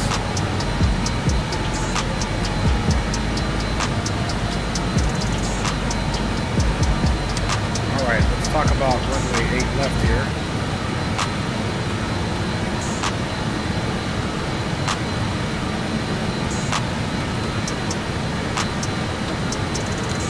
Alright. Final approach course heading for runway 8 left, 083. Minimums are going to be for the minimums down here. So ILS DME or ILS radar, this is what the hell's out, this is what it is. So our minimums is 213 or radio 200. So you can see our touchdown should be 13 feet, and it is 13 feet, so that makes sense. So let's get 200 in here.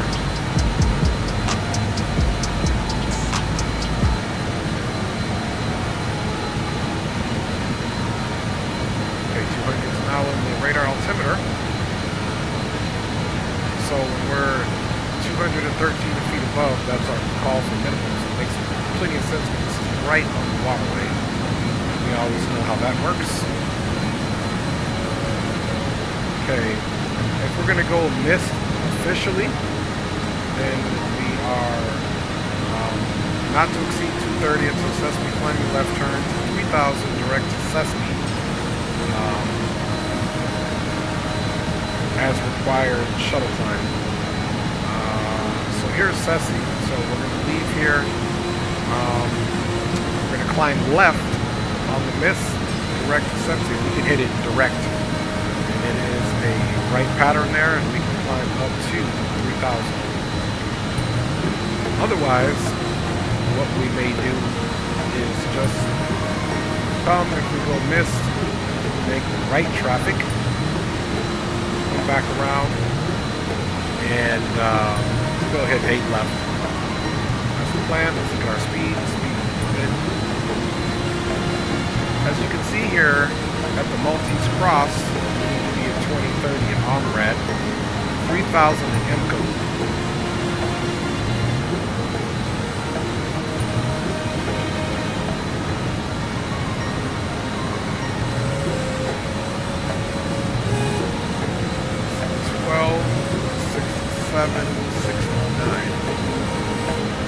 we get about 10 to hair, we'll go ahead and start our descent, folks.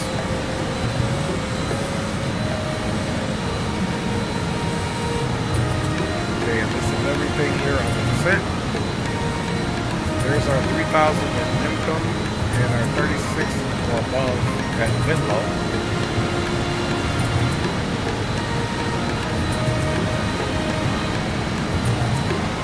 Yep, 36 above.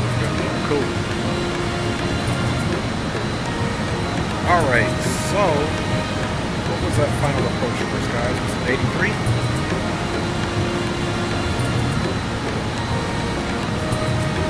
Yeah, 83.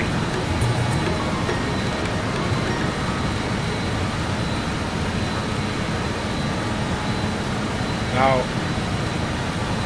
we're going to also look at the ILS here.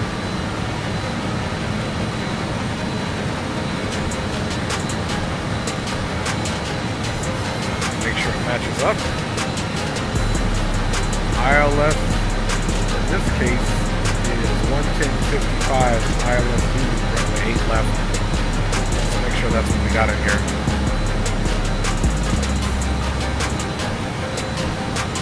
Okay, it is 8 left.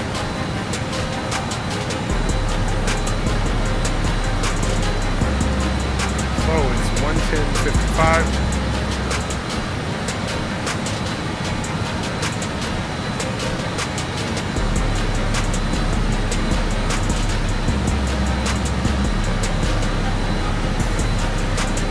Okay, there's 110.55. So on mode. Course heading is 83.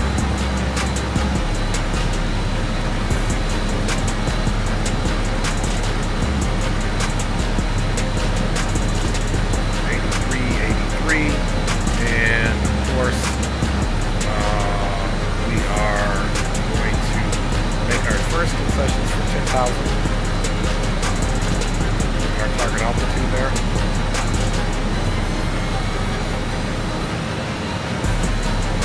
Okay, that's all set up. And we're looking good. 51 to go. So about another 40 miles until we start our descent. On red, 2,000, the multi-sprout, 8 left.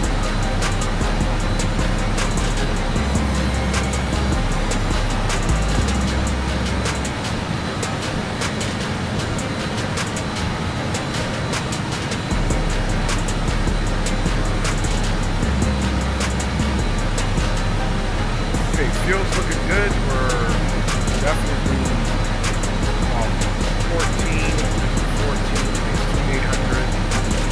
3,800 kilograms of fuel, so we're good there.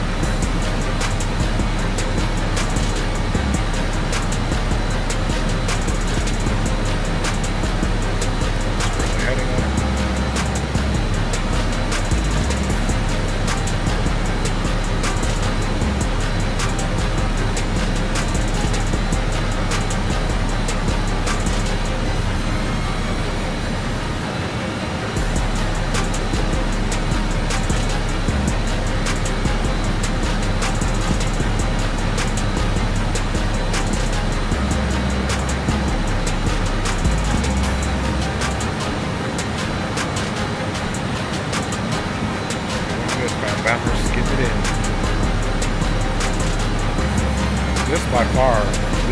Tonight's operation of this BA 146 for me has been the most inclement weathers in terms of icing. Not that it's been storming or anything. Flying this BA 146, this is even the longest legs I've ever done in it. So yeah, she can put some miles on her. That's for sure. That's what I call an oldie but a goodie.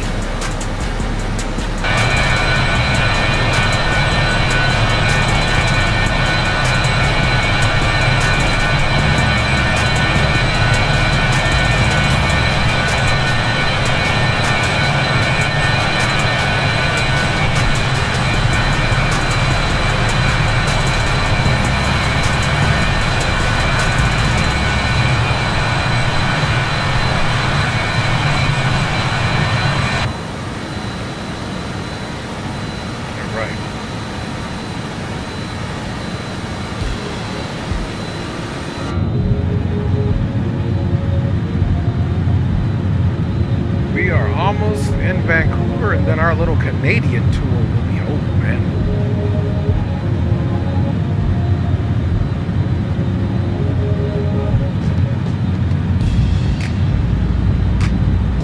So guys, we're going to be landing 8 left. We'll exit stage right, pull up to the gate, run our replays, and call it what it is. Good. We'll be done with our Canadian tour. Like I said, we tried this very route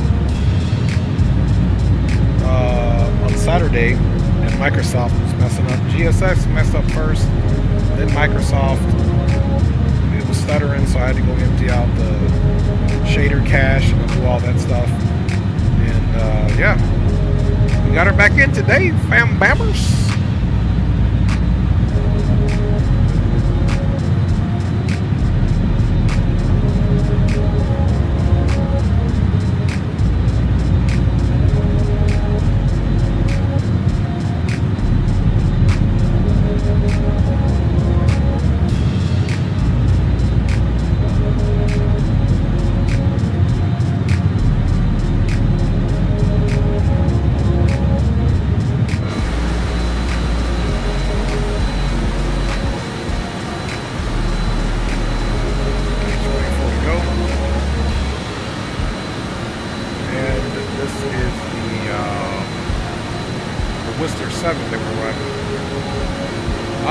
Getting ready to start our descent now there, call sign, combat. Getting ready to start our descent, folks. About 10 miles. Let's reaffirm our mileage. So we need to be at 10,000 here. So aggregated, we've got 77, 87. Oh, he says the game is way louder than your mic. Alright, usually it's good, but we can also shut this off here. And yeah, I was hearing it fine earlier, but yeah, this aircraft is slightly louder, mate. Let's do a little bit of a sound adjustment there for you, fam bammers. There's a little bit of adjustment. I'll move it back up so we can hear those engines on the way in. Turn it down just a little bit. Hope you can hear me a little bit better, my G.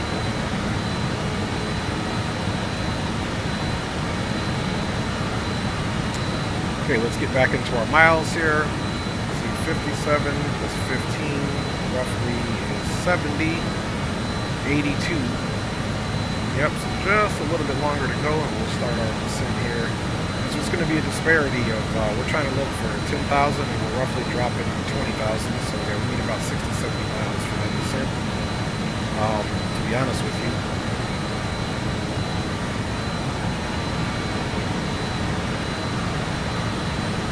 Actually, we can go ahead and start it now. We'll just start a little bit slower descent and adjust if we need to. So let's pull back that power.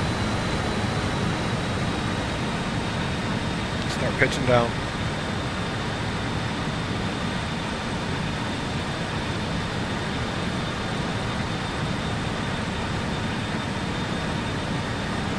Okay, in this aircraft, you got to kind of watch the vertical speed as you use the pitch.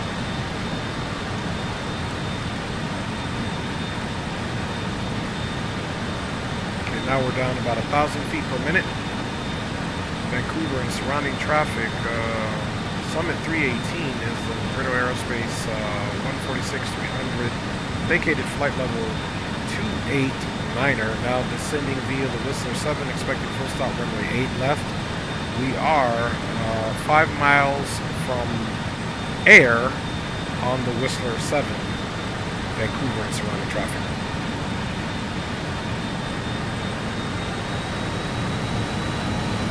Okay. Bada bing, bada boom. Okay, we're down at about 1,200 feet per minute. That can always change.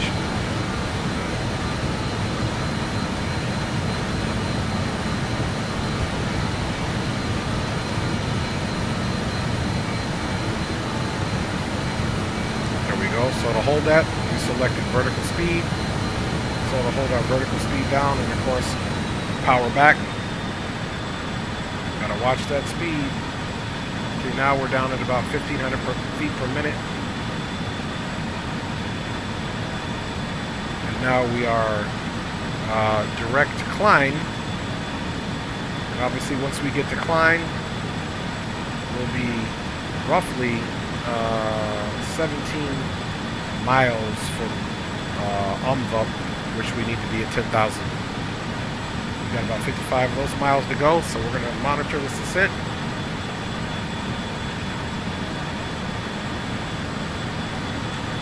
Once we reach Umvup,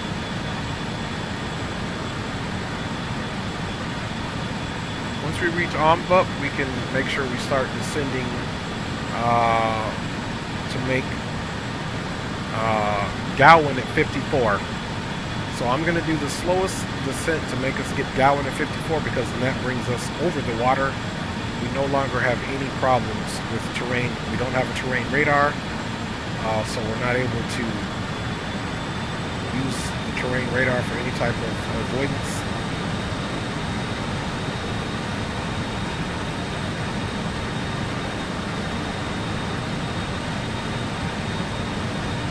As it stands now, we're pretty much right on target for our descent.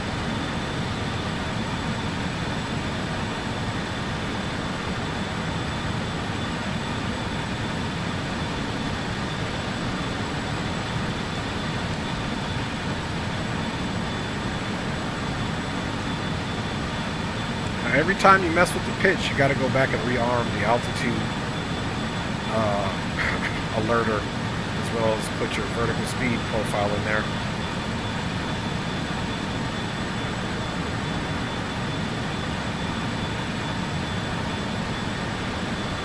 Yeah, well, call sign Wombat, this is operating limit. Altitude limitation applies in icing, but if you want to operate above flight level 260, airframe anti-ice above flight level 260, and this is what you must maintain in order to keep that. So you can operate, this aircraft is rated for 34,000 feet. The limitation applies above 26,000 feet only when you have the airframe defrosted, and that's what we did coming out of Yellowknife.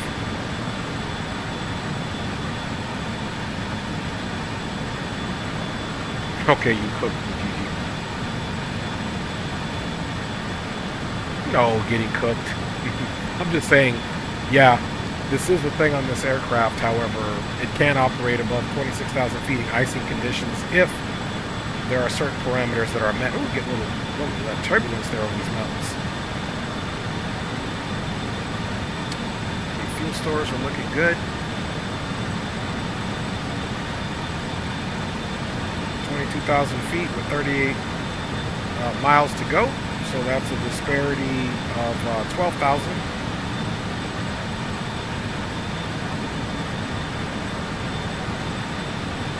So we're going to be making left traffic.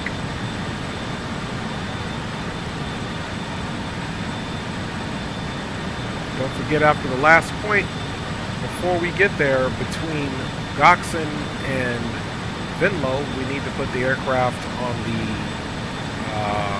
heading mode. That way I can ensure that we are going to, because what I want to do is try to get that that fix perpendicular, the initial approach fix perpendicular, so we have a nice left base.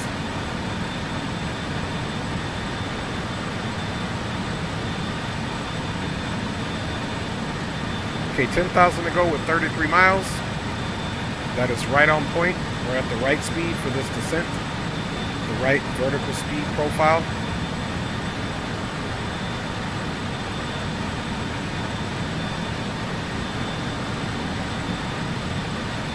Alright, let's get those flight controls on for you.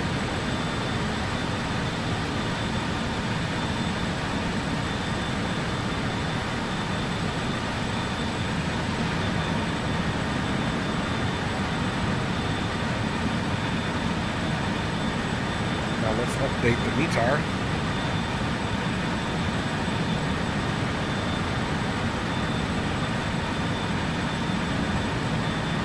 Okay, winds are 0909 knots. The altimeter is 3020. Temperature is 12. Dew point is 7. Overcast at 9,500. Broken at 6,400.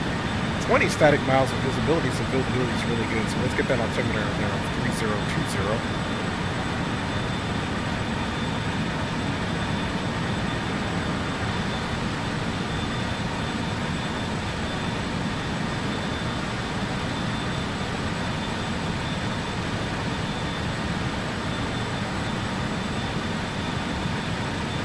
Okay, altimeter is set up. We got that at flight level 186, so about another 600 feet before that altimeter becomes true. 24 miles, and we've got just 8 more thousand feet to descend.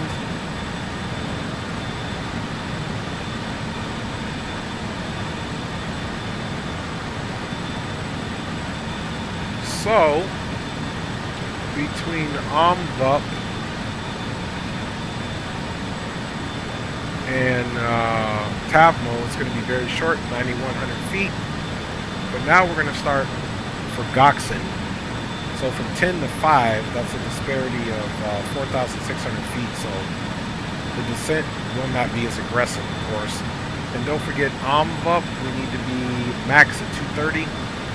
Right now, we're definitely a little bit faster than that. So once we get about 10 out, we'll start slowing the bird down to 230 indicated. Continue our descent. 19 to go. And we're 6,000. So we're right on target here, folks.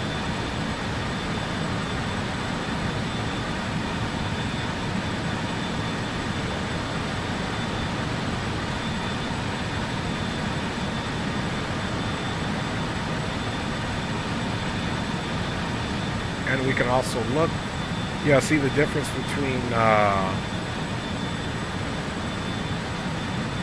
this and this to Omvup. 16, 12. So we still, yeah, 30, so we're still doing good.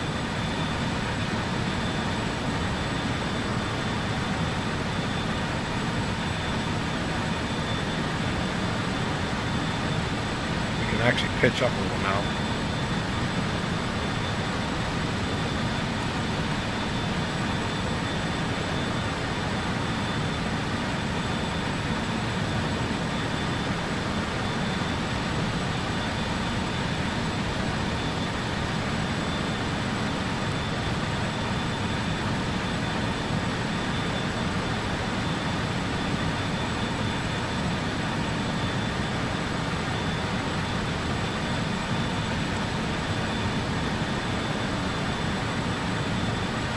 So we can still keep speed here. Now we're descending down a lot more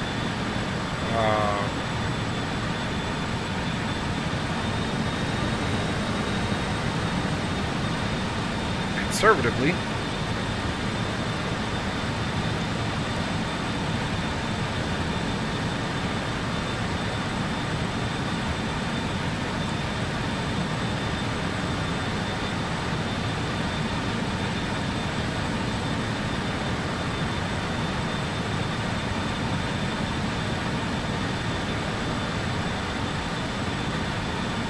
Vancouver traffic, Summit 318, direct LD, will be overhead LD at 7 miles, continuing descent of the Whistle 7, expected full stop, runway 8 left for Vancouver traffic.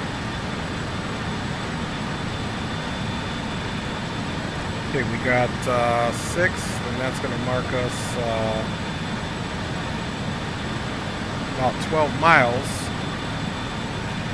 to get to Klein, and then another 5 to get to Omvup. Currently at 13.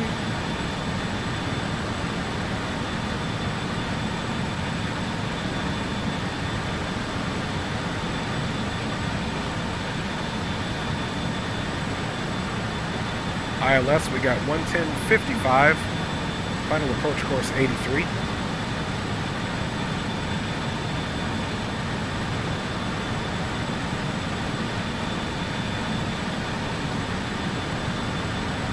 So it's going to happen quick because the airport is just on the other side of this. So as things start happening, Tavmo 9 5, 6, so they're all very short distances, so we're pretty much there. And for all intents and purposes, we do have a visual of the water in which we're going to take a right to be left downwind, left base, left final. At this time, let's go ahead and put our heading of 260 in.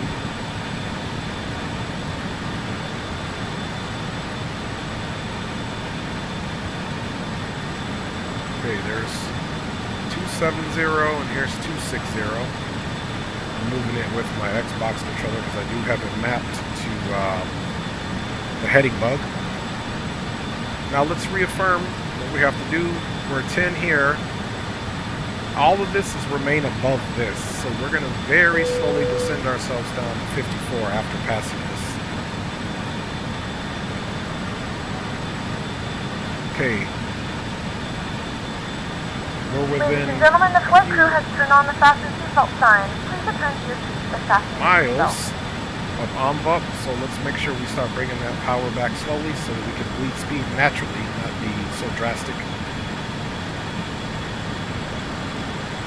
Guys, as we're descending, we need to turn our PTU pump back on. PTU pump is back on. Anti-skid brakes are in the auto brakes. We're putting brake fans in auto position. We are getting ready to be all in Wi-Fi 10,000 related range. tasks and stow any larger electronics. So let's get our lights on.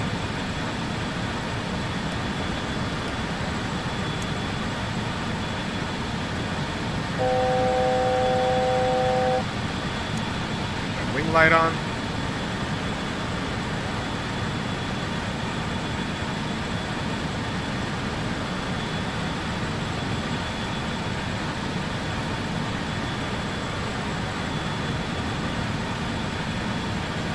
Some more of that power back there for you guys.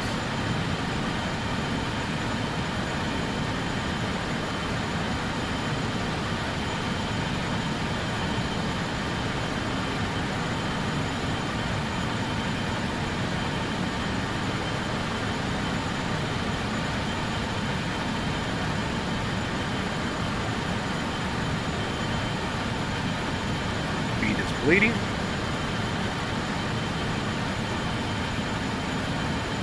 And then we're going to make concessions for Goxen at 54.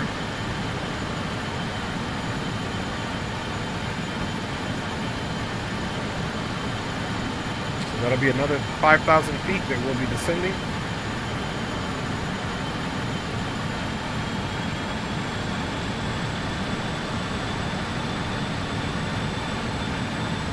Y yo también, papá.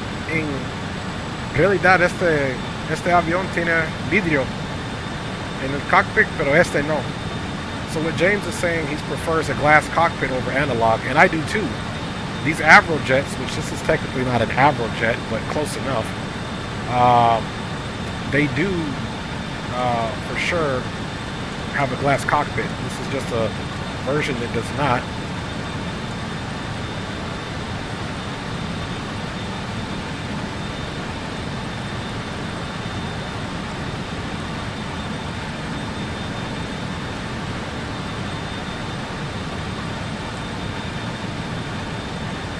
Okay, we're descending down now.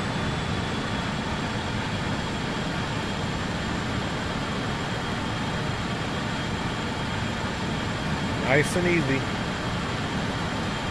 So our next waypoint is Omvup, now Tavmo. We need to be above 9,100 there. And that's in 9 miles, so we're monitoring that. Okay, speed is pretty much copacetic. And Vancouver traffic, Summit 318, continuing descent on the Whisper 7, currently 9,300, direct to Tavmo at 7.6 miles, expecting full stop runway 8 left for Vancouver. Okay, any other speed restrictions? 220 at Minpu, 210 at Venlo.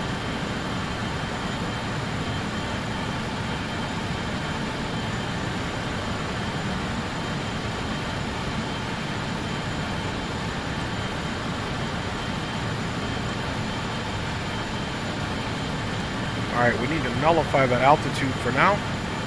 So that's what we're doing.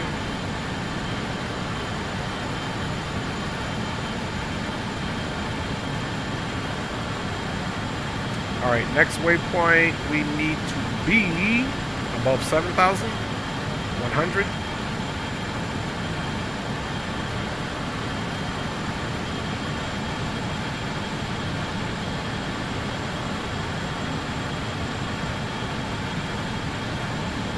Speed is looking good.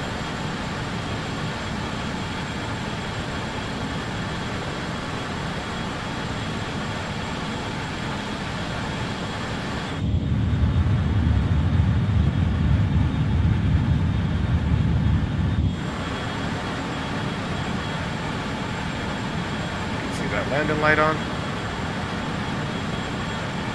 And let's actually get the recording started. Okay, we got the recording jumped off already. Excuse me.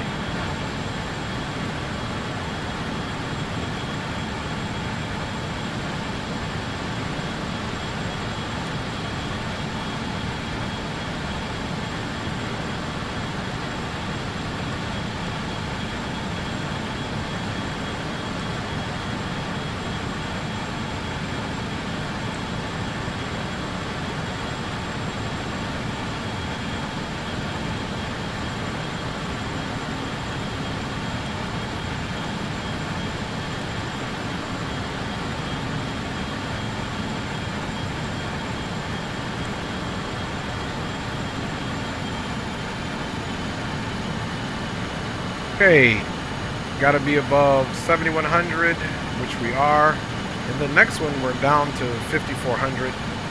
Menipoo.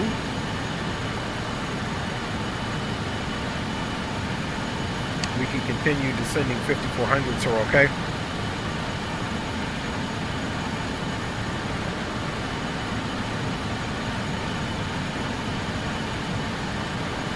We're gonna make some pretty significant turns here.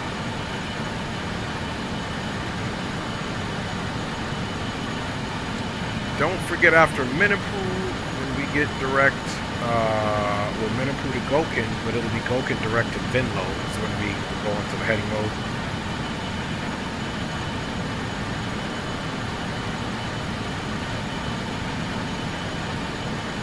Okay, we're about 1,500 feet per minute.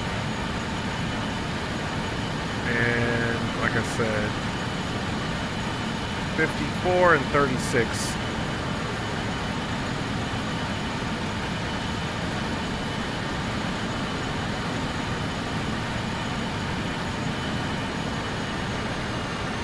Speed is picking up a little bit.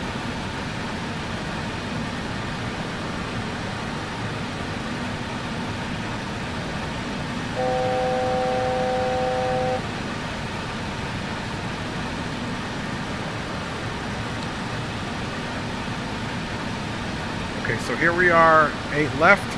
We are going to exit stage right and come back and just park at one of these ramps, y'all. Call it a day.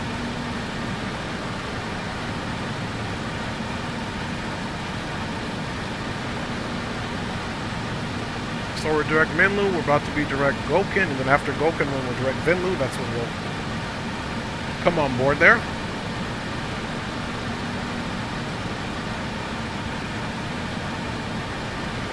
Speed's still kind of high. Here comes our right turn.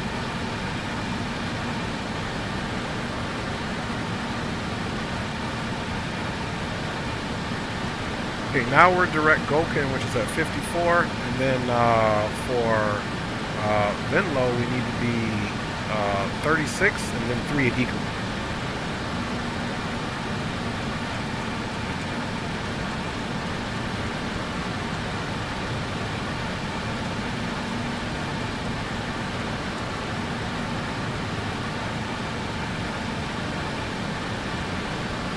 Okay, we got 5 to Gokum, then it'll be another right turn, then 7.1 to Venlo, and we'll start our descent again. Keep speeds copacetic here.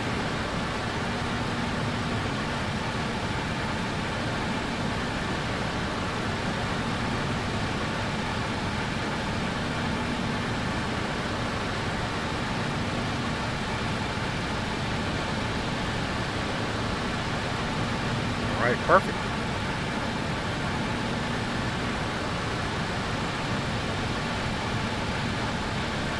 So you can see there's the airport here. There's the runways right there. So there's probably the runway we're coming right here. So the airport is literally right here. I'm sure if we had had ATC, it would have been a different story. Okay, let's start our slow descent down.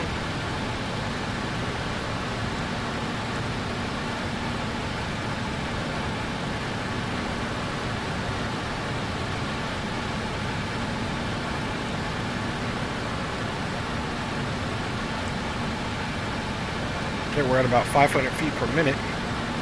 And Vancouver traffic, Summit 318 continuing our descent via the Whistle 7. We'll be overhead in Venlo on 6.2 miles. We are left downwind, runway 8 left, expecting full stop. Alright guys, this is where we go into the heading mode.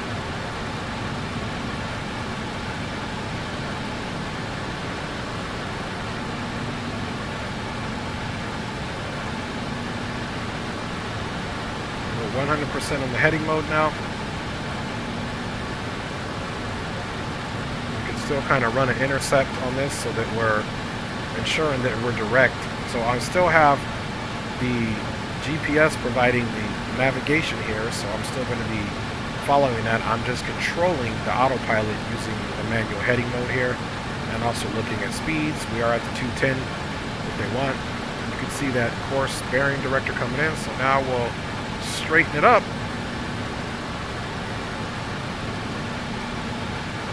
Us to be online here ish. Getting ready to go left base here in a second.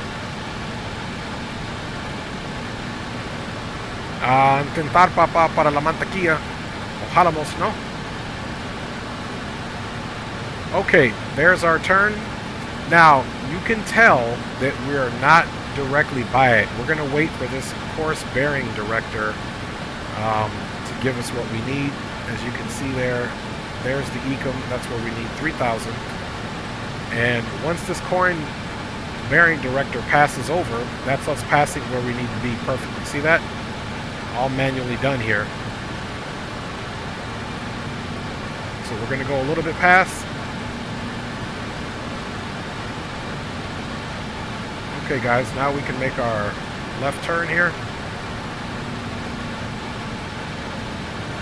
And Vancouver traffic, Summit 318, now left direct ecom, initial approach fix for runway 8 left. We are turning left base. We'll report left to final for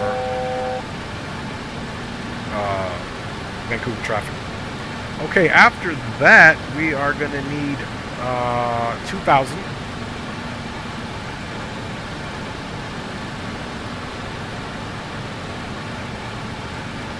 Let's be slightly under.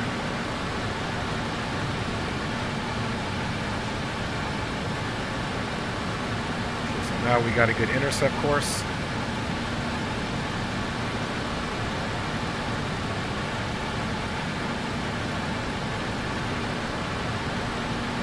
And final approach course, we're going to be turned to a heading of 083.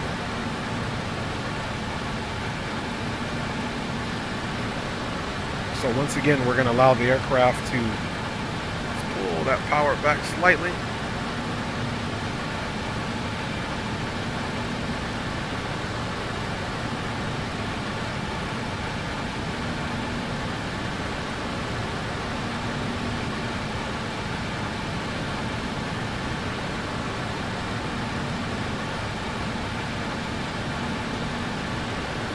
Okay, see, now we're going direct.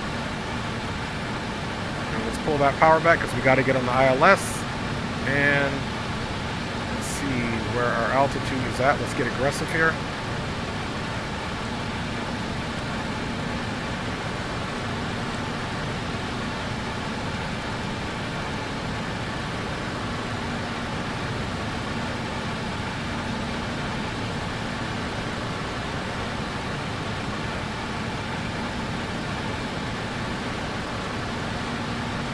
Alright, speed is all the way back.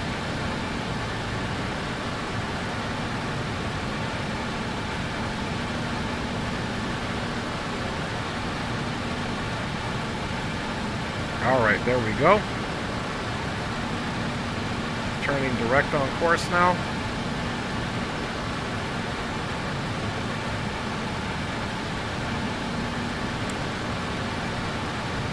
Localizer armed. Okay, the localizer's armed. Localizer captured. Localizer's captured. And we'll arm the glide slope once it starts coming in. 2500. Let's prepare for landing, y'all. Vancouver traffic, Plummet 318 has turned left to final, direct to Omrad in overhead at 4 miles, expecting full stop. And then after Omrad, we've got another 6 miles, so we're getting ready to drop gear out here. Okay, let's get a little speed break out, slow ourselves down.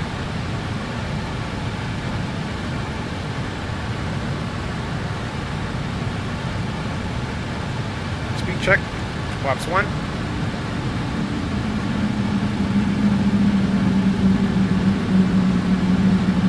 All landing lights are on. Speed check below 205, select gear down. Gear's coming down.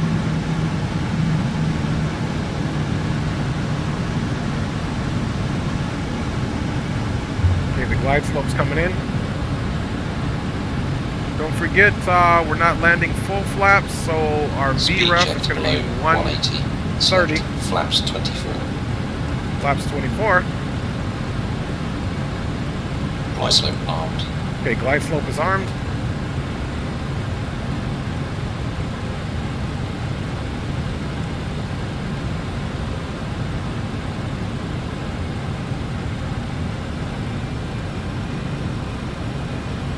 Speed check, next stage of flaps. We are... Glide slope's alive, 1 dot to go.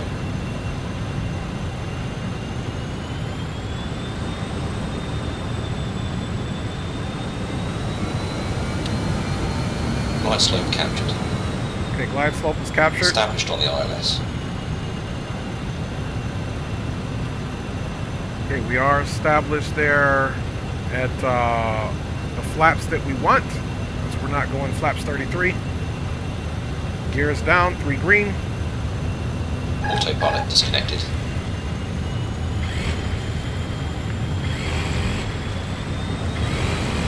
Just got a little slow there. That was that's the pusher there for stall. We just got a little slow. All right.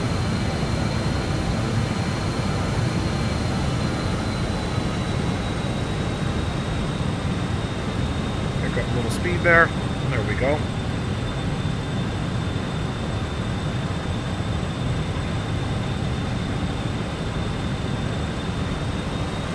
Speed check below 145. Select flap 33.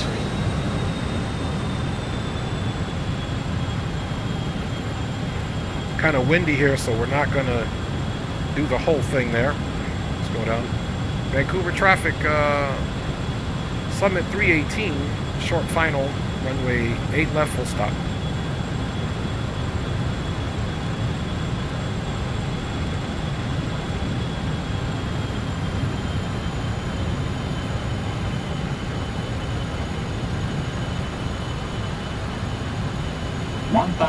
Check.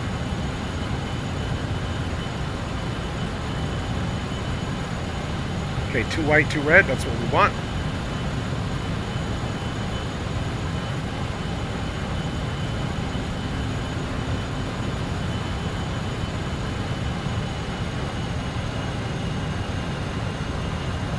Remember the winds were 9 knots, that's why we're not landing full flaps there. Approach is looking good.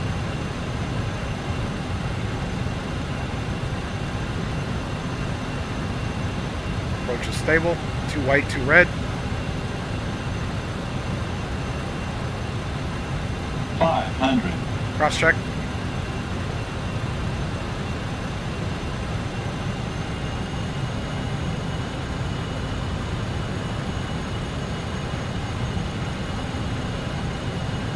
Just getting a little bit of that crosswind. Plus 100.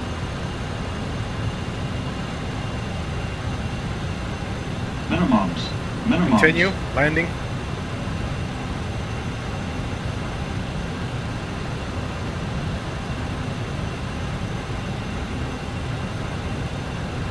$50, $40, $30, $20,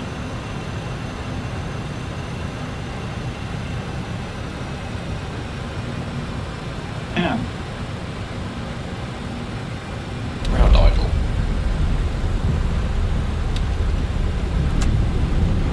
Yellow and green spoilers. Spoilers are out. Let's push that nose forward. She likes to come up. Brake pressure C. Alright, brake pressure C. We're looking good. 80 knots. 60 knots. And welcome in, guys. Flaps coming up. APU starting. Ladies and gentlemen, welcome to Vancouver. The local time is 2:59 p.m. and it's currently about 12 degrees Celsius. You can now use your mobile devices. Summit 318 is clear of runway 8 left, taxiing into the ramp. Remember to use caution when opening the overhead bins, as items may have been shifted during the flight. We thank you for flying with us. Alright. Strobe off, wing light off. Flaps are up. And brakes are in. Well, let's see. We're 8 left, so we need to take a right and another right to come back to the ramp. Welcome it in, you guys. Happy birthday. So not a bad ride. The only thing on approach, we got a little slow.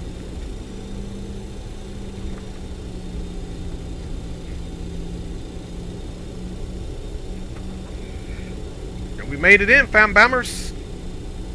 Want to appreciate say thank you to everybody for flying with us today. While we're right in, let's see what we got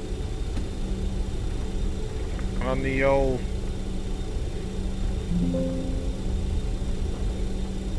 No, we won't cancel it yet. I thought we could see it, but it didn't like that. Didn't like that, man. Alright. Okay, flaps are all up. Auto spoilers are fully retracted. And we've got a gate of choice right here, right in front of us, mates.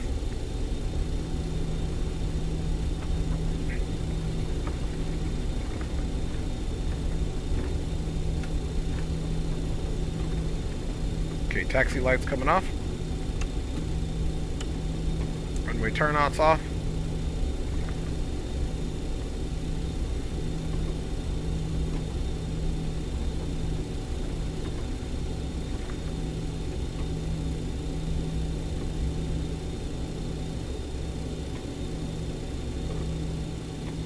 Okay, this aircraft will be disembarked from the outside. Okay, guys, we're here.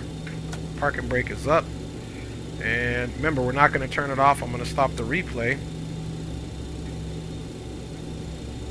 Let's get that in standby. So yeah, I'm not going to do any of that. Matter of fact, we're actually going to turn the lights back on because of how the replays work. So let's get those back on. Boom. Up top. And I still got to stop the replay. We'll get strobe back on and the wing light. And let's stop that replay now. Bye, y'all. Let's get the música crack-a-lacking for you guys.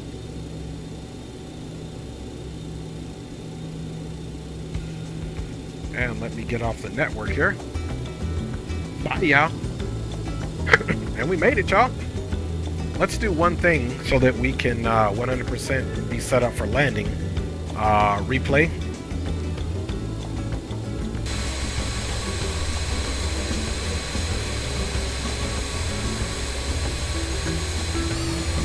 Alright, so let's go set up for our landing replay. This is runway 8 left.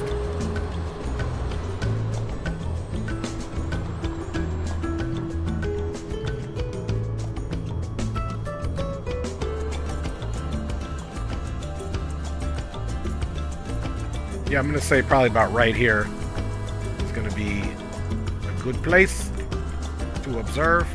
Oops, let's come down. Not that low, about right here. Alright, so now we can come back here, man. And let me just double check something here. Otherwise, the sim won't like it. Okay, that's off. Perfect. Perfect. Alright, let's get right into the replay, fam bammers.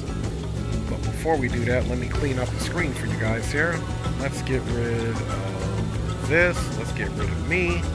And of course, let's also get rid of the overlay so we can have a nice clean arrival, man. Let's get right into it, man, so then I can give you guys some shots out and we'll call it a night, fam bammers.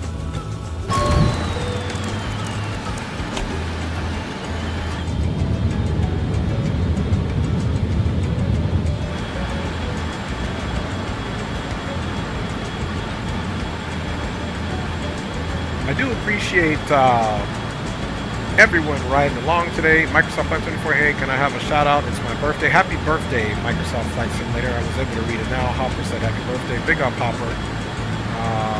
And I appreciate each and every one of you guys riding on board. Big up to my lovely wife and kids for riding along, of course. Love you guys. Coffee of Sorts was in the house with my boy D-Champ and Andy Black. Green Light Auto Brokers, he actually flew with us, so big up to you, fam bammers. Thank you for flying with us green. It is always appreciated when you join. We also had Fires in the house, man. He gave us information. Our young homie's always helping us out. Aviation Geek was in the house, man. Big up to you, my G. Thanks for checking in. James Johnson, for sure, has been in the house. Gracias por acompañarnos de nuevo, papá, y quedar con nosotros todo el tiempo en este vuelos. Muchísimas gracias. Who else we got? We said coffee. We also have Jacob Cusson. He was actually watching this while doing his own flight. He says he's new to the channel, second stream, we've been able to catch. Oh yeah, I did see him earlier. Big up Jacob. Spawnin' Salmon was in the house, man. Big up to Spawnin'.